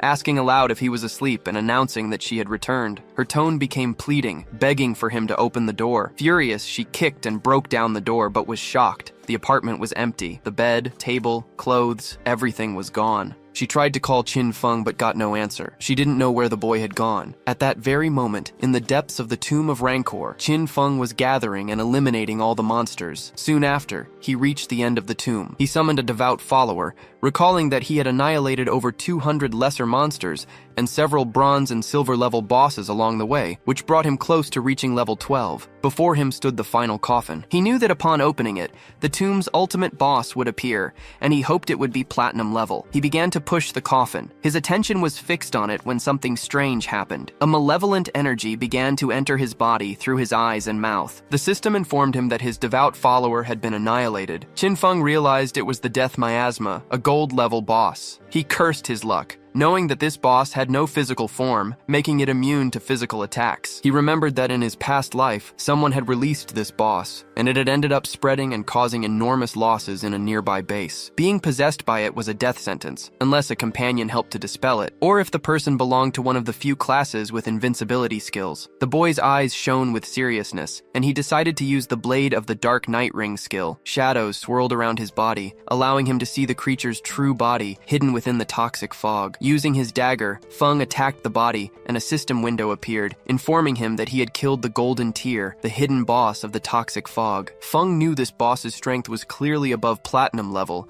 even though it was classified as gold grade with only gold level rewards. Fortunately, the Blade of the Dark Night Ring, which he had recently learned, dealt magic damage. The corpse turned into lifetime, and Feng used the greedy hand to get the orb. After all the effort, he expected a Golden Tear equipment, but instead, he got a rare item called the Mount Bell, which left him surprised. Feng was happy to have gotten a mount. This proved that the famous luck of the Linny Spiral was not just a rumor. The system described that the Mount Bell, Ghost Knight Wolf, summoned a level 11 creature. It could fight and be ridden, but it required the user to also be level 11. Upon using the item, Feng remembered that the Ghost Knight Wolf was one of the fastest mounts in the early game. The wolf was gold grade level 11, with 148 strength, 155 constitution, 135 spirit, and 191 agility. The mount gained experience with its owner, getting stronger over time. If the bell was traded, the creature's level would return to the initial one. Its skills were great. Charge. When mounted, it increased movement speed by 245%. Night Path. At night, the mount entered stealth mode. Attacking would break the stealth, but it added 120 damage and took 60 seconds to reactivate. Triple Charge. It leaped on a target 3 times, with each hit dealing 267 extra physical damage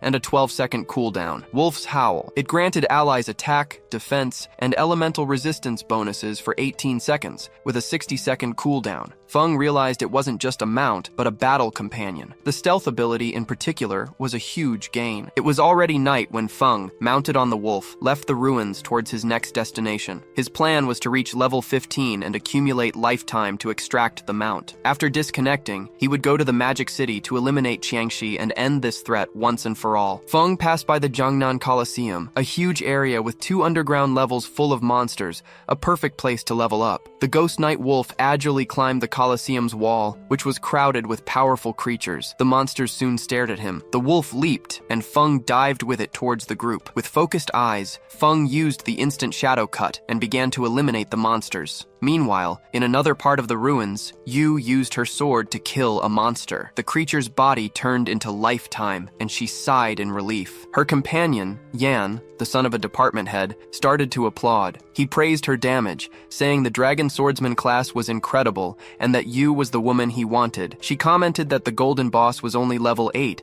and it took them over 10 minutes to defeat it. Because of that, she didn't understand how Shadow had managed to kill a platinum boss alone. Mo Nian praised her, but downplayed Shadow's achievement, saying he was just an assassin who used stealth to beat the boss little by little. According to Mo Nian, that playstyle would never get someone to the top. He was pleased, thinking it would be easy to subjugate Yu, since she had no influential contacts. In response, Yu asked if a mediocre archer like him wouldn't be the ideal person to wear down a boss slowly. Mo Nian defended himself, saying he was honest and wouldn't stoop to wearing down a boss slowly. He claimed to have heard that Feng had a terrible character and was a real-world killer. Mo Nian said he knew a police hunter with level 3 anti-stealth skills and suggested a trap to discover Feng's identity and control him. He argued that someone like Feng would only be trustworthy if he worked for their organization. Otherwise, incidents like the ones with Song Fei and Zhongli would keep happening, and he was tired of cleaning up Feng's messes. Yu and Wang Meng looked at each other and laughed at Mo Nian. They explained that he hadn't understood the situation. It wasn't Feng who asked them to clean up his messes, but the other way around. They needed to clean up what Feng left behind to ensure their interests were aligned and they could cooperate. They recalled Feng's achievements, the global first kill of a golden boss and a platinum boss, both solo. Annoyed, Mo Nian insisted that Feng was nothing more than a fragile assassin. He asked how they couldn't control him with an equivalent anti-stealth level and called them useless. Mo Nian was offended for being contradicted. He turned to Yu and said she should pay attention, as he was going to ruin Feng's reputation and capture him. He stated that when he succeeded, she would kneel begging for forgiveness. Wang Meng asked Yu about the boss's loot. She listed a gold equipment for a priest, a silver one, and a silver skill book. Then, she remembered that Feng used to sell various gold and platinum equipment and wondered how many bosses he had already killed, or if his talent was to find treasures in chests. Wang Meng confessed that he was worried about the Jonan restaurant case, where the Dongfang family was murdered. He hypothesized that Feng was responsible and questioned if they should still help him in this case. Wang Meng admitted not understanding Feng's personality and feared that he could be a murderer in real life. Yu knew about the case and knew that the superiors took it seriously, speculating about the connection with Feng. Even so, she guaranteed that she would cooperate with him anyway. She said that even if the superiors refused to clean up this mess, she would support him personally. Confused, Wang Meng asked the reason, and Yu replied with another question. Who wouldn't support Feng? At that moment, a subordinate appeared. He reported that they had found an arena further ahead with all the monsters killed, bodies everywhere, and he did not know what group would have been strong enough to do that. Yu seemed excited and decided to go to the arena, leaving Wang Meng even more confused. Upon arriving at the Shanghai Coliseum, they saw the ground covered with lifetime units. They were shocked by the amount of dead Isaacs. There must have been hundreds. This made them think what kind of group would have been strong enough for such a feat. Yu was confident that Feng had been there and suggested that they look for him. Mo Nian questioned her certainty. Yu replied that it was simple. Feng was in first place on the scoreboard, and their group was right behind. Since they could not do something like that, it could only have been Feng. Furious, Mo Nian stated that he also had invisibility and could do the same. It would just take more time. Ignoring him, Yu contacted Feng. Thinking that he would have many equipment and skill books left over after killing so many monsters, she proposed to buy them. Mo Nian was shocked. Feng appeared behind Mo Nian, riding his wolf. Mo Nian fell into a sitting position on the ground from fright, while Captain Yu got excited and asked where Feng had gotten the mount. He explained that it was thanks to the coordinates Plun gave him. Hearing this, Plun was embarrassed and said that he did not need to mention him. Feng then proposed a deal to Captain Yu. She could take all the items from the ground as a package with the usual conditions. She agreed, as she already knew his prices were always fair, and that cooperation was optional if she was not satisfied. While they talked, Mo Nian became furious. Feeling humiliated by Feng, he swore that he would make everyone pay. Riding the wolf, Feng advanced through the ruins. The system showed that he had already reached level 13. Below him, at level 10, were Justicia Implacable, Wan Meng, Goblin Negro, and Grandes Mentiras. Feng had 245 years of tradable lifespan and 255 evolution points. He was happy because, after clearing the arena, he got a gold-grade skill book. The book was called Silent Camouflage. It allowed the user to become permanently invisible when standing still, without moving or attacking. An attack coming from this state added 300 points of penetration damage. The skill had a 120-second cooldown and required level 13. Feng realized that it did not only strengthen his stealth, its true power was in the possibility of using it in real life. Combined with the game's invincibility, he could disappear completely. He decided to evolve the book to the epic level, spending 11 evolution points. The skill went from gold to platinum, emerald, diamond, and finally, epic. With the evolution, the additional damage from the stealth attack increased to 800, and the cooldown time decreased to 60 seconds. Afterward, he decided to evolve other skills. First, he spent 34 points to take Poison Dart to the epic level. The skill evolved from emerald to diamond and then epic. Its maximum range increased to 20 meters, and the damage per hit rose to 400, in addition to applying a poison that caused 100% damage per second for 5 seconds, without stacking. Next, he spent 200 points to evolve Graceful Release to the mythic level. Going from legendary to mythic, the attack bonus on weak points rose to 300%, and the damage multiplier on weakness doubled. Its active use now applied the throat cut effect, causing 200% damage per second for 3 seconds, with the cooldown reduced to 15 15 seconds. Feng was satisfied, as mythic level skills were very powerful. Now, almost all of his attacks would hit a weak point. He took his necklace, the Pendant of Deceit, and decided it was also time to evolve it. The accessory, of platinum grade, gave 45 physical attack, 20 strength, and 20 constitution. It required level 13, and its unique effect added 1 point to the stealth level. Adding up his skills and equipment, Feng realized that he now had stealth level 4, and that no one in the current stage of the game would be able to detect him. In addition, he had the Golden Tears Veil of Shadows, an item that granted 5 constitution, 5 spirit, and 32% evasion. With this, his total evasion rate reached 83%. Suddenly, there was a small explosion nearby, and Feng stopped to investigate what was happening. Upon turning around, Feng saw a giant boss emerge. Its arms were chains that ended in sharp blades, made of steel. He wondered who would have been crazy enough to release that boss. Feng remembered that in his past life, this boss appeared in the ruins of Shanghai. The hunt led to the death of 4,000 people. The monster was the guardian of the sanctuary, the second largest refuge in the ruins. His original plan was to deal with another target first, before facing this boss. But since the boss was already there, he decided to face her. Feng jumped with his wolf to the top of a building. Down below, the boss began to spin her arms and slaughter the nearby players. She killed a player, and the others realized her strength too late. She swung her bladed arms and continued killing the rest of the group. Feng watched the players trying to face the Steel Saint and saw that they greatly underestimated the danger. A player on a tiger began to fight, and Feng recognized him. It was Xiang Yang, a paladin. In his past life, they were rivals for 9 years, without ever having a clear winner. Xiang Yang was astute and treacherous, always escaping defeat with some trick. Feng also remembered that, in his past life, it was Xiang Yang's guild that defeated the Steel Saint. The guild was called Knight's Sanctuary, and controlled the eastern part of the Shanghai ruins, giving rise to the saying, God of the West, Sanctuary of the East. To recruit members, they used a strict contract that promised security, but charged up to 50% of their life expectancy. Most became basically slaves, forced to work for the guild leaders. For Feng, the situation was perfect. He promised himself that this time, Xiang Yang would not escape. The boss began to spin her arms, creating a distraction. Feng took advantage, used his invisibility, and landed near her. Without wasting time, he activated his blade, and in an instant, killed the surrounding players. Engulfed by a red aura, Feng spun quickly, eliminating everyone. Xiang Yang was in shock upon recognizing him as Shadow. He asked why he was being attacked, saying there was no problem between them. Feng appeared behind him and replied with a cold gaze, "It's because you don't eat meat." Xiang Yang's eyes widened in fear. With an arrogant expression, Feng used Shadow's Cut and killed him. Next, he activated the skill curse of the blooming flower. Shortly after, the players reappeared in the city. Xiang Yang was furious, not understanding the reason for the attack. One of his subordinates panicked upon seeing that his life expectancy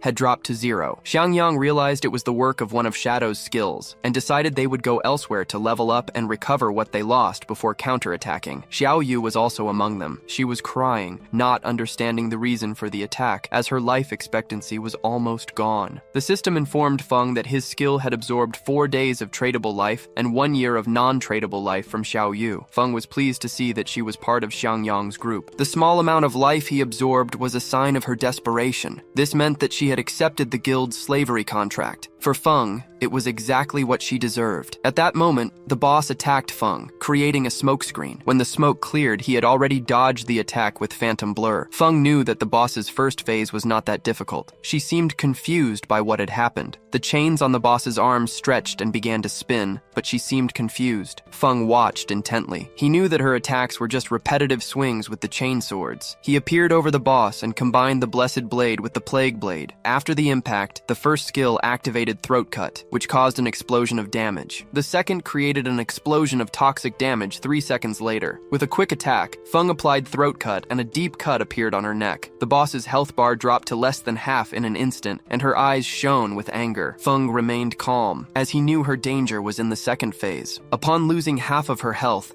the demon sealed within her would awaken and reflect all damage received back to the attacker. There was also a legend about a portal in the demon's belly that transported anyone who was swallowed to a volcano, but Feng thought this was just a confusion with mechanics from other games. A group of players watched the fight from a distance. They commented on how merciless Shadow was. The Knights Sanctuary Guild had summoned the Platinum Tier boss, but Shadow appeared and eliminated everyone. Soon after, he used a skill that took half the boss's health at once, forcing her second phase. While they were talking, Feng, still invisible, turned his attention to the group. He knew that the boss's second phase had a weakness. The damage reflection effect disappeared for an instant when she attacked. If he attacked at that exact moment, he would avoid the reflected damage. The problem was his skills like Shadow Cut, Throat Cut, and the Plague Blade, which caused continuous damage. Even if the initial attack went through, the extra damage would be reflected and kill him instantly. Thinking about this, he looked at the players spying on him and decided to use them. One of the players, Anquan, asked the others to move away to get a better view. Upon seeing him, the others became excited, and Quan's subordinate explained that they had already memorized the boss's skills. A girl from the group added that after the boss's health dropped below half, she stopped and her body changed, indicating that she was gaining new skills. And just as the second phase began, Shadow disappeared, and Quan didn't believe he was facing the boss alone. He ordered his subordinate Cho to use the red eye to search for Shadow. She agreed and used her power. A small rabbit appeared and ran near the boss without being noticed. Then Cho said she couldn't find Shadow. She concluded that he must have left, since not even her level 3 anti-stealth skill could detect him, and Quan agreed, thinking it was impossible for someone to have level 4 invisibility, and jumped off the cliff, leaving Cho confused. He asked her to stay alert and let him know if Shadow returned. As Cho nodded, Anquan went to the ground and drew his swords. A confident smile appeared on his face. The other players thought he was looking for death by trying to fight a platinum-level boss alone. One of them, however, recognized him. He was the famous player known as Safety First. The player said that he saw him defeat a gold-level boss in the starting city without getting a scratch. It was revealed that his class was Soul Warrior, which gave him 100% dodge when rolling. Additionally, there were rumors that he had been a famous streamer known for his ultra-fast reflexes in Souls-like games. With his arrival, the boss's attention turned to Anquan. The boss attacked with her sharp arms. Anquan reacted instantly and slid across the ground, narrowly escaping the blow. Next, the boss created energy arms to crush him, but he rolled again and dodged once more. When the boss tried to reach him, he rolled again to move away. His subordinates began to praise him, impressed with his skill and calmness in dodging. They noted his discipline for not greedily trying to land an extra hit. One of them commented that Anquan's performance was incredible, as he perfectly dodged every attack. They also saw multiple cutting effects on the boss's body, which made them question the power of the Soul Warrior class. The black-haired woman explained that by rolling, Anquan activated his class's passive counterattack. Each perfect dodge also dealt damage, slowly diminishing the boss's health. With a smile, Cho added that the dodge was just the basics. Anquan's true strength was in his offense. His attacks turned defense into a continuous attack that ended fights quickly. While the boss desperately tried to catch him, it was revealed that a successful dodge allowed Anquan's next attack to ignore 50% of the boss's defense. Anquan then turned to face her,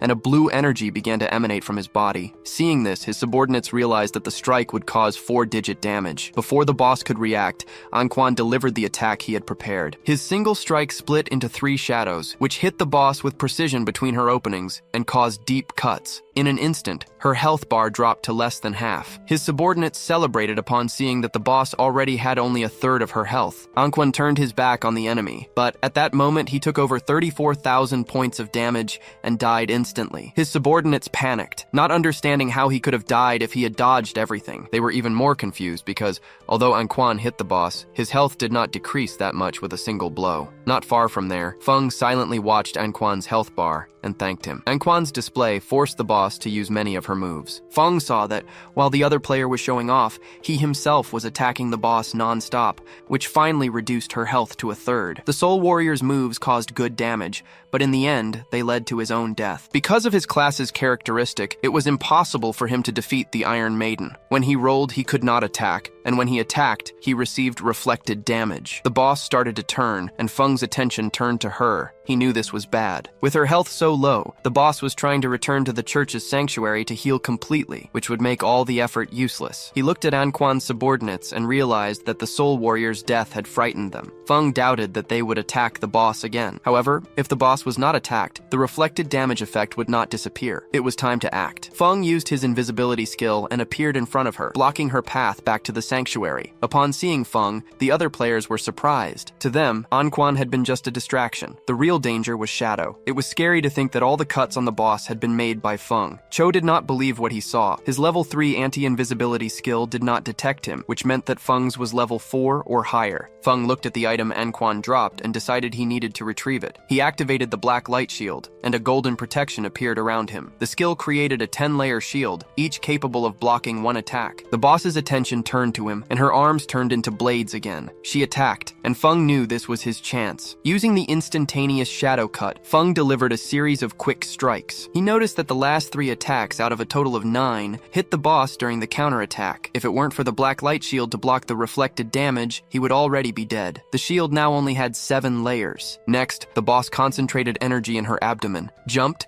and released purple flames. Feng retreated, but the flamethrower attack was so fast that it destroyed the 7 remaining layers of his shield at once. He barely escaped. If he had been half a second slower, he would have died. At that moment, another player tried to take Anquan's item, but Feng noticed and threw a poisoned dart at his forehead, eliminating him on the spot. He made it clear to everyone that no one should touch his loot. The system informed that Feng obtained 612 days of tradable life and 67 years of non-tradable life. His skill also absorbed another 355 days and 20 years. Feng was surprised by the amount of life the eliminated player possessed, which meant he had probably never died before. He found this interesting and decided not to use the skill on him for now. The boss roared, but Feng remained calm. He knew he needed to use the shield and normal attacks to defeat her bit by bit. He attacked and dodged in a slow but safe method. From a distance, Shu watched the fight, impressed by Feng's speed. Before, she didn't understand how he had gotten the first eliminations. But now, seeing him fight, she no longer had any doubts about his power. Feng decided it was time to end it. He advanced and cut the boss with impressive speed. The system confirmed the death of the Steel Maiden,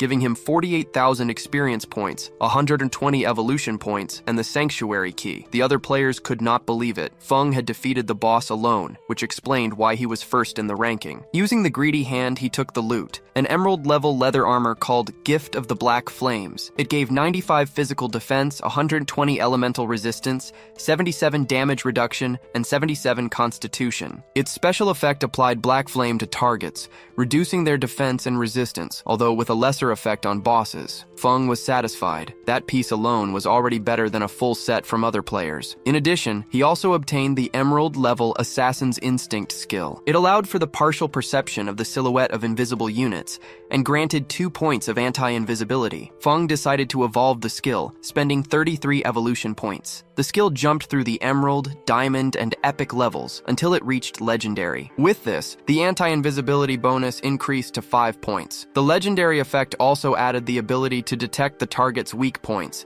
increasing critical hit damage by 50%. Added to his Lethal Grace passive, the total bonus reached 350%. Now he could hit enemies' weak points even with his eyes closed. Feng still had 97 evolution points, and decided to use 80 of them to evolve the Blur and Ghostly skill. It went from the Epic to the Legendary level, which increased his passive evasion from 75% to 85% and granted total immunity to damage whenever the evasion was activated. At that moment, Captain Yu and the others appeared. She greeted Feng and asked if he had gotten any good items. Surprised, she commented that she hadn't seen the ranking and didn't expect him to have reached level 13 in a single night, saying it was crazy. Wang Ming added that they had spent the whole night hunting and had barely reached the middle of level 11, pointing out that Feng's speed was unreal. Captain Yu slapped Wang Meng on the head to get him to stop talking nonsense. Feng, a little confused, explained that he had gotten some items to sell, valued at 45,000 days of life expectancy. With a serious expression, she transferred the amount to him. Feng then said he had another good item for sale and asked if she knew about the hideouts. Captain Yu smiled and confirmed. She explained that since the ruins of Shanghai City had no safe zones, players used hideouts as bases to store supplies and activate defense barriers. Feng knew she was probably referring to the small hideout left by the Golden Boss. She confirmed,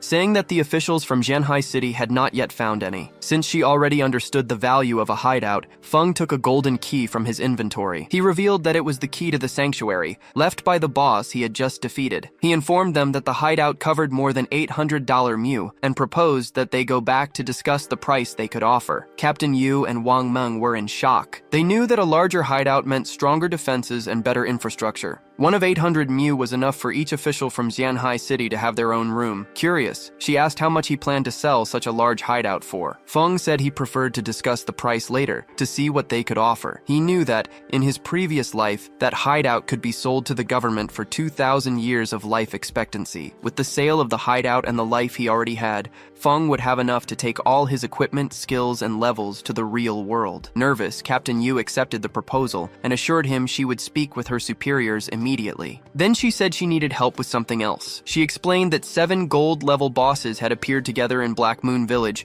and had already killed many people. Because of that, they were offering 10 years of life if he helped eliminate them. Upon hearing this, Feng commented that 7 gold bosses didn't seem to be a big problem. He thought that, even in a group, the official forces would manage to eliminate them over time. So, if they were asking for his help, it was because there was something wrong with the bosses. Impressed with his deduction, she agreed. She confirmed he was right and explained that they had managed to isolate and kill one of the 7 bosses, but it resurrected. Even worse, the attributes of all 7 suddenly skyrocketed, annihilating the entire team. Feng was surprised. He remembered that there were group bosses capable of resurrecting, and suspected they might be puppets of the cursed slate, one of the slates of the ancient gods. If that was the case, he couldn't let the opportunity pass. Feng decided to go right away and asked Captain Yu for the coordinates, who wished him good luck. He thought the captain was quite honest. The loot from the 7 gold bosses would be worth about 40 or 50 years of life, and she still offered another 10 years as a reward. It was a very generous offer. Riding the Ghost Knight Wolf King, Feng was crossing the ruins. As he passed by a statue, he saw something surprising. A group of players assaulting a girl nearby. It was Wan Maggie, Feng's sister. One of the women slapped her face hard, accusing her of being a bitch and of trying to seduce the guild leader. With her face full of bruises, Wan Maggie was crying with rage. The woman warned her to stay away from the leader, or she would have her face destroyed, and they continued assaulting her. Feng, watching from the top of a building, realized that his sister had gotten into an internal guild fight. After having entered the Sanctuary of the Knights, he already knew these little power games. In his past life, it was always him who solved these things for her. This time, he came down and decided to let her fend for herself. Wan Maggie was crying, begging them to stop, saying she was going to die of pain. The attackers did not listen and continued, calling her a bitch and saying they were going to kill her. Meanwhile, Feng entered the statue. He remembered that under the statue in the center of the ruins of Xianhai City, there was a secret chamber to return to the starting city. It was information that few people knew. A magic circle appeared before him. The teleportation was not free. The first trip cost 500 days of life,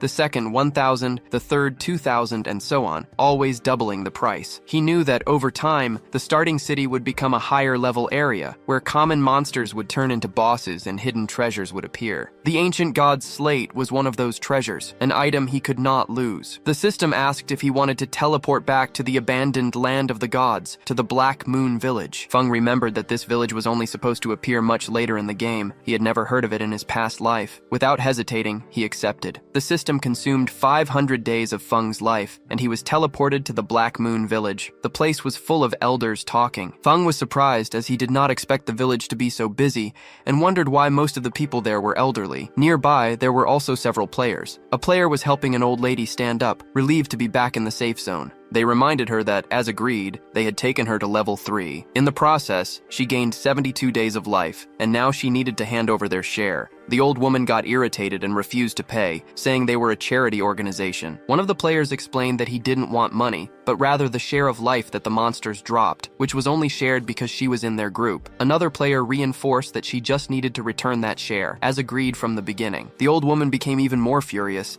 denied any agreement, and accused the young people of trying to extort an old woman. They tried to calm her down, but she started shouting for help, accusing members of the MANHWARECAP guild of harassment. At that moment, someone grabbed her from behind and threw her to the ground, leaving everyone confused. It was Feng. He held her by the neck and with a cold look, drew his dagger. Without hesitating, he killed her. The two players were in shock while orbs of life appeared on the ground. Feng said that her life was there and that they could take it. The players celebrated, took the 72 days of life and thanked him, wanting to know who the expert that helped them was. Feng replied that it was just a small favor, turned his back and left. He found it inconvenient that fights were not allowed in the city. Then, he started to think about the MANHWARECAP Guild, realizing that its origin was in the Black Moon village. He remembered that the guild was founded as a charity organization, helping the elderly survive for free. Later, it gained official recognition and became the largest guild in Ruya by number of members. Feng's eyes shone. He thought that, in this apocalypse, the world needed more people like that. At night, in a forest, a group was fighting a mud monster. One of the mages asked her friend, called Mother, to use a lightning bolt. She obeyed, and a bolt of lightning struck the monster. The group's swordsmen seized the chance and cut it in half, turning it into an orb of life. As they walked, the young man in the group asked Yan if her friend Wanmeg had really joined the Night Sanctuary Guild, since the membership fee was very high. Yan nodded and said that she had invited her to MANHWARECAP, explaining that it was a charity guild where players helped each other, but Wanmeg refused. The other player commented that Zoyu was already at level 10, as she was helped by the Night Sanctuary. He added that this guild's membership contract bound the members for 3 years, turning them into slaves. The young man agreed, saying that they just treated her like a tool. To him, those who had no skill should just kill small monsters and accumulate experience slowly, like they did. Yan sighed, commenting that Wanmeg thought she was special for having a hidden class, which made her stronger than them. At that instant, a shower of invisible arrows began to fall on the group. With no time to react, the arrows pierced the player's body, taking 200 HP and turning him into an orb of life. Yan panicked, as that man was her father, and her mother began to cry. The archer who fired smiled, satisfied to have eliminated him with a single skill. The masked men told him to stop bragging, stating that the Mansion River Guild had no experts, only weak players. They wondered why a skilled player would be protecting that group, which they considered trash. With a smile, they approached Yan and her mother. The archer demanded they hand over all the life they possessed. Yan felt scared, remembering that the authorities forbade killing other players, and that they were risking becoming wanted criminals. The archer just pointed at her, making it clear that he didn't care about the rules. He gave them 3 seconds to hand over the life. Yan's mother complied, but the girl stood firm, telling her mother not to do it. She asked her mother to call for help on the guild channel while she tried to buy time. Seeing this, the archer ordered the attack, saying to kill the older one and keep the young one alive to have fun with. The masked men advanced, but a wolf suddenly appeared and attacked them. Yan was confused, not understanding what was happening. Before the archer could react, someone appeared quickly and cut off his head. It was Feng. While the wolf devoured the subordinates, Feng watched the archer's head in silence, recognizing him as Shadow. In the city, the archer and his men reappeared, furious. They did not understand how all their life had been drained at once. Shocked, they began to run to the forest, needing to kill monsters to recover a little life before they died. At that moment, a strange energy appeared, and a sword made of it descended upon them, immobilizing them. 2 priests approached. One of them, holding a book, informed that they were official bounty hunters, and that, according to the law, they were under arrest. The other priest stared at them seriously, warning that if they resisted, their lives would be ended right there. Back in the forest, Yan thanked Feng, saying that without him, she and her mother would have been lost. Feng looked at the ground, thinking about how good Yan was. Besides being kind and brave, she was completely different from Xiaoyu, and he did not understand how the two had become best friends. After that, Feng disappeared without a trace. Yan and her mother were confused. Yan picked up the life orb, not knowing if it was her father's. Her mother asked where their savior had gone, and Yan answered that she did not know. The only thing she knew was about the attacker. He was Shadow, the #1 boss of the world's Shadow. In another part of the forest, a group of players was waiting for Shadow. They commented that it had already been half an hour since he should have arrived and wondered what he was doing. One of them doubted that Shadow could defeat the bosses of the area, since they could revive infinitely. Invisible, Feng passed by them and continued on his way. Feng knew how the ancient god's slate worked. It added a positive and a negative effect to the equipment, and could even alter the class traits. The 7th player in the world ranking had already used 7 of them to destroy a legendary boss. He observed the stationary monsters. The bosses created by the slate had unique mechanics. Some were invisible and very stealthy, eliminating players before they could react. Others were controlled by a hidden summoner. According to the information, if one of them died, they all revived with a stackable fury bonus. The question was whether they would still revive if they were eliminated at the same time. It was worth testing. Feng decided to do a test. He equipped the follower's pendant and summoned one of them. The creature ran to attack the bosses and suffered more than 1,400 points of damage. One of the bosses looked in the direction of the attack, and an instant later the follower exploded, completely ignored by the monsters. Feng analyzed the situation. The bosses were level 10, with no damage reflection and with attributes only twice as high as those of normal bosses of the golden tier category. He then used the Shadow Ring Blade, a red energy spread, and Feng used the Gift of the Poisonous. The bosses' bodies disappeared without leaving any items, which left him confused. Soon after, they began to merge into a single giant and much more powerful monster. The boss advanced against Feng. He was on alert, confirming that the simultaneous elimination was the right way for the next phase. It was then that he noticed that the giant monster's body was covered in symbols. Feng dodged the attack and recognized the symbols as the writing of the ancient gods. He deciphered loose words like disaster, sky, god, and ancient, and managed to reorganize them to discover the boss's name, Waz, the calamity, ancient god. As the monster approached, Feng still did not know how he should proceed. He then thought if he should attack the parts of the boss's body in the order of the characters of its name. All his investment in studying the writing of the ancient gods had been for moments like that. Feng slid and attacked the symbol on the monster's leg, then the one on the arm, and lastly, the one on the chest. Poison dripped from the boss's body, which roared in pain as it fell apart and fell into the water. Feng remained alert, watching what would happen next. Coffins emerged from the water, and what was left of the boss began to float and transform. Soon, several smaller monsters came out of its body, roaring. Feng noticed that the inscriptions on the coffins corresponded to each of the monsters. He understood the mechanic. He needed to defeat them near their respective coffins. The ancient god's slate was already visible, indicating that that was the final phase. The monsters advanced on him, and he prepared for combat.